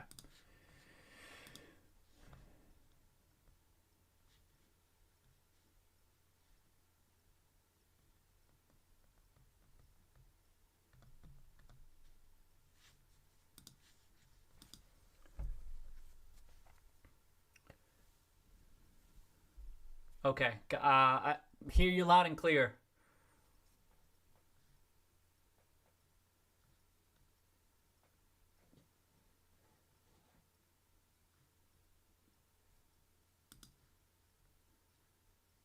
Oh, let me check out the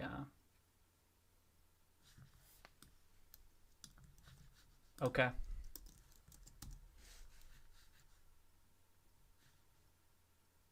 Oh. Okay. Oh, didn't know that.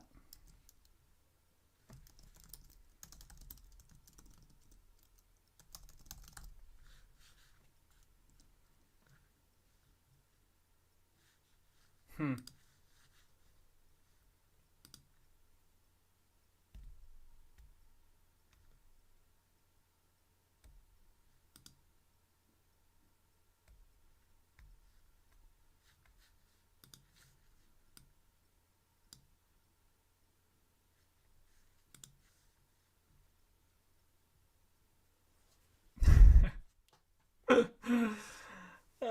Okay.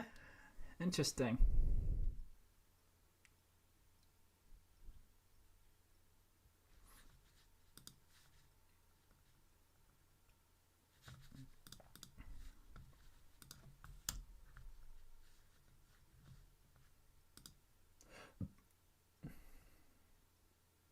Hmm.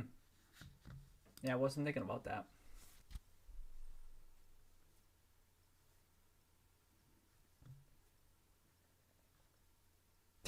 Trey. Oh, okay. All right. Yeah, I'll have to dig in deeper to that. Poke around, you know what I mean? Like I hadn't been. And he had said that too.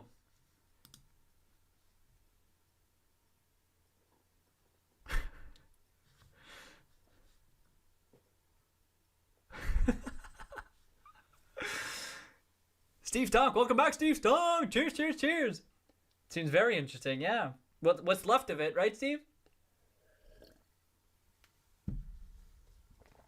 Okay. Yep, got it.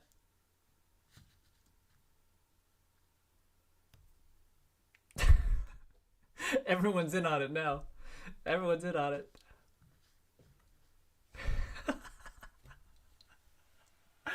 Oh shit.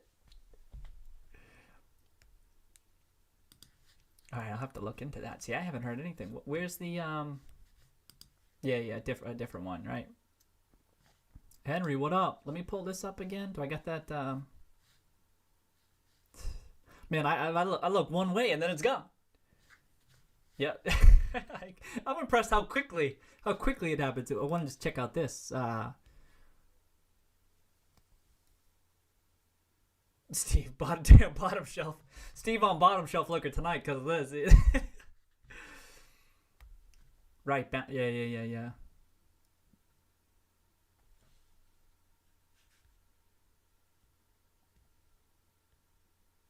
Transient, good question. I think I got it up. There you go. Just about par. Pair 30 for me. Those airplane 2-ounce bottles of Crown. Oh, dude, that's. I mean. No, Crown ain't bottom shelf though, right? Maybe just because it's small. That's why. Thanks, Trey. It had to pay very close attention to that. You know what I mean?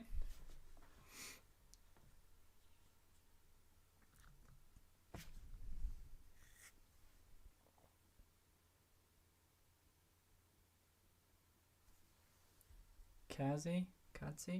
Welcome. What do they? Trying to keep following it. Oh man, it's all disappearing. They just.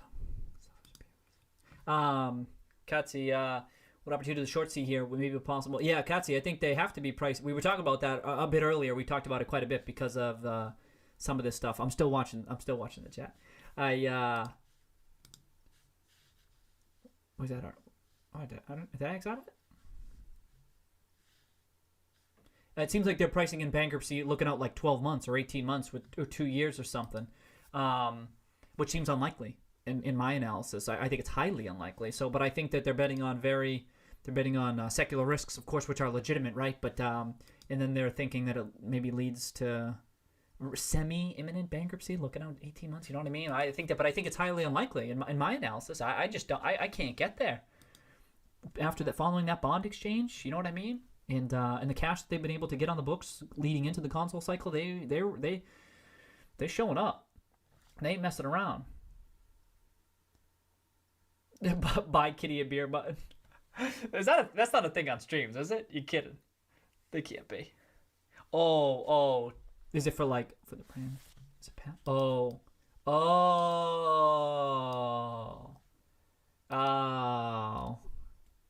I gotcha. I may have known that. I certainly didn't remember that.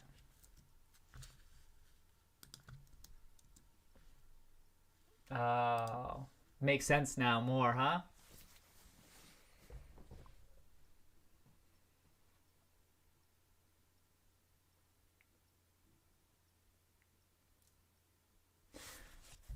Look into using Nightbot and set up your Streamlabs so people can support your stream. All right, I'll look into it. Thanks, Trey. You always help me out with it. Nightbot has a chatbot in Streamlabs. Is that what Streamlabs is? Okay, thanks, Trey. I'll look into that type stuff. I'll add that to my list of stuff to just research. Thank you, Trey. Yeah, good call on that.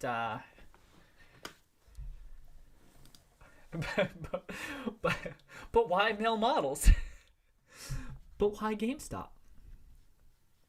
Yeah, I think Trey. I think when people like the I think you've mentioned that before, Trey. Right? I think you may have mentioned that before. Oh, I missed that one. Shit. Spider Cat. Oh shit. I'll look into that spider. You know. No. Yeah. Oh. Okay. Streamlabs also has an overlay. Oh.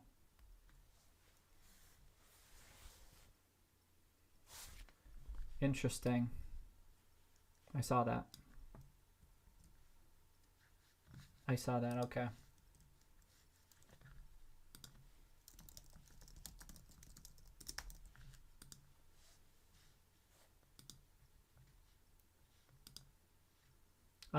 Is Streamlabs? I forget. Is Streamlabs used in lieu of Is Streamlabs used in lieu of OBS?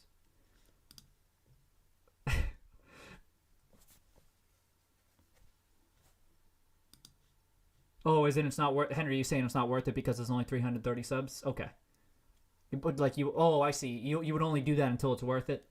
I bet that's what Henry's saying. Okay. I have no imminent plans to do it. I'm just curious.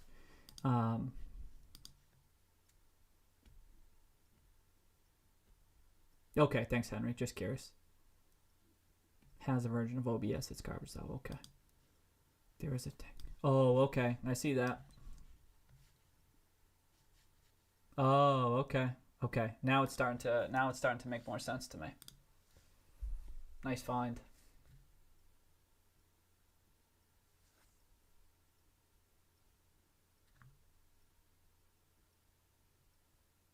Oh, Streamlabs is to augment. Streamlabs has overlays, etc. for followers and stuff. Okay, thanks, Trey. Can I use it with OBS, or is it used? Oh, you said it has an OBS version, so I'd use something to it. Okay.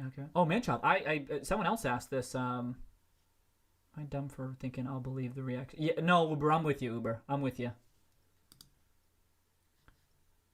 Yeah, I'm with you on that, Uber. You know what I mean? Base case, nothing until proven otherwise. You know what I mean? That's how I'm interpreting this. Just to be clear, I think that's what you're asking.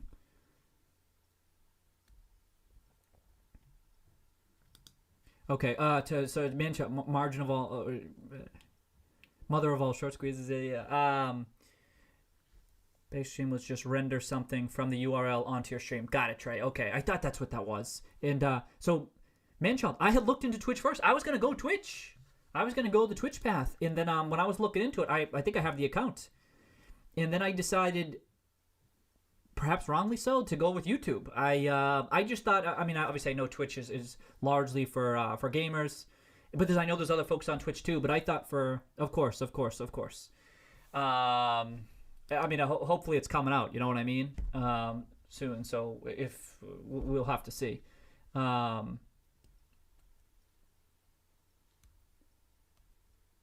see it. I see that. Yeah. Sorry, I was just reading some of the chat as I go through answering the questions. So I did what Trey went with too easy to get. Oh, permaban too. Oh, I didn't think about that stuff. I just did what Trey was doing. Like I just thought more people for discoverability. So that's a good word. I didn't think about discoverability, but I just thought more people use YouTube, right?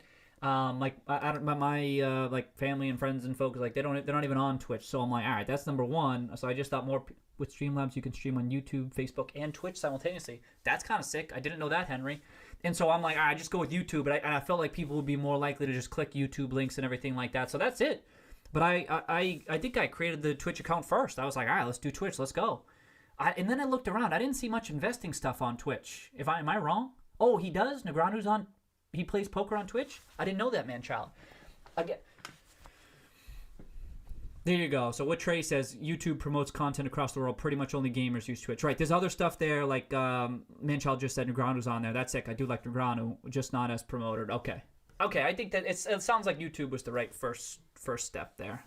The IRL section on Twitch is interesting. But thanks for sharing this. Like, I dug into it, and I didn't see much investing stuff on there. And I thought, I don't know how many people would be checking in for this. And, like, how many of you would even have gone and seen it on Twitch? You know what I mean? Like, I wonder how many of you would have come across it. You might not have. So, but anyway, I appreciate that. And I'm very interested in the Streamlabs thing down the line. I got to look into that. Where the hell's my... Oh, my daughter took it somewhere. Yeah, I'll remember. There you go. Azul. Cheers, Azul. Wanted to come across it. Thanks for sharing. Just curious. Did I miss some stuff here? Good questions. Okay, so Trey was saying you get a GME bar sponsorship. Maybe down the line, huh? Can you imagine? I don't know what there's to sponsor here, but maybe I'll start gaming, huh? Well, Gamestop will work out in a big way, huh? I'll go on Twitch. I'll stream. You'll see me suck at games and stuff. GameStop headband. Ooh. Oh, yeah. Maybe down the line, huh? Okay, use a browser source in OBS. Okay, thank you, Trey. I know how to do that. Just render something from the URL to the stream. Yep.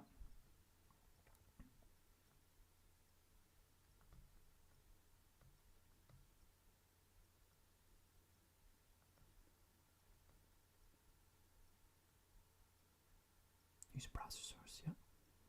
Then always. Okay, should I scroll too high? A religious stream. It's like a religious stream for shorts. They need forgiveness for being. I know, right, Russ? Russ, I wonder if they're tuning in. You know what I mean? I'd like it to just have the discussion. You know what I mean? No joke. But then we can. Who is it? JG doing a good job taking the devil's. Some people even today trying to take that devil's advocate. Always feel. I encourage folks to try to take that devil's advocate. Press us. You know what I mean? Like that.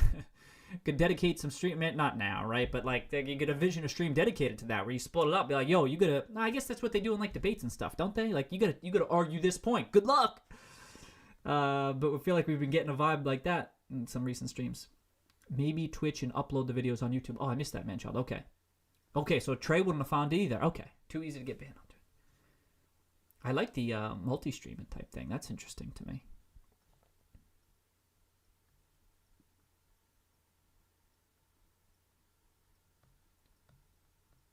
Okay, so tagging along with Uber said, no PR makes me think non-material, right? Maybe down the line, right, John? You know what I mean? With all this stuff is, I think, immaterial or not meaningful until it's like it should be immaterial until proven otherwise. You know what I mean?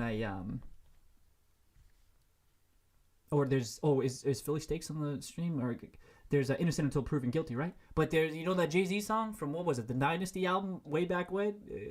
Guilty until proven innocent? Wasn't that one of the songs? Or the name of the album? I forget. I listened to that recently. I couldn't believe that shit. That was one of my first. That was one of the. No, it was like the second Jay-Z album. The first one was that. I forget the name of it.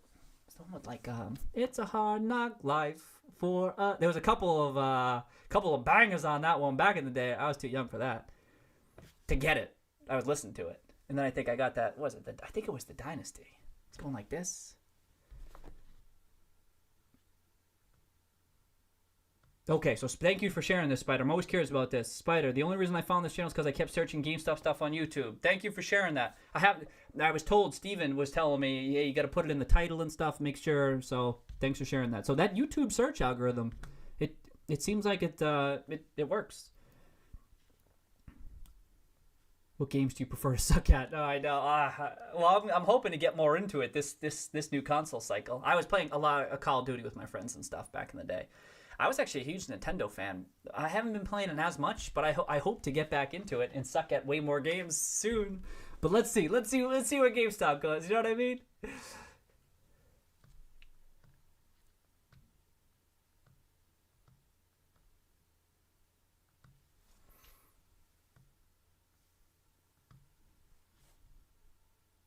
Okay, Twitch doesn't have a gambling on the card. That was funny to me, I guess.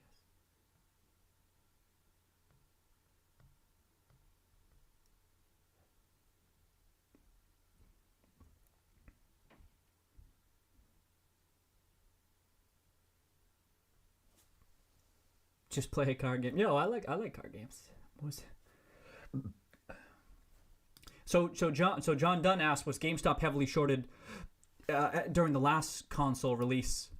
And it wasn't this heavily shorted. That's almost damn sure, right? But it's always been a fairly heavily shorted stock, like in that 20%, maybe not as high as 20%, at least 10%. I want to say, I don't know. I don't have the historical short interest figures on me, but as I recall, it's always been a pretty, like it's a perennial favorite of shorts for what that's worth, but never this heavily shorted, John. And part of that is because we're closer to that we're further along in that secular decline, so at least it's understandable for a higher short interest, just not this level of it. But good question. Salary says, I was searching for cute kitty videos. I got duped. Oh damn. Oh, how far back did that historical short interest go, Uber? Oh shit. What'd you say? You posted on Twitter, right? Yeah.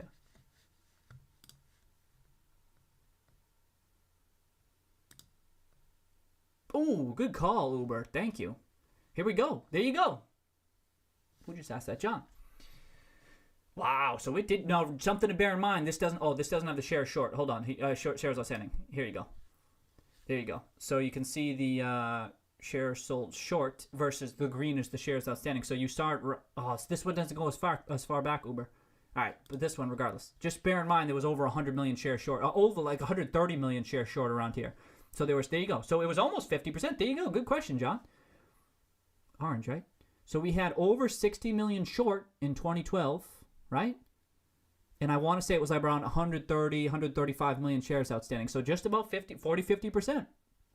And then look at how much it came down.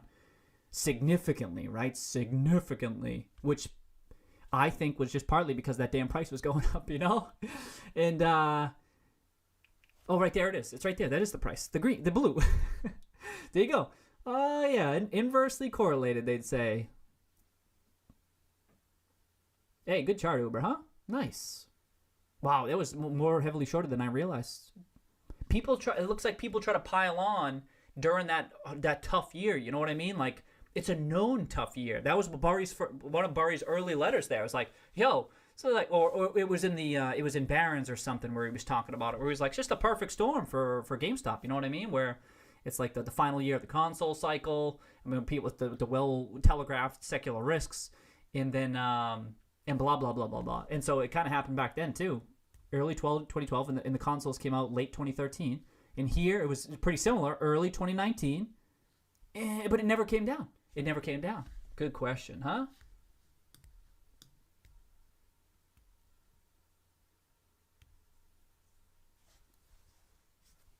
And they've increased, rather. And you'd argue that the price isn't up all that high. You know what I mean? It's like just off the ground. It's like boom, boom. But it's back to where it was. It's nowhere close to previous cycle peaks. Not to say that we're going to hit it, but I just mean it's still the gutter's too strong, but it's still near lows, historically speaking. Ted, cheers. Let's go, Ted.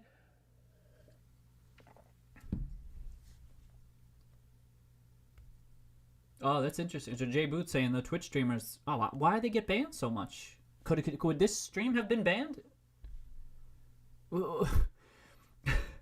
Like you're not allowed to wear. I hope you're not allowed to wear costumes or something like that. You know what I mean, Jay Booth?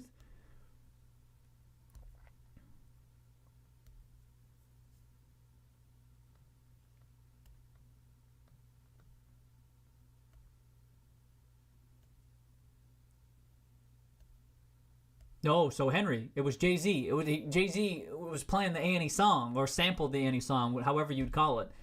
But yeah, it was Jay-Z's song sampling the Annie song. Good call, Henry. Henry knows. Henry knows.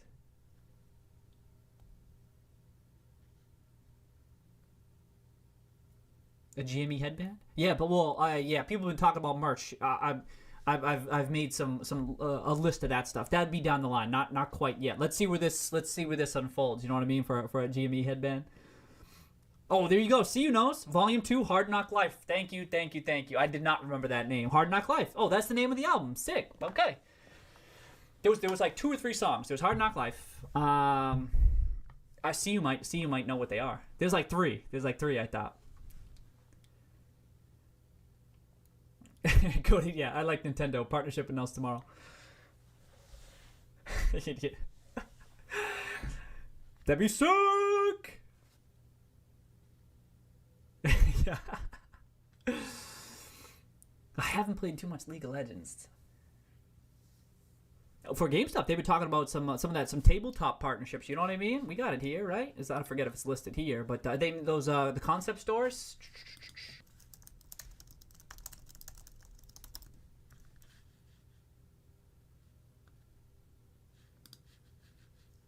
This is a good article, actually. Y'all should check this out. If you haven't seen this article from GameStop, from IGN, this was one of the first.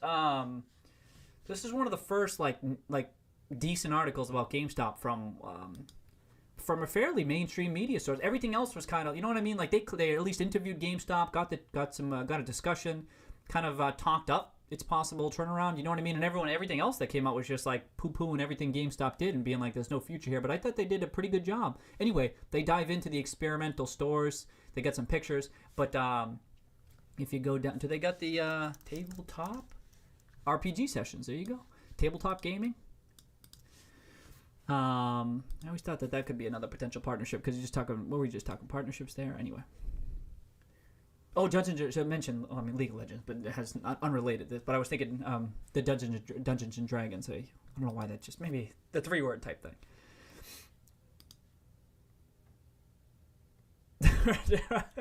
Yeah, right, Jay.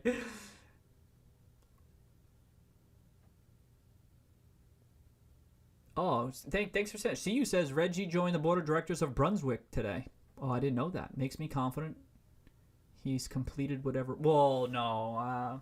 I think folks are actively joining boards and leaving boards. I wouldn't look into that too much. CU. Yeah, no, he'd stick around. Folks are on many boards. That's often how it works, especially if they leave. I mean, I don't think Reggie does. He's no longer with Nintendo. Is he doing anything else full time? Sometimes people just do that beyond boards, you know.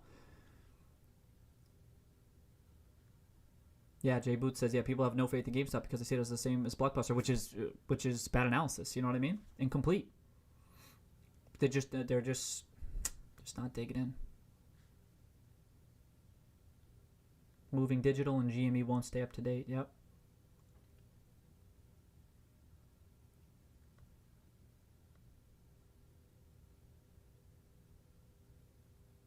Manchild says, if GameStop becomes Chewy for video games and collectible stuff, they will win. And collectible / nerd stuff, they will win.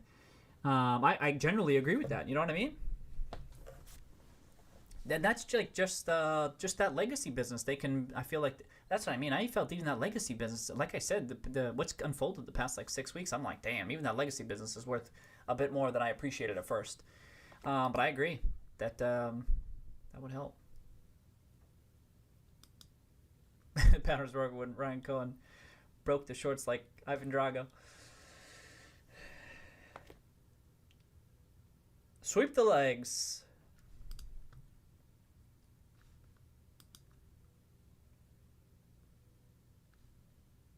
Oh, okay. Billy's saying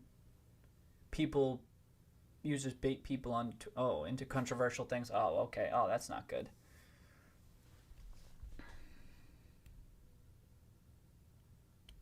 trying to change with times and improve delivery plus added in their collectible side. Yep. James is only here for the kittens. I don't blame you, James. It's truly all that's here, right? In the chat, maybe. That's... People are multiple modes. It's normal. Yeah. I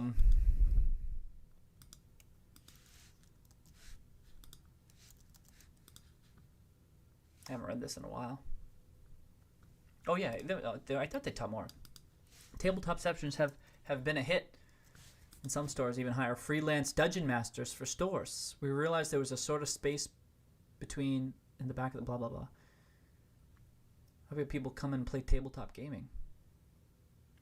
But the core undercurrent of every store is the notion of try it before you buy it. It's a place where you can sit on a couch and play games you otherwise can't play sitting on a... Right. And these are just experiments, right? They're just testing different things, see what people like. And obviously the COVID impact has impacted this, right? A Warhammer store near my place, they did well. Interesting. Oh, Makeshift likes that.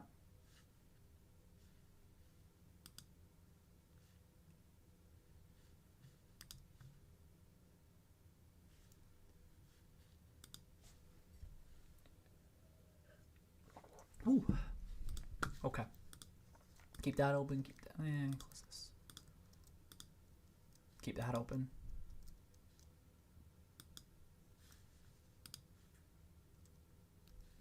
Future's green right now. A little bit. I bet. I mean, I have no idea, right? No idea. I lean toward green. I thought today was like aggressively down.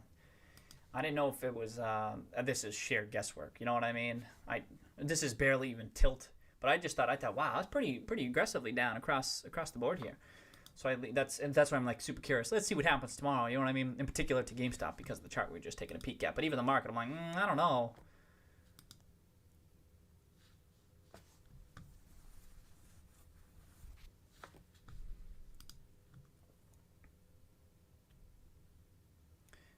Jay Boots saying, what do you think will be the catalyst for the short squeeze to really take off? So first of all, I've been saying, like, I didn't think short squeeze, it hasn't been my base case. I've been thinking, like, oh, because so many stocks I deal in and so many people talk about short squeeze stuff, and I think, I don't know about that. But I got to say, the odds of it are creeping up in my head. First of all, Jay Boots, to just point that out as this price rises, you know what I mean? And it's a more expensive short to keep on, and the short's been rising. Now we're at 70 million. And now I think every single potential news article that's coming out, or any potential PR is like potentially bullish, you know? And now I'm thinking, holy shit, this thing could squeeze. There's different types of squeezes and stuff. Everyone's kind of talking about that infinity type squeeze, and I can see that's a possibility. But I'm like, yo, I'm kind of leaning toward it. Might even, is it likely? Anyway, to answer your question, Jay, I don't know. I think it's going to be some sort of news that can modify people's beliefs about this company being in secular decline. That's why that Microsoft partnership was big. Forget about whatever that daily move was, but it was like, boom, kind of people were re-rating the fact that, oh shit, the secular risks aren't putting like maybe they're not quite as, or it's not quite as risky as we thought looking over the long term because GameStop has some opportunity. So I think it'd be maybe more potential news on that front, if not a Sony Nintendo type partnership equivalent or semi-equivalent to that Sony one, just other type of partnerships.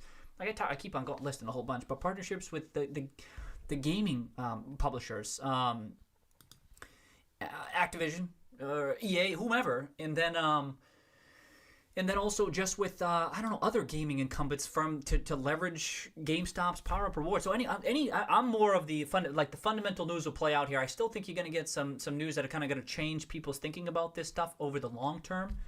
And then coinciding with that is just this bullish chart and the bullish sentiment that we're seeing. It's kind of changing. And so I think something that pops us out above, we've kind of been ballparking, kind of toying with this idea, that gets us above, I think, this $17, $18 range, which just so happens to coincide with the $1 billion market cap. This is guesswork, right? You never really know what triggers this. I mean, what if someone comes out and tries to buy GameStop? You know what I mean? If that happens next week and you need to call back all the shares, that could result in a short squeeze. You know what I mean? I'm just trying to go for a run-of-the-mill type thing. But it could just be the price keeps grinding higher until it gets so expensive on the short side that they have to close. Or maybe something happens that makes them change their thinking that maybe GameStop isn't going bankrupt in the next 12 months, because right now it kind of seems like that's what they're pricing in. maybe they actually need to see free cash flows and that they're not going to be closing until Q4 or the end of Q4 or Q1 or Q2. Do you know what I mean? I don't think it would take that long, but the real risk is if something pops off here and happens quick, right? So that's why I think some kind of transformative type partnership or a couple of partnerships. It doesn't have to be one thing, but maybe you get something that gets us to 17, 18, and then something else. And then I think it just starts to get so expensive that if there were going to be a squeeze, I think you start seeing it once you start getting above 20 and stuff like that. It starts to get like kind of out of control, I think. But I don't know. That would be my best guess, Jay Booth. But really, it could be anything. If for whatever reason you got to call back shares, whatever the hell that reason is, if they announce they bought back shares too, and that takes people by surprise, especially if paired with some additional news like a beat in Q3, like there's any number of things, but I think it's that price point. Like if we start getting above 18, 19, 20 for whatever reason, I think it starts to get expensive. Or that's just, I don't know, but there's anything that can happen. Okay. If they brought in old Pokemon, Yu-Gi-Oh, and Magic the Gathering cards as resale items, they kill. Ah, that's a good call, CU. We hadn't talked about that one all that. Hey, Justin. Cheers, Justin. Welcome back. Welcome back. Big week. Oh, big week ahead. Yep. Wait, Justin, are you still long GameStop after today's sell-off? You sure? That kind of surprises me because, I mean, this is a big sell-off, Justin. Maybe you didn't see the news today, but it was down 10%. Just a heads up, dude. No spikes on the green, only little. So Russ saying he lives in that DFW, Texas area. 30 stores out here. They are busy. You have to call different locations. Hey, thanks for sharing, Russ. Yeah, that seems like that. I mean, that's the thing. They're going to be busy this time of year, right? But I'm happy to hear that they're even busy going in October, right?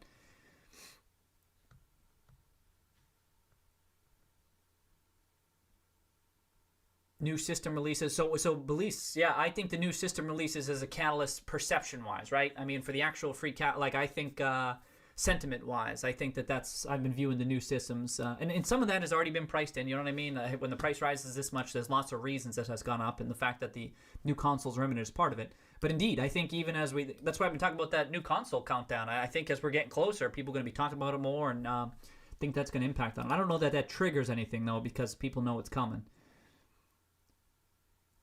Oh, massive week. Okay.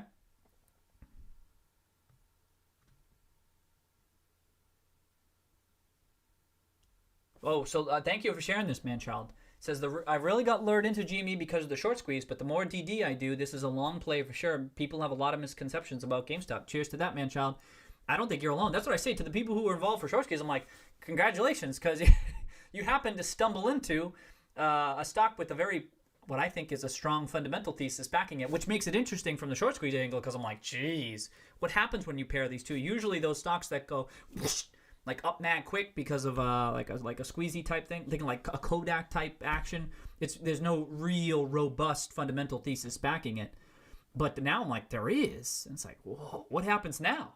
But I think good props to you, Manchild, for digging in completing that DD and kind of seeing what's here.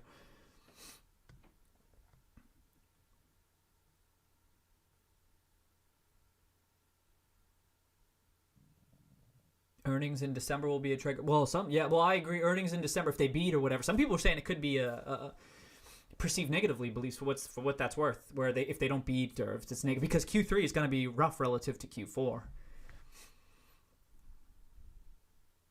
Yes, I think 50.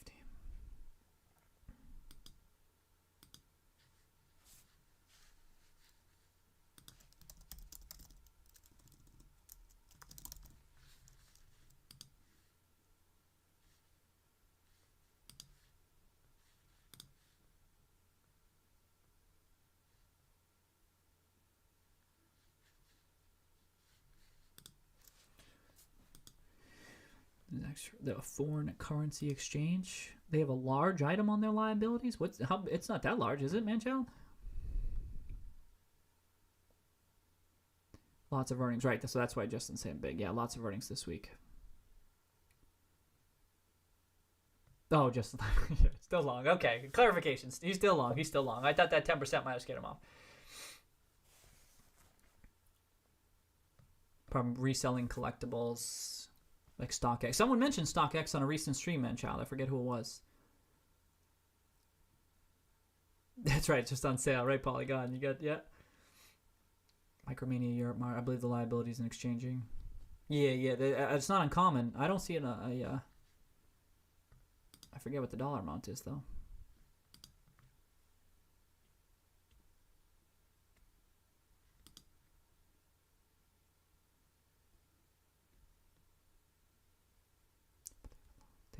I see StockX does have pops and lists. No, but they have a section for there. Okay, so StockX.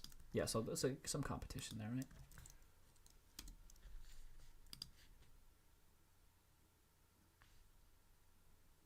And not a different type of competitor. Was someone talking about this for this on the collectibles front? Did I miss that? Reselling collectibles? Where did I miss that?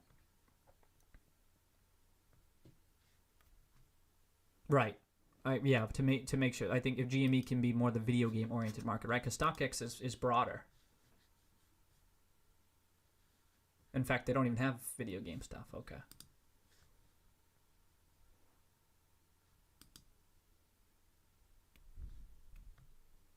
Pluto is what's next. It demands it so far that NASA will study it. Yeah. Actual liability.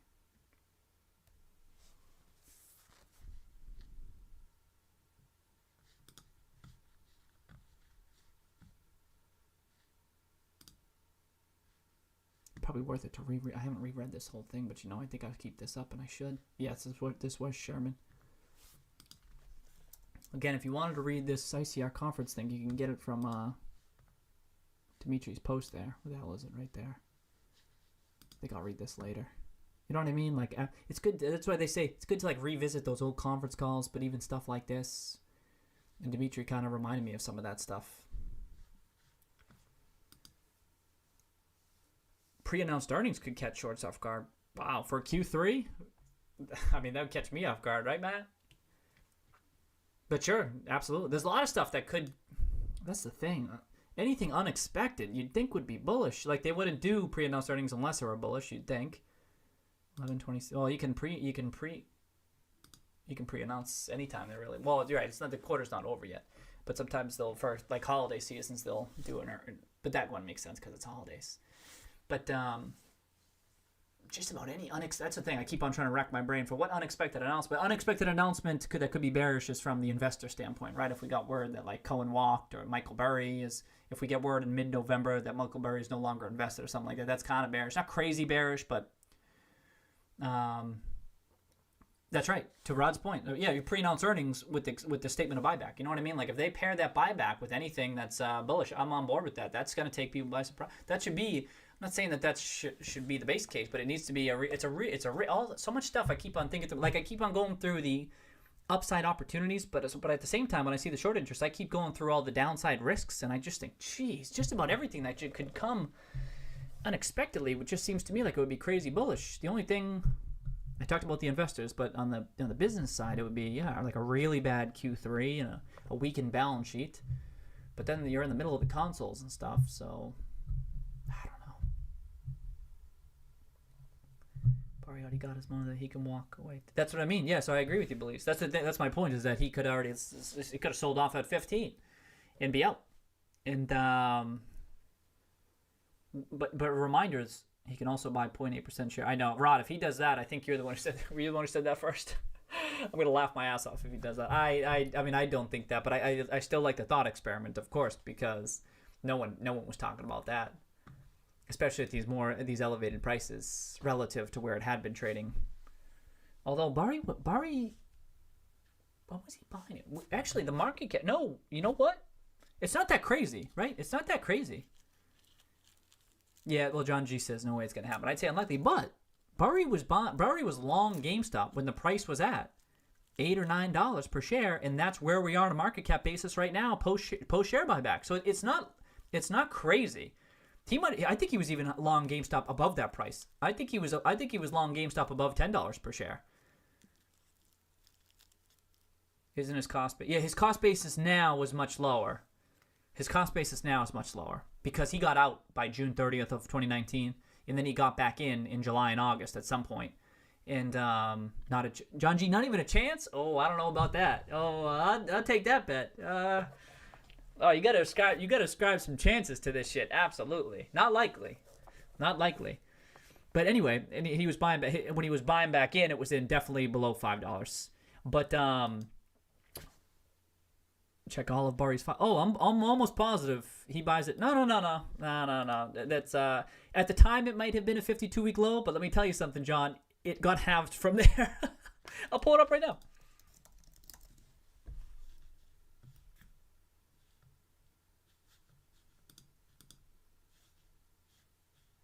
I think I can go back a couple of quarters, I hope. Oh,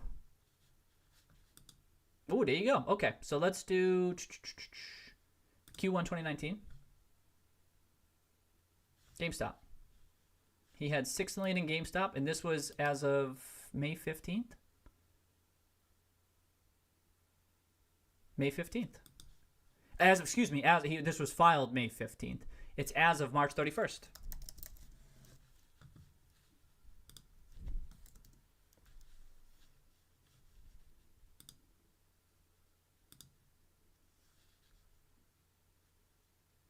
Yeah, he was long GameStop above 10, which was a market cap of over $1 billion.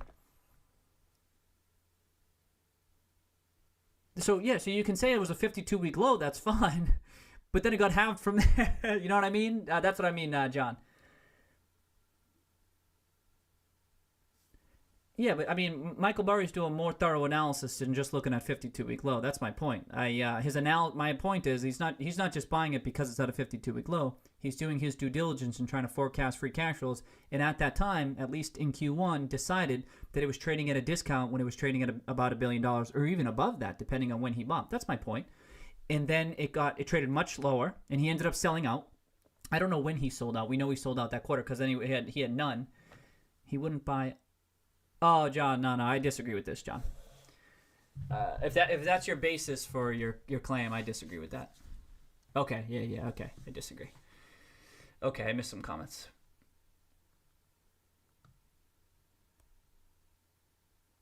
Not a chance. Barry knows the impact. So Justin's point, I'd agree with this. Again, I don't think it's likely, but this is the point this is what Uber's getting at too. Barry knows the impact that it could have.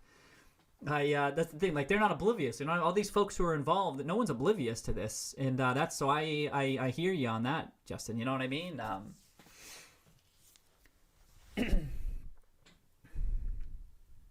And again, it's still like below when he was buying back in the day, but that doesn't mean like that's a difference. Usually, he's just that's not generally his style. Like that, his move impacts the price. Usually, it's just buying at cheap prices, right? But I still like the thought. Like I'm thinking about this now since we talked about it on the stream. I'm like, damn, that'd be something. I don't know. I don't think I've seen that before in a stock that I've been dealing in. That's why I'm like, whoa, you know.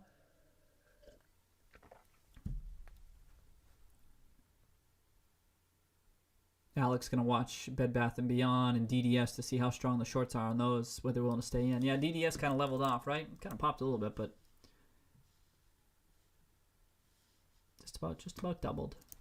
How about what's Bed Bath & Beyond holding up? Holding up okay. Holding up real well, actually. I haven't tracked the short interest all that closely, though.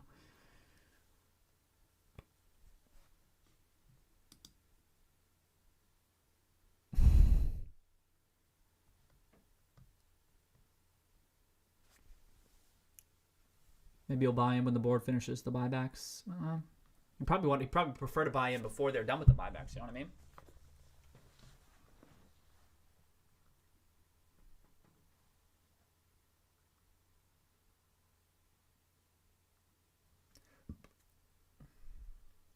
Well, there was Jay Booth. There were so many people who get their consoles from GameStop in Q2 and Q1, and they have had poor. Oh, Jay Booth. The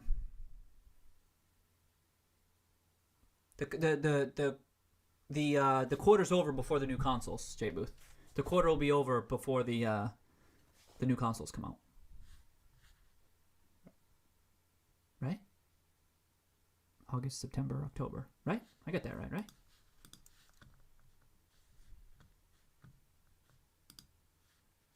Yeah. August, September, October. Whew. I'm like, wait a second.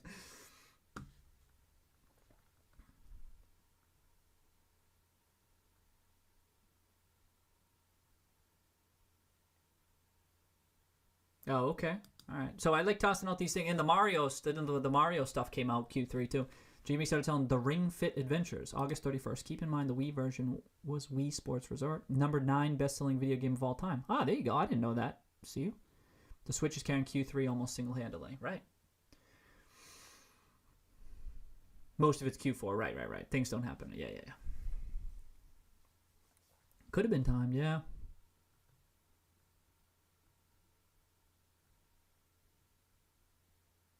Yeah, I don't know.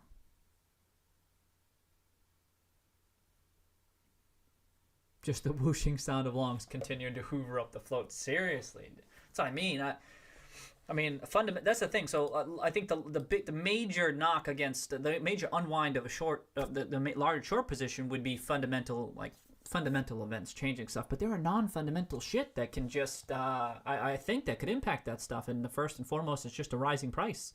For whatever reason, it's rising. But another big one is, if for whatever reason, those shares needed to be called back. You know what I mean? And where'd the float go? Again, not my base case, but from a risk perspective, I'm like, damn. That's what I keep on saying. Like, as an individual investor, these incremental adds on the short, you could never do this unless you were totally hedged. And even then, how would you be hedged? You'd have to be hedged maybe via options or so forth. But like stop losses might not even protect you. So it'd have to be via options. Like you'd have to be outright hedged. Otherwise, it's too dangerous of a position.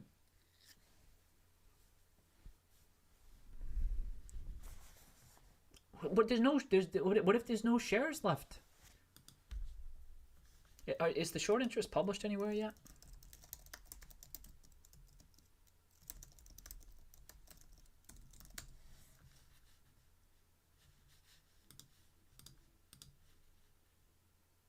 Whatever. Okay.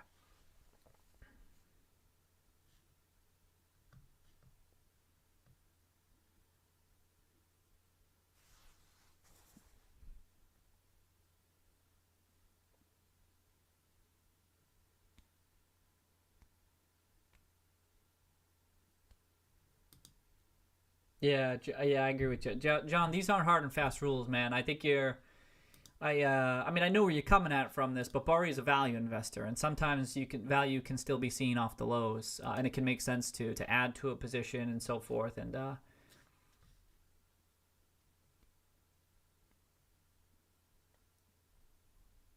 September video, yeah, okay. Thanks, Alex, for tossing that. Talk about Q3 stuff. He says September video game sales rose too.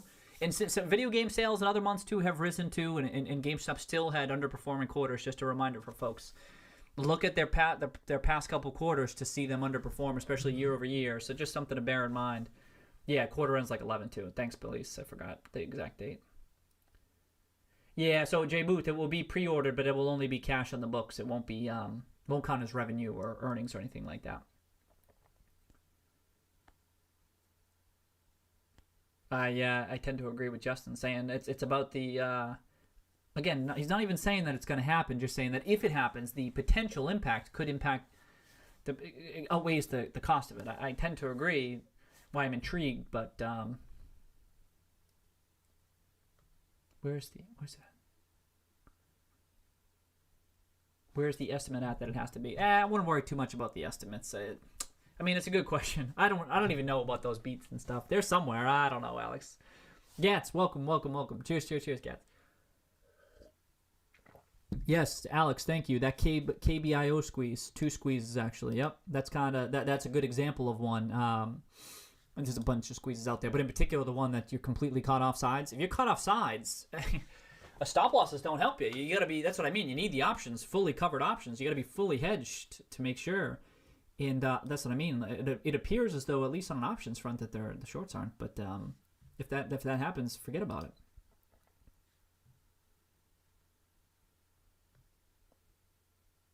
Yeah, Police says, yeah, look what Dunkin' Donuts did. You just get it announced. First of all, it couldn't even be an announcement. What if it does? Sometimes there's announcements and deals don't go through, but even if you get the announcement, I'm like, I don't even know how you get out. Maybe there's a that like there's no way. I keep on thinking. This is the thing. I kept on viewing GameStop as a potential PE target, and I think it's still a PE target. I don't think it was imminent or anything like that. But then you get the Microsoft partner. So I still think it's like a PE target in time, whatever. That's why the bankruptcy thing is like, what? But anyway, now you have Microsoft. Then you have Ryan Cohen taking a 10% stake, and we know he's a billionaire. And then you got Microsoft partnering up with them. Like, these parties, they could up their stake in a big way, or, again, not my base case, but even take them out. And then where do you get the shares? You're caught offside. You're caught offside. It just seems to me so damn risky. I can't understand. I don't know. Maybe I just can't be so convinced. Like, I don't think I can be 100% that you can't be 100% sure that nothing like that's going to happen. Even if you're 90% sure, I'm not sure that's high enough. I'm not sure 90% sure is high enough. Not to mention it could be wrong. But even if 90% were accurate, that seems like that still might not be high enough. Maybe. Yo.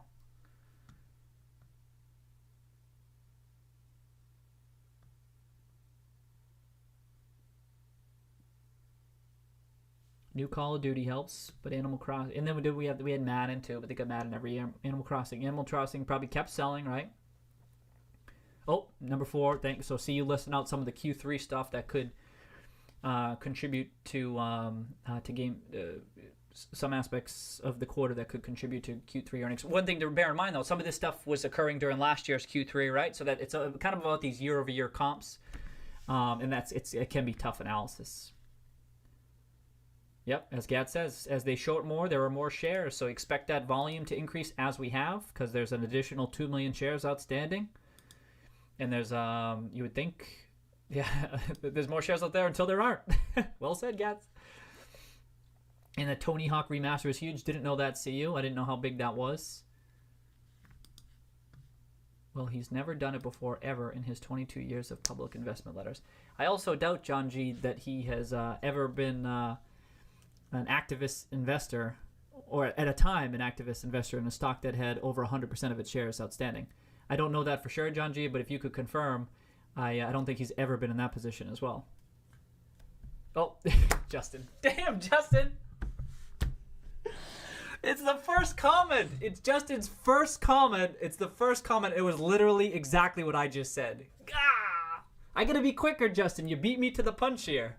It's exactly the same. That was the first thing I thought of too, Justin, right? I'm like, well, this is kind of a unique setup.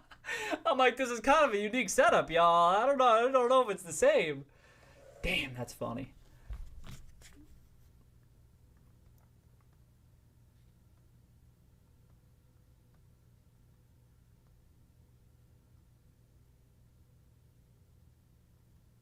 Nope, went too far.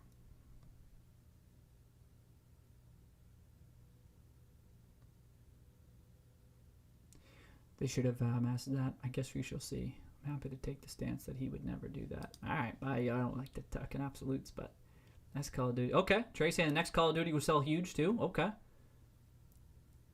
Yeah, Call of Duty's big.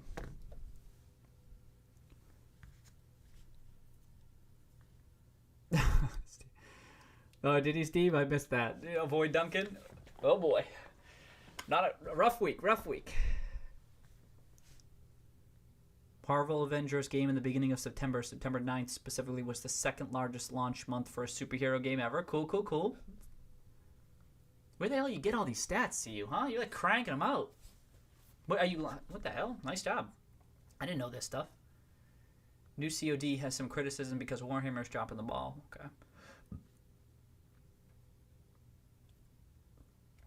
Estimated video game sales for September up 10% year over year. One thing though, so again, like gaming sales was crushing it past couple of months too, and GameStop was underperforming. In some people's eyes, GameStop was underperforming on those line items. You know what I mean? So just something to bear in mind.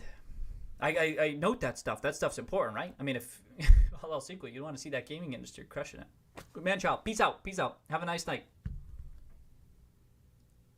2K came out. Yep. Oh, the Kobe edition too. Okay. just collectors alone will have bought a ton of that limited edition. Okay. There's not going to be a beat Q3. Salaryman says no beat Q3. No beat. I don't even know what the it's they were asking that. Alex was asking that. What are the numbers to beat? I think it was Alex. Doesn't need to be a beat for Q. Didn't Barry start selling? No, actually, John, he was selling in the sixes. John, I believe he was selling at the sixes in April. We didn't get to 8. I think he was selling at right about. We were briefly above. Well, maybe high 5s then. Yeah, maybe. I guess it was in the 5s. Sold 20% of his position. Yeah. But I think it was exactly 20% if I recall correctly, because when he was like got down to 275, I think 5s. Yeah. Well, yeah. More shares are created as shares are shorted. If they're what's the difference now to then? What the difference is what we just talked about, John. Now first of all, there's quite a bit more short interest off the top of my head. We're much closer to the consoles. Things are starting to heat up. We're at a much higher price point. Just again, John, just to be clear, we're not saying that this is gonna happen or even that it's likely. Just entertaining the possibility that the market seeing someone like Michael Burry continuing to buy at this stock at $11, $12 might be perceived very bullishly. It can help and could cause the price to rise, right? I think you and I would agree with this, John. That's not typically, I think this is what you're getting at. That's not typically how he invests, right? That like event type stuff. He's more focused on very undervalued stocks. But I'm just saying that, as you point out, he was a seller. Now we're changing our stance? No. I definitely said this the whole time, that this wasn't my base case. All right. Okay, Miles. More shares are created as shares are shorted. If there are 35 million shares of the float, that would expand to 105 million of float. Right? It's going to be a ton of shares moving about out there. That's why I always think it's so crazy when the volume gets down this low. When it gets down this low, you know what I mean, Miles? With so many shares out there, like it happened in like we got down below 3 one day. Below 3, 4. This was early October. Right?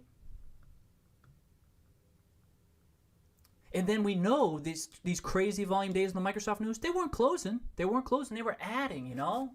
And then this includes 15th. This includes this big day. So you've had not much volume at all. So there's been very little closing, I suspect, since then. And but that low volume kind of sticks out to me. To Miles' point, there's a ton of longs out there, and the volume. I expected a more. Some of that 105 million would be taken out of the float if they're held in a with no margin. Sure. It could be though that they some of the 100. What did you say? So 105 million.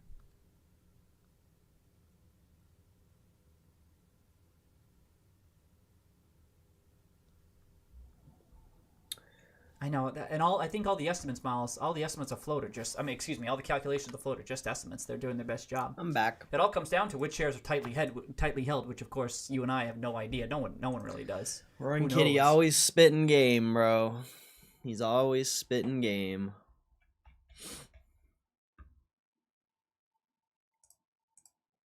I think it's funny because I sit there and watch those too. I've been sitting here for the past like 30 minutes or like hour just watching. Just like, damn, this guy's spitting, bro. He's straight spitting.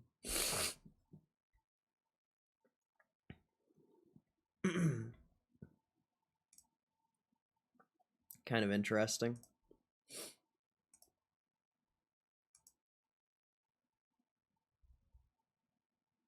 Bro got longer hair than you. I know. My boy looking fresh. Fresh AF.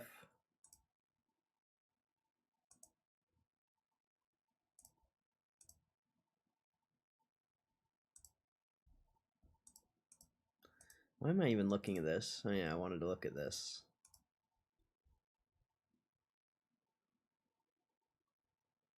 That video's getting some traction randomly. This video stopped getting views, which sucks. I don't know what to do with the videos that stop getting views, man. There's got to be a way to like reactivate them, but it just doesn't. I don't know. Probably would need a nice thumbnail and a nice new title. Fresh title. Fresh new thumbnail. But I think I've tried that and it doesn't always work.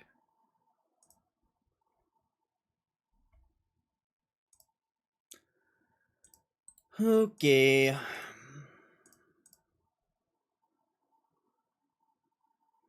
Bro, you'll never see me with braids. You'll never see me with braids, bro. Definitely not.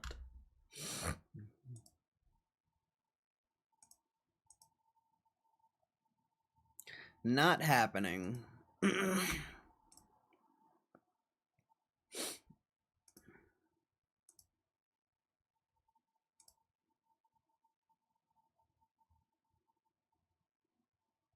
You had a couple earnings tomorrow.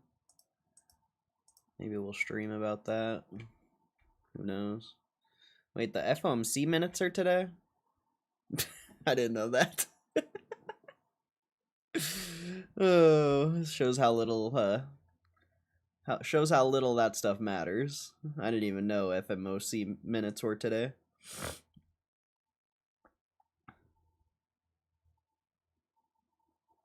Mortgage apps are down. Mortgage rates are flat. Market index up still. What was this again? Mortgage market covers all type of mortgage originators. Covers all mortgage apps during the week. Okay, yeah. Refinance index. Still up a lot, but came down a little bit. So you're still getting a lot of refis. What is this one? Does it say? This one doesn't say.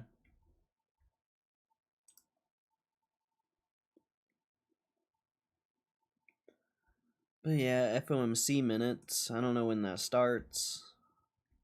But at some point, it might have already came out. Or it comes out in like 15 minutes. One of the two. Might already be out though.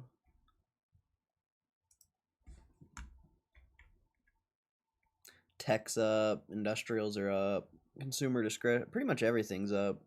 Energy's down a little bit, real estate's down a little bit. Consumer staples and financials, everything else is up or flat. Insider buying.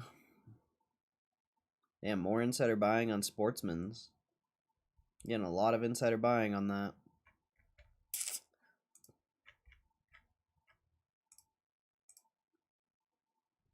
No whales. I mean, you got a couple small whales, but nothing massive. If they have less shares than me, then I don't know how much. I don't know how much it matters. Still no short interest update. Crypto's back up. You're still not getting a big move on altcoins though. Like it's crazy that Bitcoin's at all-time highs, but altcoins just aren't moving. Like that's so weird. It's very weird.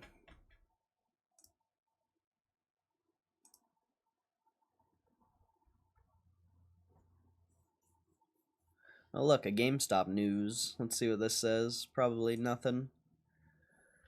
GameStop distributes warrants to shareholders. GameStop is giving shareholders one warrant for each 10 shares held, entitling the holder to purchase one GameStop share at a price of 32.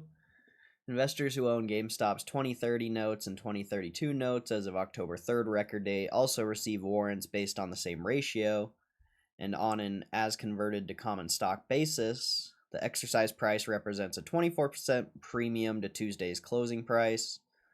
Warrants can be exercised at any time through October 30th.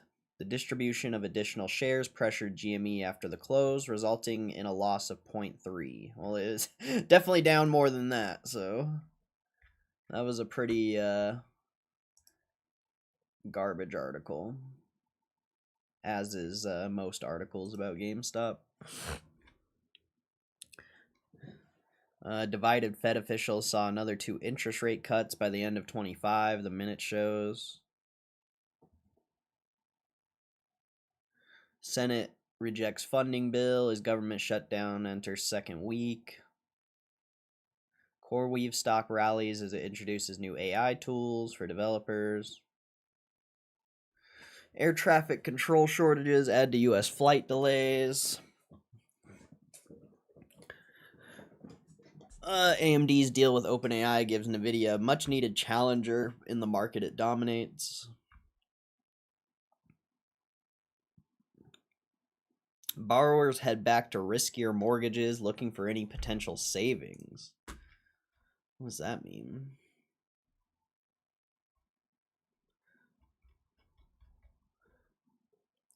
Interest rates fell slightly. Let's see. Total mortgage application volume dropped 4.7% last week. Average contract interest rate for 30-year fixed rate mortgages with confirming loan balances 806,000, decreased to 6.43% from 6.46%. Rate was just 7 basis points lower the same week. Let's see, applications to refinance a home loan, which rose sharply in mid-September, then dropped back. Mortgage rates on fixed loans little change last week. Refinance applications activity generally declined, with the exception of modest increase for FHA refinance applications. Interesting. Applications for a mortgage to purchase a home fell 1%. I already know all this stuff. What do they mean by riskier loans? Move for a few months. While supply of homes for sale is higher than it was a year ago, more sellers are delisting their properties or choosing to wait. For those who are buying or refinance, somewhat riskier adjustable rate mortgages are gaining in popularity as they offer lower interest rates. Rate terms on ARMs can be fixed for up to 10 years, but the loans are considered riskier as they can adjust higher depending on market conditions when the fixed term expires. The ARM share increased to 9.5% last week from 8.4%. Prior week, our surveys show 5 and 1 ARM rates are averaging almost a percentage point below 30-year fixed rates, and this differential is leading to more purchase and refinance applicants to consider ARMs. Mortgage rates haven't done much.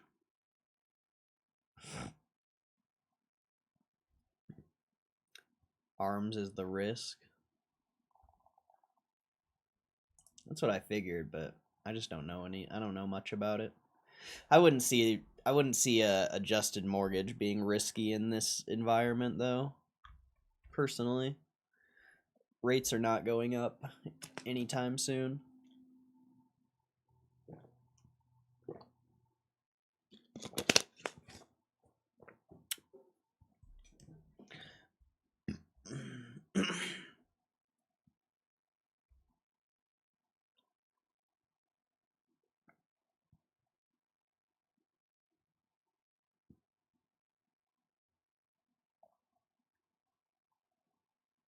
Florida man charged with intentionally setting Pacific Palisades fire in LA. Someone started that?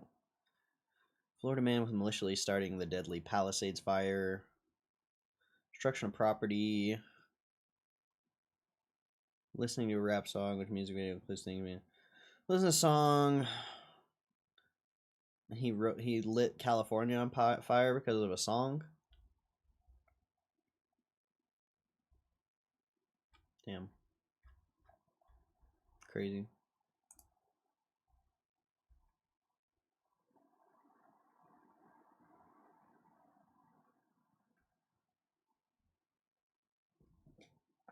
Verizon signs deal with AST Space Mobile.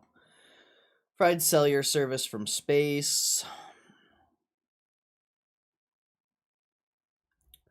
Joby Aviation shares tumble after pricing a $514 million discounted offering. Computing demand substantially up. Gold hits 4,000.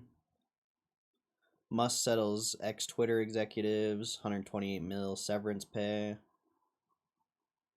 7-Eleven bets a Japanese makeover can fix its U.S. stores. GM backtracks on plan to claim last-minute EV tax credits. Ninja loans, what contributed to '08 crash, stand for no income, no job, no assets. Well, arms and ninja loans aren't the same thing. A ninja loan is just a loan you get with no credit. Arms you actually would need credit for.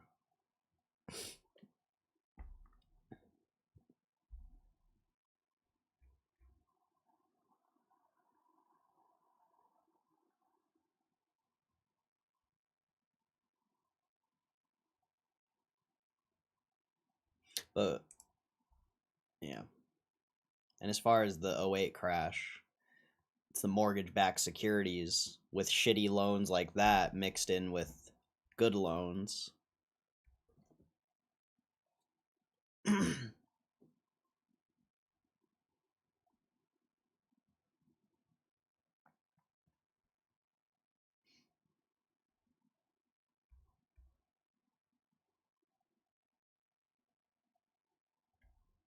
But yeah, I wouldn't consider an arms loan or an adjustable loan risky in this economic environment. It would actually probably be the better thing to get realistically.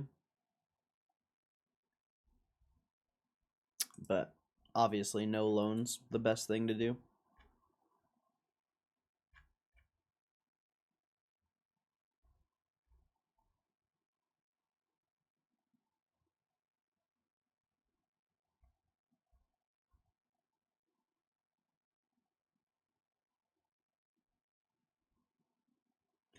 Baybell? What the hell's a Baybell? What is this? The Stranger Things Baybell. What the hell's Baybell? Cheese?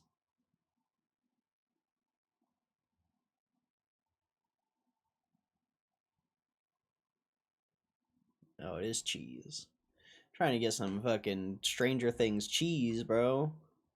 Put it in my Demogorgon dip and my Doritos.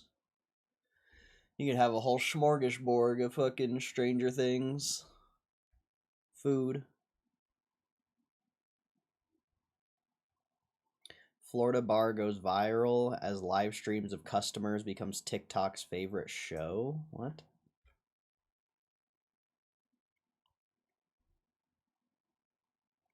Elbow room streams become TikTok. What? A bar in Florida has become a TikTok sensation as viewers can't stop watching the live cameras they have showing off their drunk customers. Real-time live streams of specific places are not a new thing. There are plenty of websites where you can watch wildlife, weather, and even real-time construction cameras. However, they rarely go viral. Yet there's a bar in Florida, the Elbow Room, that's managed to capture the attention of social media users with an array of live cameras. The bar, which is based at Fort Lauderdale, has had the live cameras up since 1996, but TikTokers have started treating like a live reality show. They'll tune in every night to see what's going on and have started sharing highlights. What the fuck? One of the most popular clips was posted by TikToker Courtney Colombo on October 4th, as her and her partner called it their favorite show. In the clip, which racked up almost 2 million views, the TikToker can be heard giving live commentary as patrons of the Elbow Room dance away. She even notes that one particular man is very aware of where the camera is, while his friends want to leave. I saw him last night too, and he was getting in my nerves. One viewer said, I'm 37 now with kids and am bedded by 9. I live through these people now. What the fuck, dude? Other viewers were quick to ask questions about the cameras, including if they have audio. For $2.99 a month, you can have audio. First month's free. It's equivalent to when kids watch other kids play toys on YouTube. Elbow Room is the first bar to offer streams to their customers. It's pretty widespread in the United States and even the UK. It's hard to scroll TikTok live streams and not find someone attempting some midweek karaoke in London. Yet the Florida-based bar is trending like no other with its 4 cameras. Bro, that's crazy.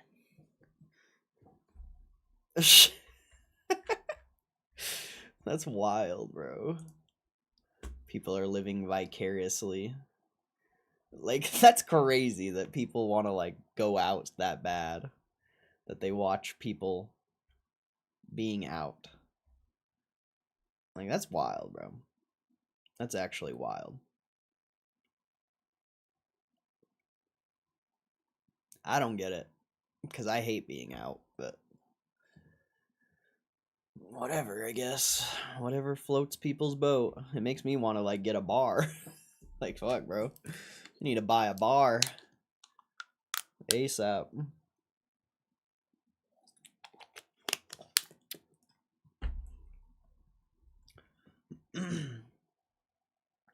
Oh yeah, and as far as the ninja loan thing, that still exists. That didn't just go away. That's still a thing you can do.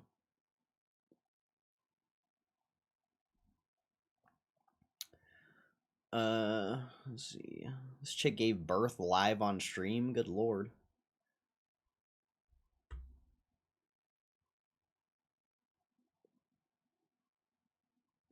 Fortnite map creators sued after allegedly using bots to make real money. Fortnite island creators sued for inflating their islands with over 20k bots. Nice. Nice. Chinese drone show ends in chaos as flames fall from sky. Huh? Fireworks had been attached to the drones, causing sparks and embers to rain from the sky like tiny meteors. Viewers watching below fled in a panic, the sparks ending up starting a few small ground fires, which news outlets say could have spawned a bigger blaze due to the dry climate at the time of the show. Ah, music. Bro, that looks insane.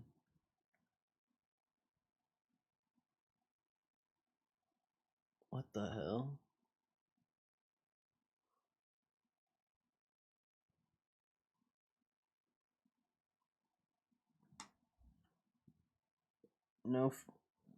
Been given no reason as the malfunction occurred. No investigation into the incident.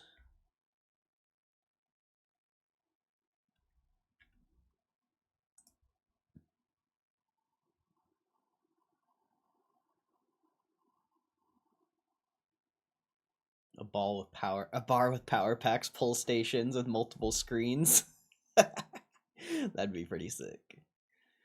I want a ninja loan. You just ask banks if they loan. Nah, you don't get ninja loans from banks. You get ninja loans from like a loan officer, like not a bank, but just from a normal person, basically. Someone who does loans for a living that isn't a bank. Yeah, private equity type thing. I don't think you could get a ninja loan from a bank, but if you found someone, I mean, potentially, like, if you went and bought a house right now, like, if you asked the real estate agent, they would probably know someone, you know. But I don't think you would get one from a bank, and I don't think you ever. Maybe maybe in 08 you were able to get one from a bank, but I think for the most part you had to get it from like a private equity or like a just someone who does loans, like I don't even know what you would call it. But I don't think like a major bank would do it. Maybe like a smaller bank, maybe. But I don't think banks do ninjas. I think you get that from like private loan people. Because if I mean, think about it this way: if like it's the same terms as a bank, you default on the loan, they get the house. It would make sense why someone would do it, because they can go get like an actual real legit mortgage loan for 6-7%, and then they could turn around and give you the ninja loan for like 12. Even though it's risky for them, some people might be willing to take that risk. I don't know. I don't really know much about it, but I don't think big banks would offer it. But I know you can still get them. I know you can still do it. But you'd also probably need more than 20% down, I'd imagine. I'd bet you'd need like 50% down potentially, or I'm sure there's other requirements to get one of those type of loans.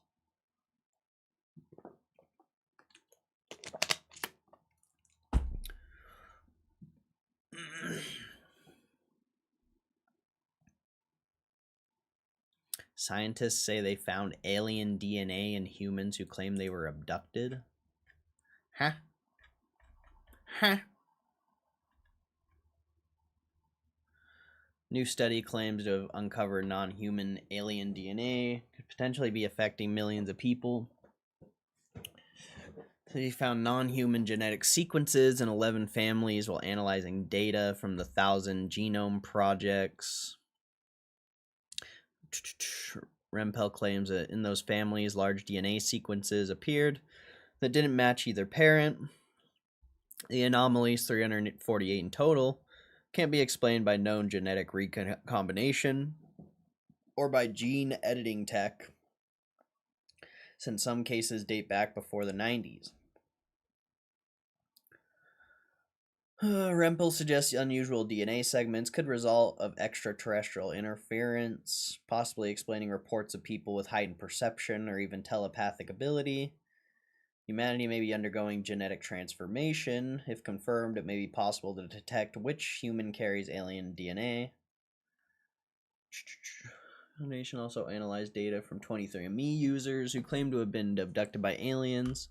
Some showed what he calls non-parental markers, while others didn't, which he suggests could mean extraterrestrial insertions. Might target specific bloodlines. Even some UFO researchers are skeptical. Alien abductions experiences can stem from a variety of terrestrial factors. Technical error contamination could explain the anomalies. Rempel admits the study is preliminary and based on public data sets. We need better data, he said. Still, he believes next generation sequencing could reveal whether alien DNA truly exists in humans. Scientists further stated that people with neurodivergent traits like ADHD and autism could carry these genetic insertions.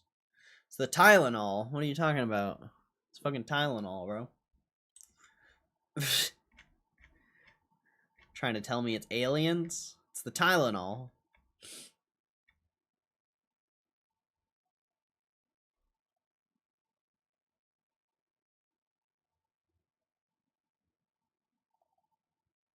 Evo France makes history as Europe's largest fighting game event. Evo France has shattered records to become single largest fighting game tournament in the history of the European Union. As competitors from around the globe gather to throw down in Nice. Evo France kicks off from October 10th to 12th at the Palais des Expositions in Nice. It was the very first Evo to take place in Europe, following the footsteps of its predecessors Evo Las Vegas and Evo Japan. The Evolution Championship Series was born from a series of fighting game tournaments run out of the arcades in the 90s by community legends Tom and Tony Cannon. Since then, Evo Las Vegas has become the premier stop for fighting game fans and players to compete and commune with each other. Over the years, Evo has expanded to include tournaments in other regions besides the United States, starting Evo Japan in 2018 and Evo France in 2025. The excitement of Evo France, very first iteration, is already palpable, showing the number of player registrations. As per a press release from Evo provided to Dexerto, Evo France is already the largest fighting game tournament in the history of the European Union. 93 countries are being represented in the tournament. This is an eye-popping number, especially considering that Evo Las Vegas 24, the largest Evo there's ever been, saw a record-breaking 63 countries represented at that tournament. As expected, France has the most players registered to compete in the event, boasting a whopping 1948 entrants. The UK comes in second with 584 players. Germany lands third place with 286 players, Spain with 231. Italy with 183, the US with 128, Netherlands 121, Poland 85, and Belgium 76. While we knew France would be an incredible host for Evo's first European event, Members of our community showing up to compete from 93 countries is still awe-inspiring response. In recent years, fighting game communities have reaffirmed their cultural impact worldwide, and EVO is committed to showcasing their ongoing growth when we return to NICE in 2026. Players will be competing in a lineup of 7 different fighting games, including Fatal Fury, City of Wolves, Guilty Gear Strive, Street Fighter 6, Tekken 8, and even Dragon Ball Z Fighter, or Fighter Z. Okay, that's kind of cool. That's kind of cool.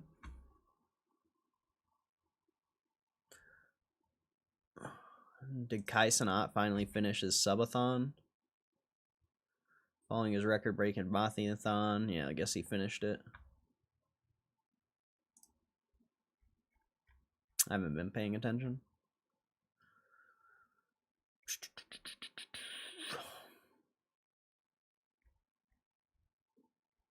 Anything else here? Markiplier marries Amy Nelson. I know who Markiplier is, but I don't know who that is. The Amy Nelson is. Fake statement, seller product.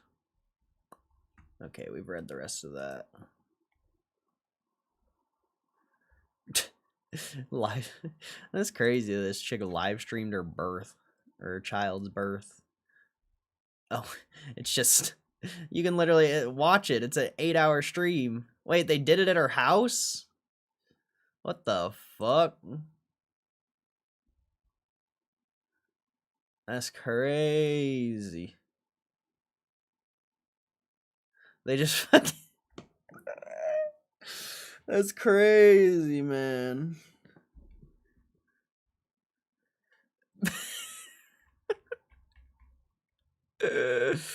What the hell, dude? Crazy world we live in. People are fucking Twitch streaming, birthing babies. I mean, let's be real. I'd probably do that at this point. If I had a pregnant girlfriend, I'd probably be fucking streaming it. I'd probably stream it. So I guess I don't blame her. But that shit, we still live in an interesting world.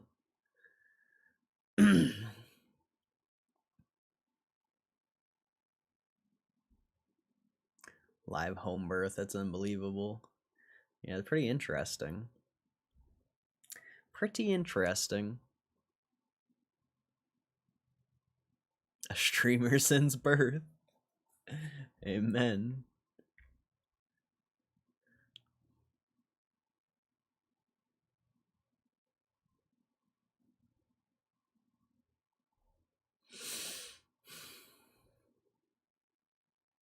Black Ops 6 is going free for a whole week. Bro, I tried to play Black Ops 7 over the weekend. I don't know if any of you guys were here for the stream. And for some reason, I couldn't even play the game. Like, it was trying to get me to, like, do a bunch of things with the drivers, and I don't know. I just couldn't figure it out. I mean, I probably could have if I wanted to spend more time on it, but I gave up pretty quick. I didn't want to sit and spend a bunch of time changing settings just to play Call of Duty. But I thought that shit was weird. New report finds most people barely buy 2 games a year.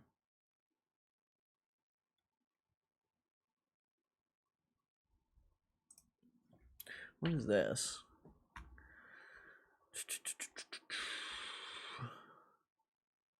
Current subscribers in certain countries will continue renewing at their existing price for now, in line with local requirements. Okay.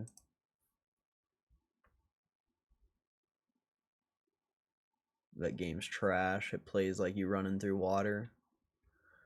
I figured it wouldn't be good. Kind of glad I didn't play it. It would have been nice to play a couple games just to give it a try, but yeah. I'm done with video games for now. I don't need any more of that in my life. I had my weekend of fun. That's good enough for me. I'm good. You know, I'll be good for another year of no video games. Maybe I'll play again next year.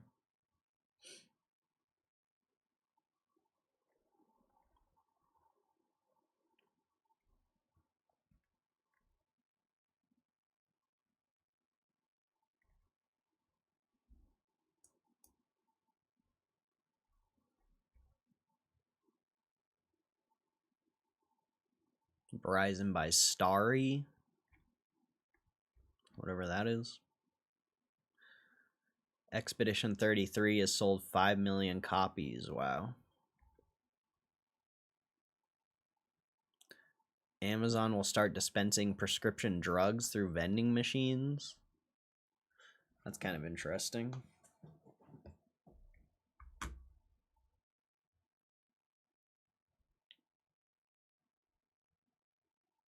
Nintendo's mystery animated short is in fact for Pikmin project. Oh, Pikmin. Classic Pikmin. A classic Pikmin.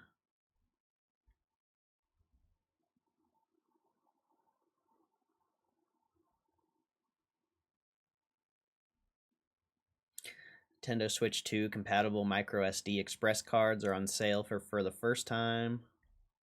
Thanks to Prime Day.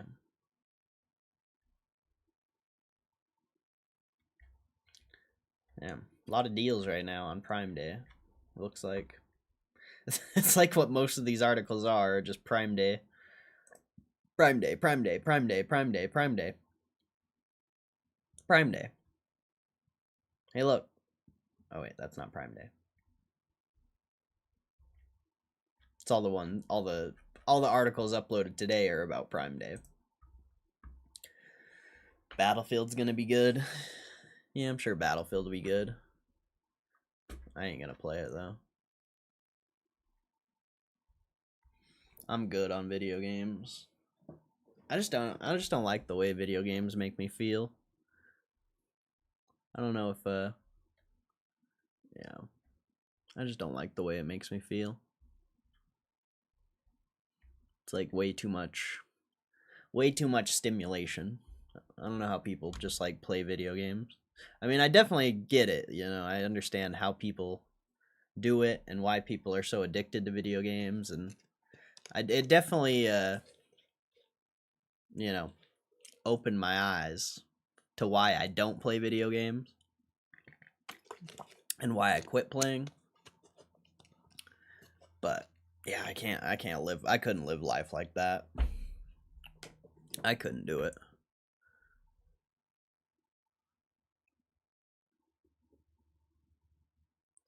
That's gonna get robbed. Hopefully not.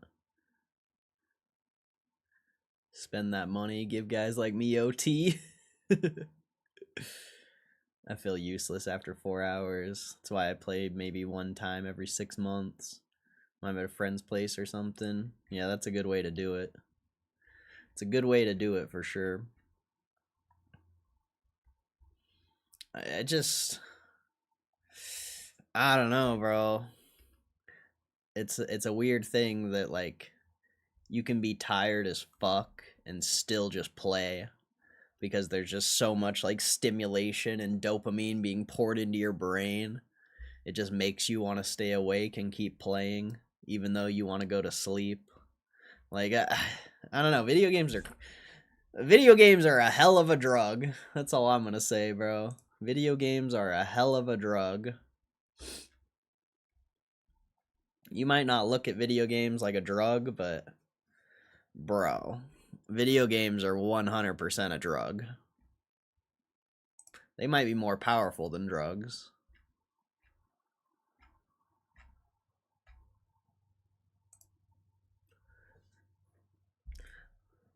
Real life is already a video game. I mean, not to your brain though. That's the crazy part. Is because to your brain, video games are the greatest thing in the world. But, you know, theoretically, life is a video game.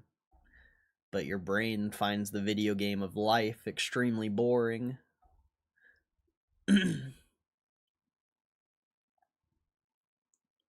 Stop hard gaming after my Guild Wars account got hacked. Best decision ever. Oh, yeah. I mean, what is Guild Wars? That sounds familiar. Isn't that StarCraft? What is Guild Wars? That sounds so familiar. World at War. Oh, okay, yeah. It's like, that sounds so familiar. I stopped gaming after being addicted to Rocket League for like 2 years. Non-stop Rocket League. Like, I actually have a video about it. I literally have a video on my YouTube channel talking about when I quit video games and why. Fuck, I bet that video is so cringy. I hate watching old me, bro. I used to just like be the most cringy person. I mean, I probably still am the most cringy person. But goddamn, it used to be worse. It used to be much worse. Where is it? Where is it? Damn, this is an old video. This is like 6 years ago. 7 years ago. Right here. Fucking, yeah, over 6 years ago. I don't really want to watch that. I bet it's so bad. I bet it's so bad. I don't want to watch that. I can't even imagine how bad that video is.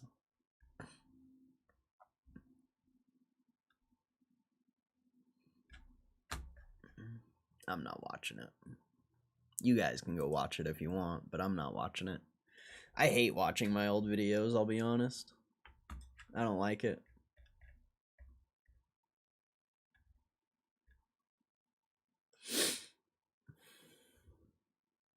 What's up, Zach?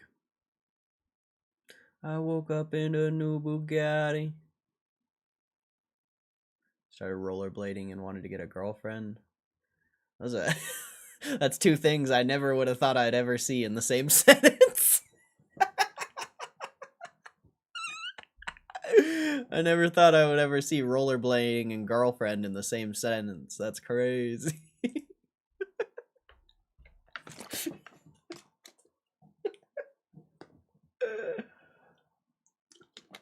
That shit's funny. I love that. I love that. As a skateboarder, I find that hilarious.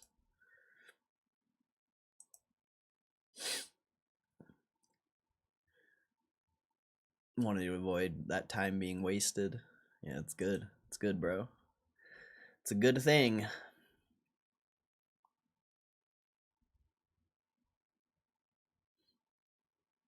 Kentucky sues Roblox.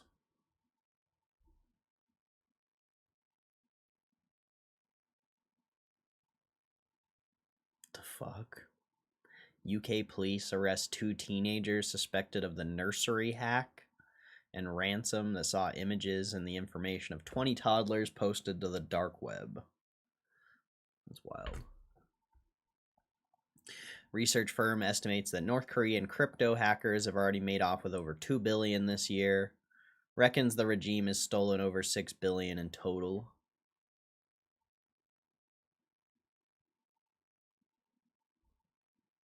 Epic sues Fortnite botters who filled their own maps with clankers and made off with tens of thousands of dollars.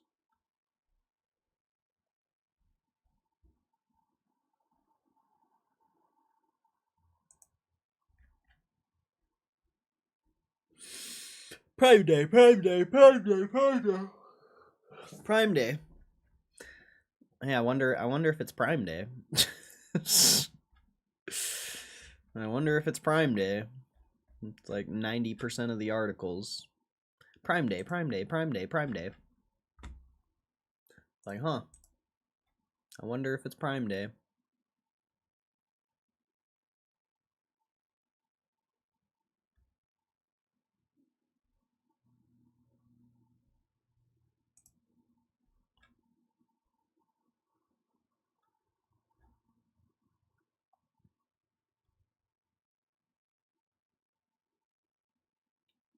Pokemon TCG holiday calendar. Sick.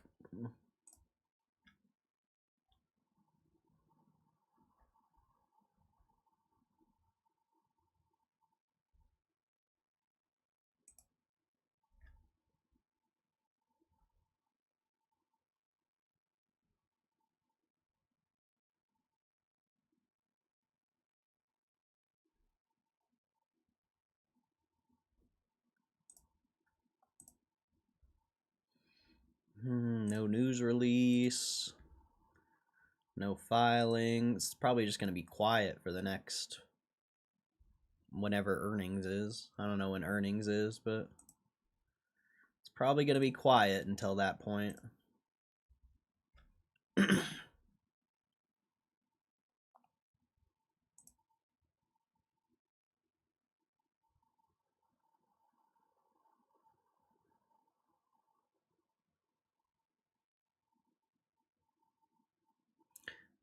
Tantalite, also known as colon. Conflict minerals are then refined to tantalum. We at Gamestop, including all members, take our social responsibilities seriously. Blah, blah.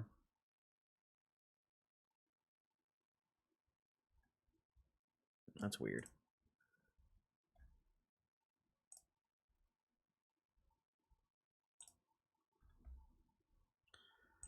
That's weird. My offers finally came in for these cards.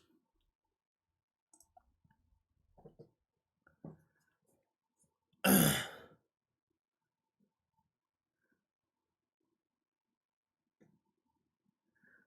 saw a clip that one streamer, Speed, he boxed some random fan that pulled up really quick. Yeah, bro. Speed's legit. I saw that too. They were fucking swinging too. They weren't doing no pussy ass swings. They were actually swinging.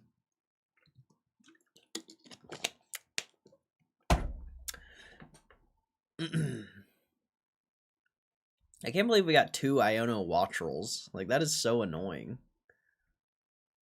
That is actually... I can't believe that has 45,000 fucking PSAs. Like, that's actually ridiculous, dude.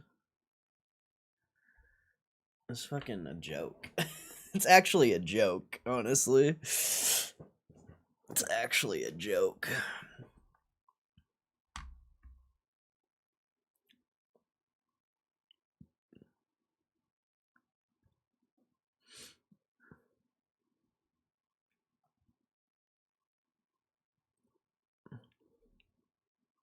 We got some decent cards now, though. Got a decent little collection going.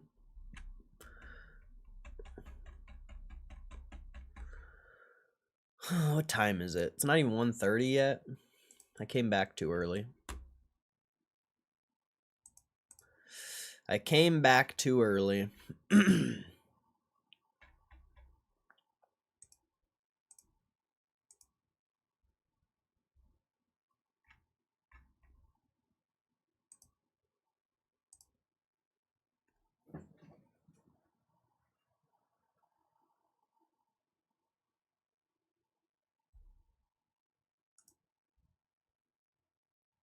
Oh, the warrants are going down. What the heck? Those were at 370 earlier when GameStop was trading at this price, wasn't it? It's kind of weird. Kind of weird.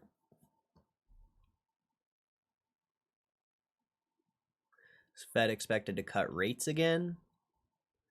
I think so. I think they're cutting 2 more times this year.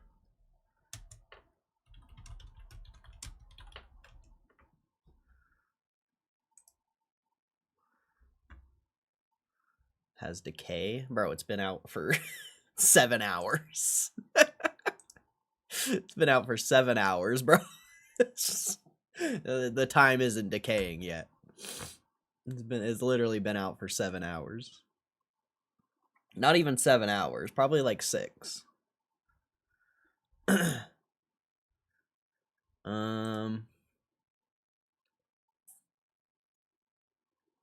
Yeah, I think they're doing a cut next. I don't know what it's at right now. Oh yeah, 4.2. So yeah, they should be doing a cut the next 2 meetings. So October and December.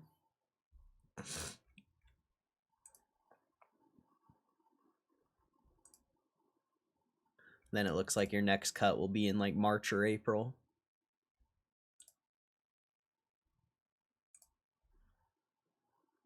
And yeah, you should be By the end of 2026, you should be somewhere around 3% Fed rate, most likely. Maybe below 3% or right at 3%, but the market doesn't really price in that long away.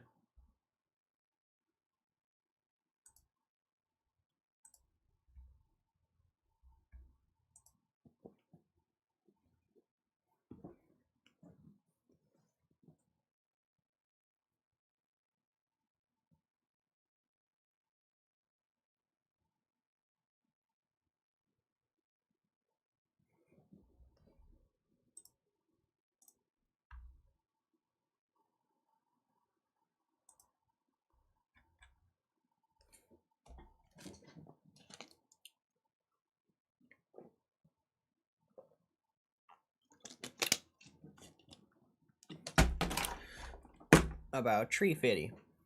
How about 250?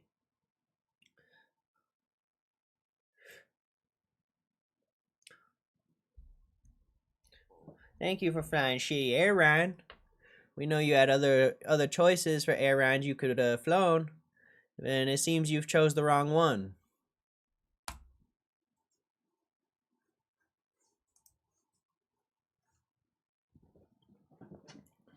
Thank you for flying for shitty airline.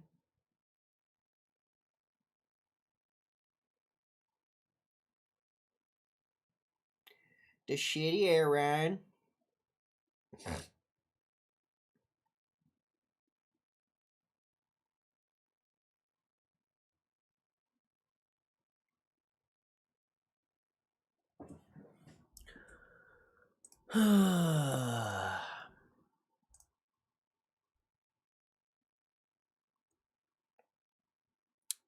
I do want to buy a few warrants though. I have on one of the accounts I have 20 warrants. I just want to buy 12 more for now. Just put it at 32. We gotta, what is it called? I think 32 in existence. It's like $40 for 12 more. I can do that. I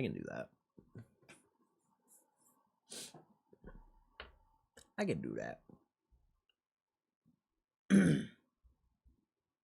Should probably wait, because the stock's probably gonna drop, but who cares?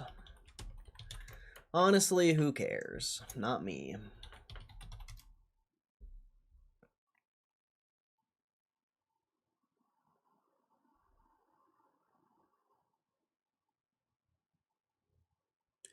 We know you had other choices of airlines that you could have flown, and it seems you've chose the wrong one. I just wonder if that's the actual value. Should I wait a day? Probably not. Let's just fucking do it. Who cares, dude? Also, it'll be a good thing to see if you can actually buy the warrants, because I'm pretty sure you should be able to. Let's see. What the hell? Didn't fill. Why didn't it fill? Oh, because 40, you gotta do it at 46, I guess. Well, that's dumb. Oh, wait, it just went down. Is the stock price going down? Is that what's going on here? No, it's not. The stock price isn't even moving, so... Give me my warrants, bitch. Okay, there we go. Okay, so yeah, you can buy the warrants. Now I got 32. There we go. So I've got 32 on this one. I've got 320 on this one. And then I got 300 on my other one. Or on my actual account. We're manifesting the 32, bro. Manifest the 32. 32 is the number of the year. I don't know if you guys knew this, but 32 is the number of the year. It's the lucky number of the year. 32, baby. 32.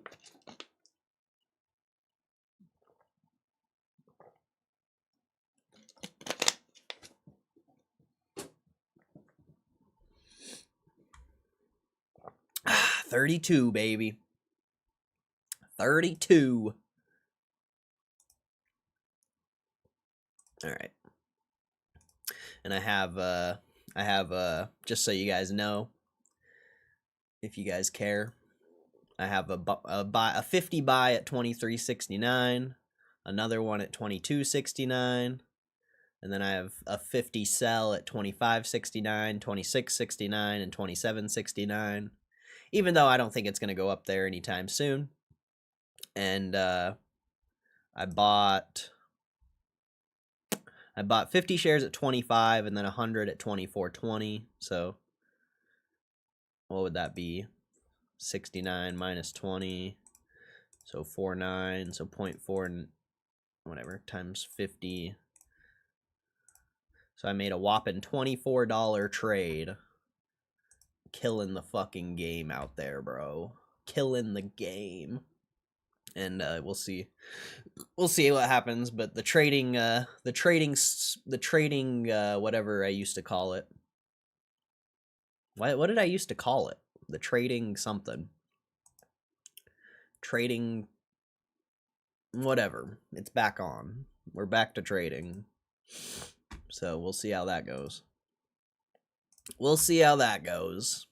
was hoping we'd hit 25.69 today, and then I would have put another buy at 24.20, but it only went to 25, unfortunately. It is what it is, though. At least we're making money again. We made a whopping $25 after losing like 20,000. Woo! Lost 20,000 to make $20. That's how we do it, bro. That's how you do it. That's how you become a profitable trader. You lose 20,000 and you make 20. That's profitable trading right there. Not at all, actually. 75 bucks worth earlier. Def think they can drop, but I want my commemorative warrants. I just wanted my share count, I just wanted it to be 32 on that account because I got 32s everywhere. I need to save up. How much is 200 shares? 200, say 25. I need to save up another $5,000 so I can get 3,200 on my account. We can have 32s all across the board. Manifest the 32.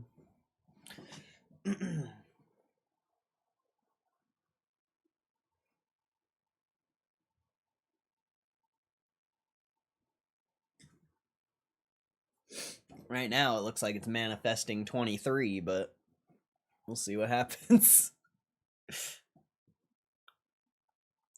We'll see what happens. What makes the price what it is? I don't know what you're asking.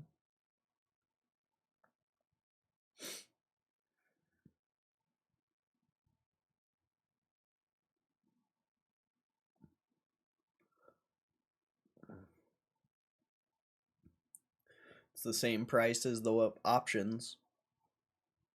If you went and bought options right now, $32 strike price, October expiration, it'd be the same price as the warrants.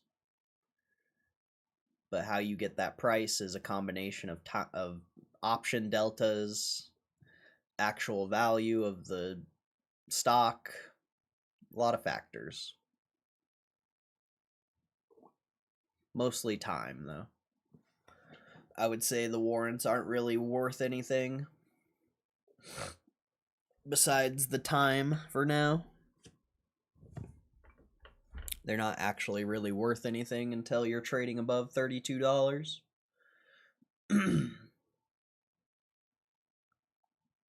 That's for 100 shares, though. The option is better value.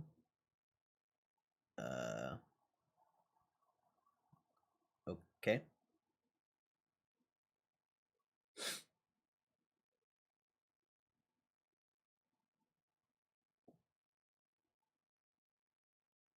It's literally the same thing, but okay.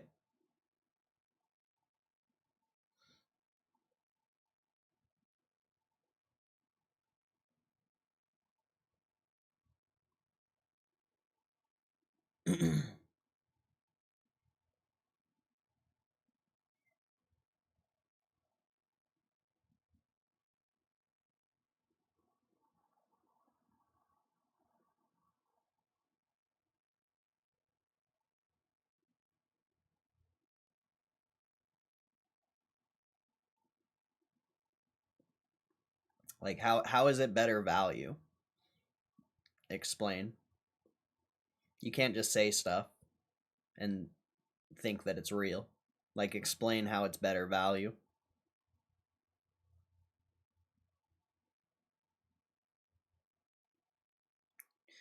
Anyone can just say stuff. But do you have actually a legitimate reason why you think that?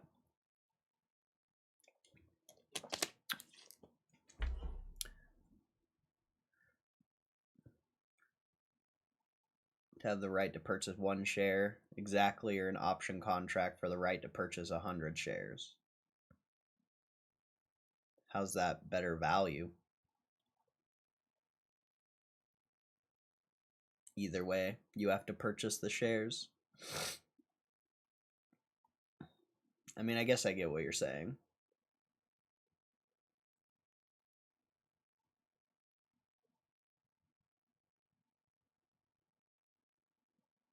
I guess that makes sense.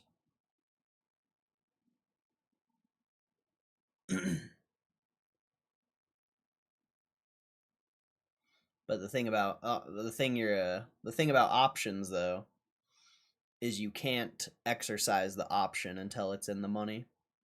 The warrants you can exercise at any time. You know, that doesn't really matter, but that is a big difference between the options and the warrants.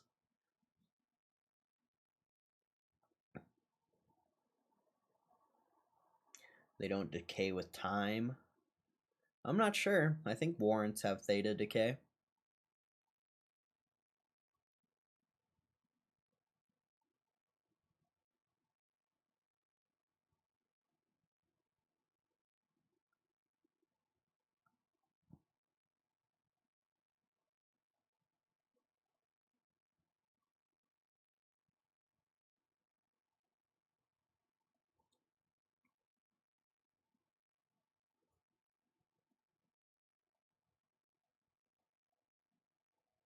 Hmm.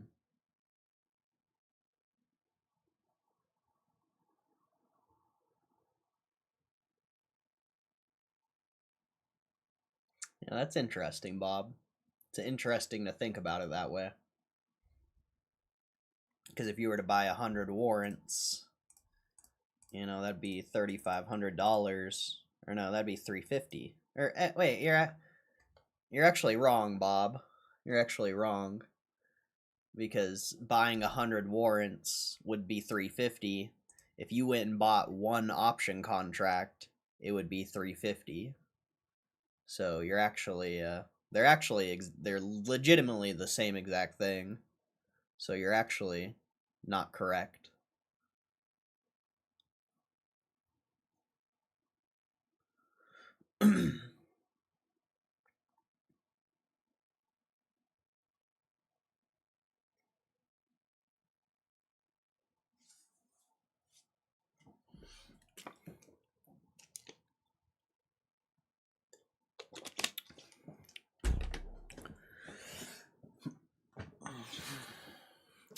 Not correct.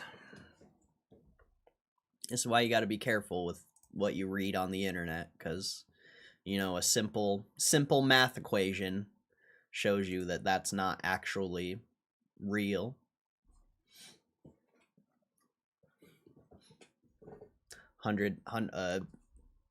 Warrant and an option are literally the same thing. It's just the option you're forced. Warrants you can buy as many as you want. You could buy 10, you could buy 20, you could buy 30. Whereas an option, you're forced to, you buy 1 option, and that's the exposure of 100 shares. You can't buy a fractional option. But yeah, that's why you don't listen to what you read on the internet, and you just, you know, like I showed you, simple math equation showed you that that's not correct.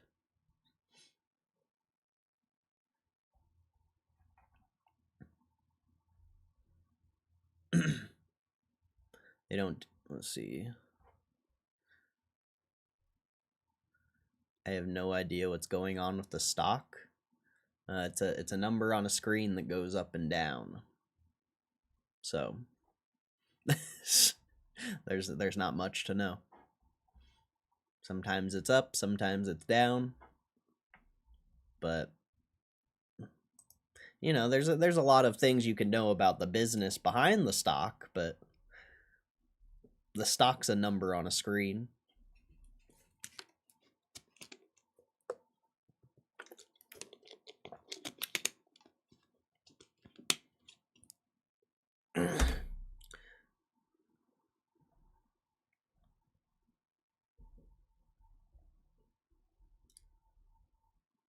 How about buying more than you're up on those shares? I don't know what you mean by that. Not sure why we're cheering, but I'm in. I don't know either. There's nothing to cheer about. We got warrants, but the stock's down 12%. So I don't know. I don't think there's anything to cheer about. I'll be honest.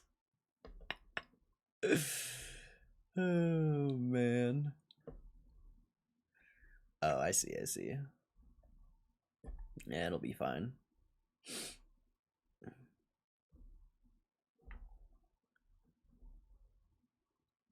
Some people will figure it out. Or they'll sell. You know, if like I've said before, if this stock makes you feel emotion and makes you sad, whatever, just sell. Straight up, just sell. Like, why? What's the point of being in this stock if it makes you feel all sad and stuff because the price is going down? Like, I don't know. I don't know, bro. I don't know, bro. Just accept this is investing. Welcome to the world of as an investor, where not everything goes your way. Welcome. If you want to be an investor, this is going to be the rest of your life. You think GameStop's the end? You think GameStop where it ends? Nah, GameStop's the beginning, bro. GameStop's the beginning. If you can't handle a little GameStop investment, how do you you expect to handle anything else? I'm just saying, if you can't handle a little GameStop investment, how are you gonna handle anything else?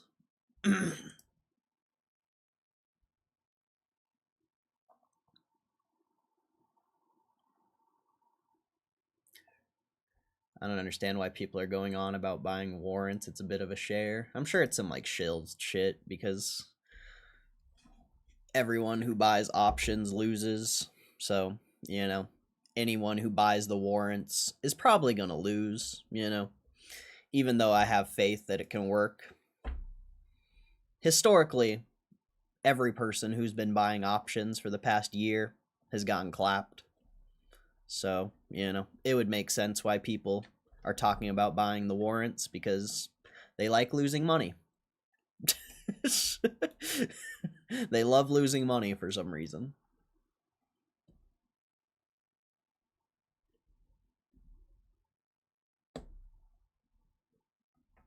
We're supposed to get sad when it goes down. I've been buying more. I'm an idiot.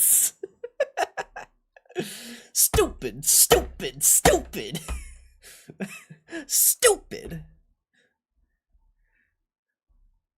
The Genesis? What's Genesis? Like off Resident Evil? Are you guys talking about Resident Evil right now? Like Genesis?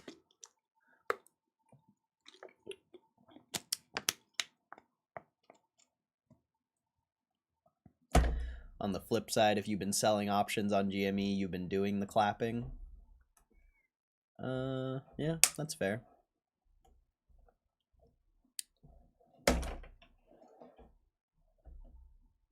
Genesis is the beginning. Ah, that's a good point. That's a good point too. Genesis is the beginning of the Bible. Interesting. My mind goes to Resident Evil, right? I'm pretty sure that's Genesis, right?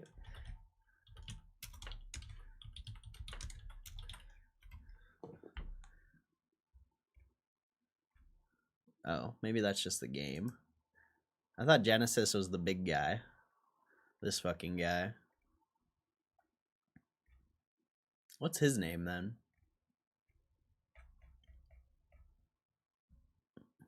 I thought his name was Genesis.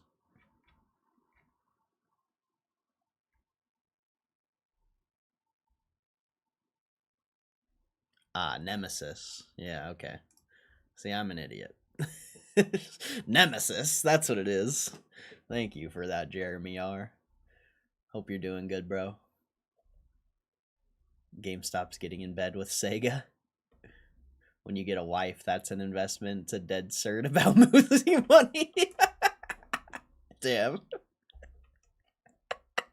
Fucking Jeff Jolly. Sounds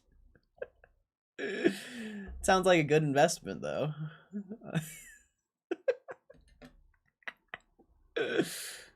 Sounds like it could be worth it.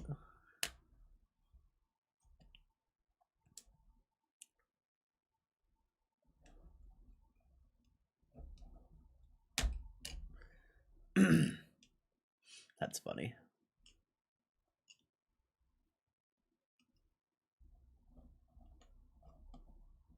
That's funny. You get 10 minutes. 10 minutes.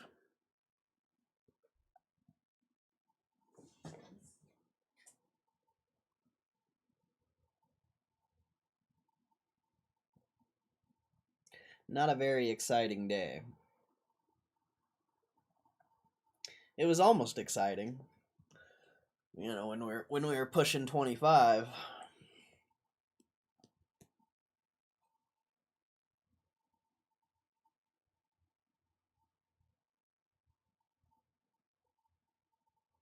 Trust me, it's not. Whatever. That's cap. That's cap, Jeff Jolly.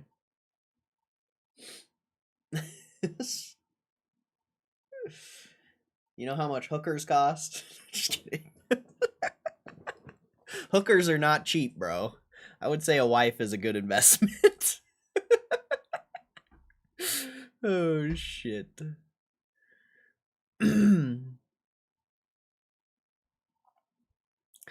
I think when Ryan Cohen appeared on CNBC and Fox earlier in August, signaled to the world that there won't be another losing quarter going forward. That is, I think so. I mean, I already knew that before, you know. I think anyone who can read a balance sheet and can see the future and not have to be, like, told how to think. I think it's pretty obvious that GameStop's never going to have another losing quarter. You know, maybe 5-10 years from now they might have like one, maybe. Seems very unlikely, but like I think if you already knew how to do analysis, that was pretty obvious.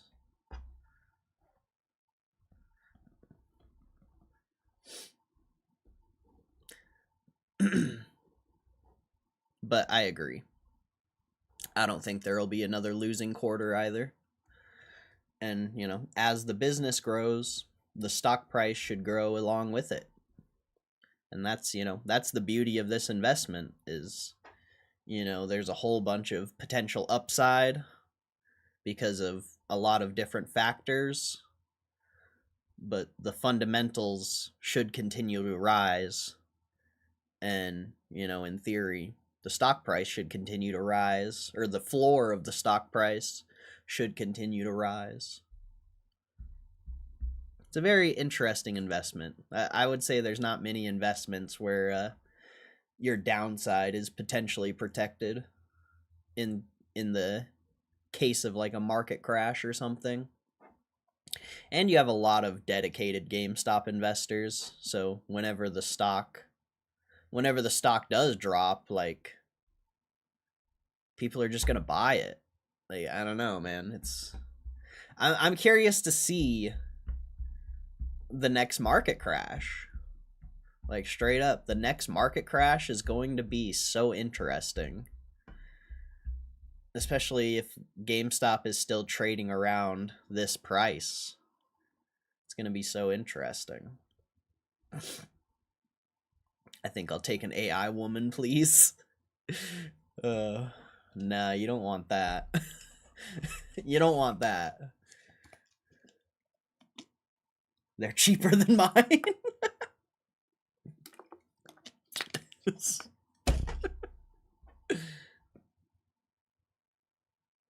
Bear thesis so dead the analyst vanished. Yeah, and there's still people looking negatively. There's still people shorting it. There's still gonna be people shorting it. That's I can't wait to see the next short interest update, especially after the past like couple days. There's some massive shorts, some big selling, some big selling.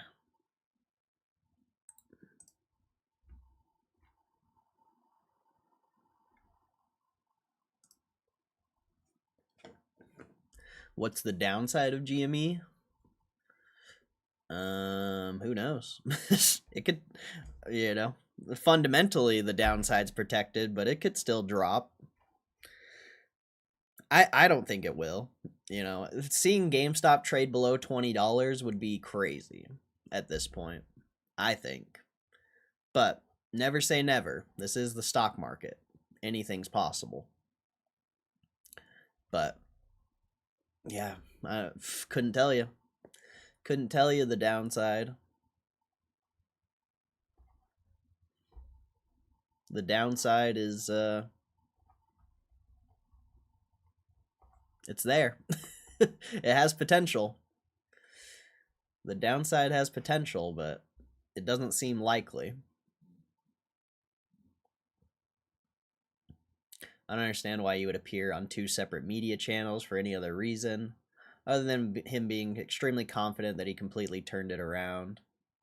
Well, I think the one was an AI Ryan Cohen. I don't know for sure. I don't know for sure, but that shit looks like AI. The one with I think it's Fox. Yeah, this guy. I swear this one's fucking AI, bro.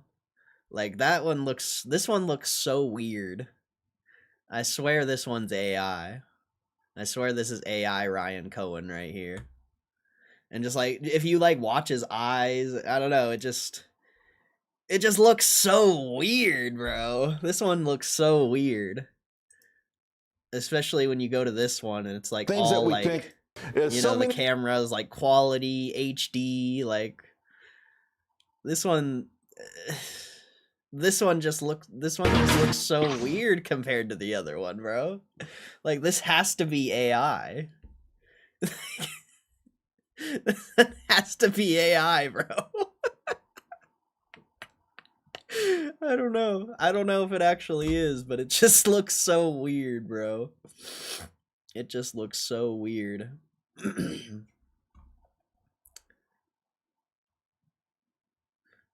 There's potential of dying from boredom. Facts.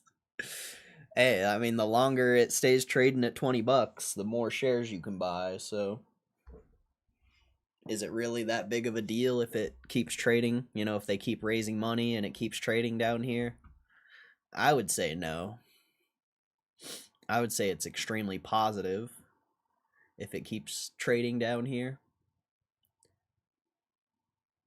You're right, the next market crash will be very interesting because if people do, quote, fly to safety, wouldn't you want to fly to companies which are well capitalized?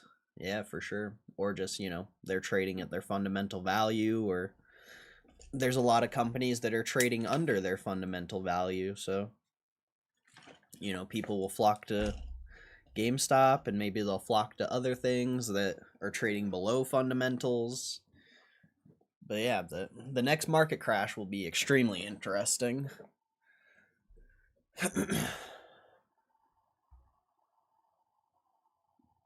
Glissington Bear. Oh, that guy was weird. Everyone acts up when the stock drops, bro. Everyone's all positive and happy, and when the stock's going up, as soon as that stock starts dropping, bro, everyone turns. Everyone turns into like a fucking demon or some shit. Like, I don't know, man. I don't know. People get crazy when the stock price goes down.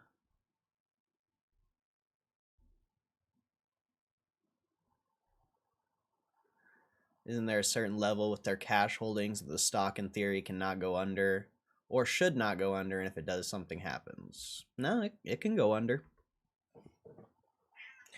You know, theoretically, they could buy back shares, and, you know, they could buy back shares, but I don't think that's the goal. You know, something I've actually been thinking about recently that's very interesting is GameStop never has to buy back shares. You want to know why? Because anytime the stock drops, Ryan Cohen himself is going to buy back shares.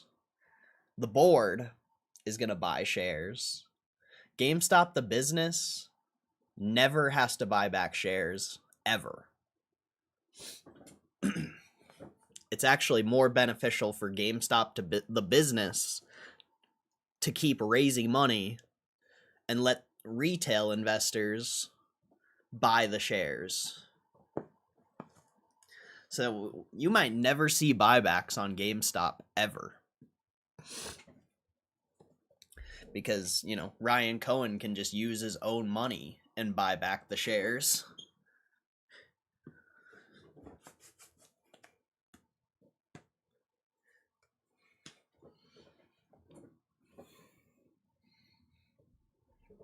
Under 23, everyone piles in. Yeah. I'd be curious to see if it traded 21.55 again. Like, what happens if you go back there and you have that fucking 30-40 minute price action of just flat?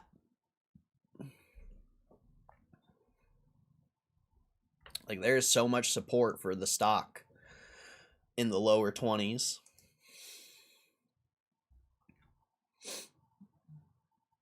He used a filter. Something. I thought it was AI. Could be a filter. Ryan Cohen's new publicist smacked him with a broom after the first awkward interview. Then she set him up with better lighting for the Fox interview. Then Ryan Cohen went on to say it's all fucked up and it's bullshit on live TV. Yeah, that shit's tight. He's a gangster.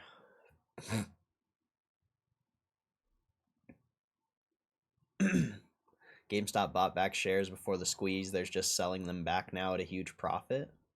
Really? They bought back shares? When was the last share buyback? Do you know the exact like price and date? When it drops, I buy them back. Is the market closed? Nice. What did the warrants end at? Oh wow, the warrants went down a little bit. They went down quite a bit. It's also after hour price. I don't know if like the spreads get weird in after hours or anything like that.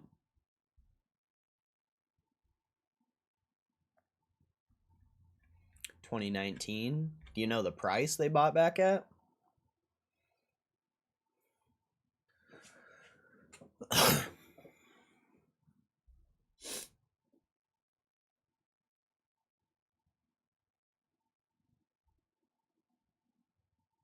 Best trade of all time, the share buyback to share offering. Gotta look it up. I'll try to find it. Should be a filing for it.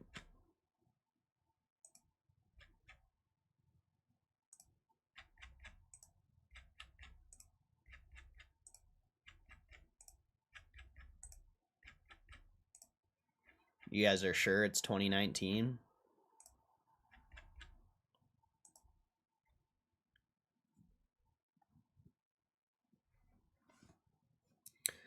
Sub $10? I could see that.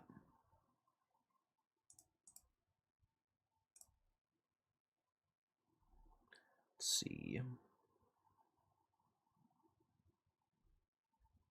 I don't think it's that one. Oh, what the hell? I just lost. Nice.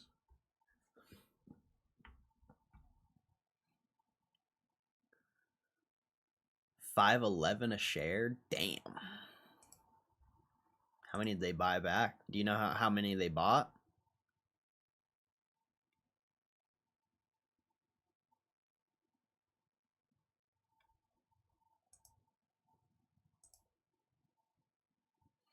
It's got to be an 8K, right? 22.6 million. Ah, so that's not that much then, because they've raised like hundreds of or a couple hundred million at this point. But either way, that's massive. That's massive. Oh, 5.11 pre-split, so it's like a fucking dollar basically. $1.25. That's crazy.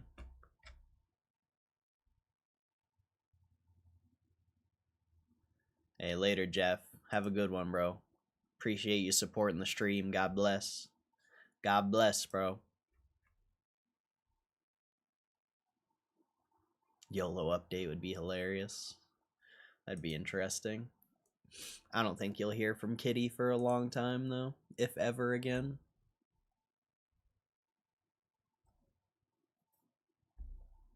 Except for on this stream. You can watch the old live streams. That's about the only time you'll hear from Kitty.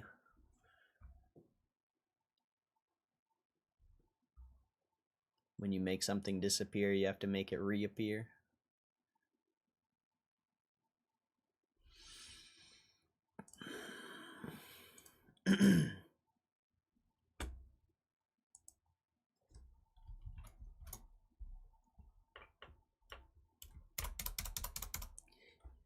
They don't have the warrants on Yahoo yet.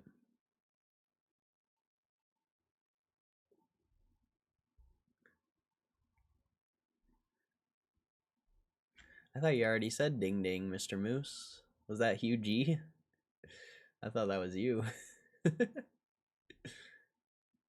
Oh, it was Muma that said ding ding ding. Damn, you slow today, Moose. You're slow today, bro. You're like 5 minutes late.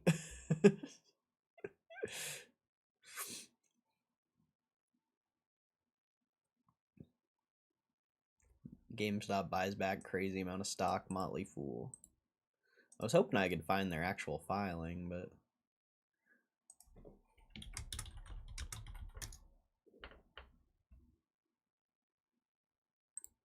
there it is.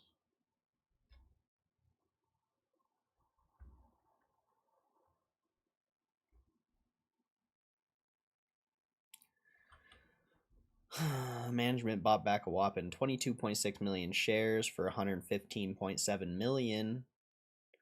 That's crazy. More share buybacks. Total 30. Bringing the 2019 buyback total to 34.6 million shares for 178 million at an average price of $5.14. By quarter's end, there were only 67.8 million shares outstanding, down 34%. Damn. So they bought way more. 34.6 million shares.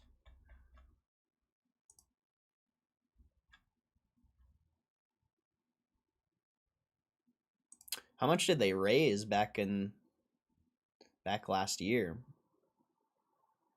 I can't remember.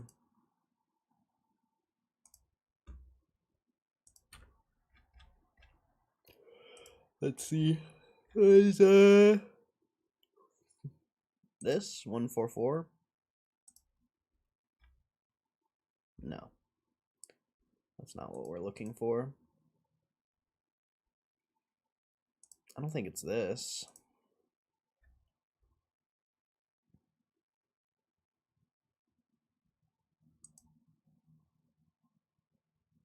I know how much cash, but how many shares?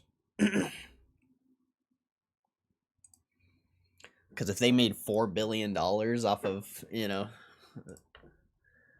selling however many shares they sold.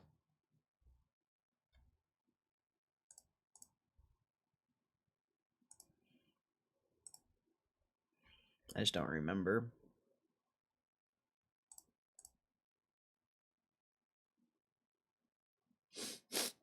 I thought it would be an 8K.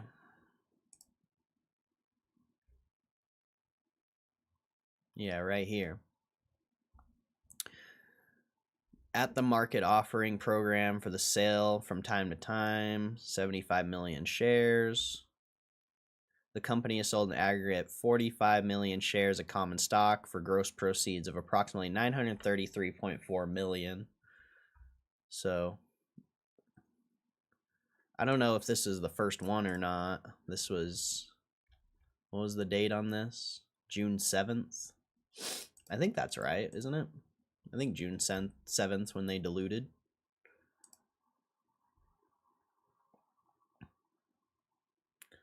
They also diluted 2021 twice. Either way, they made like 700-800 million off of that flip. That was the second dilution. Gotcha. Oh, this was the second one? Oh yeah, you're right. The 7th was that day. So it would be this one?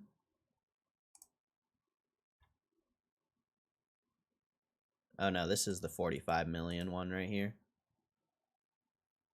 Either way, they made fucking like $700 million off of that.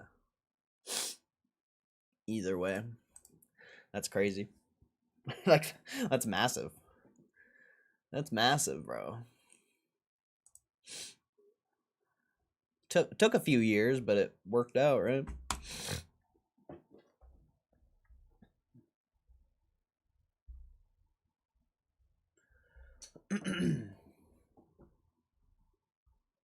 It all worked out.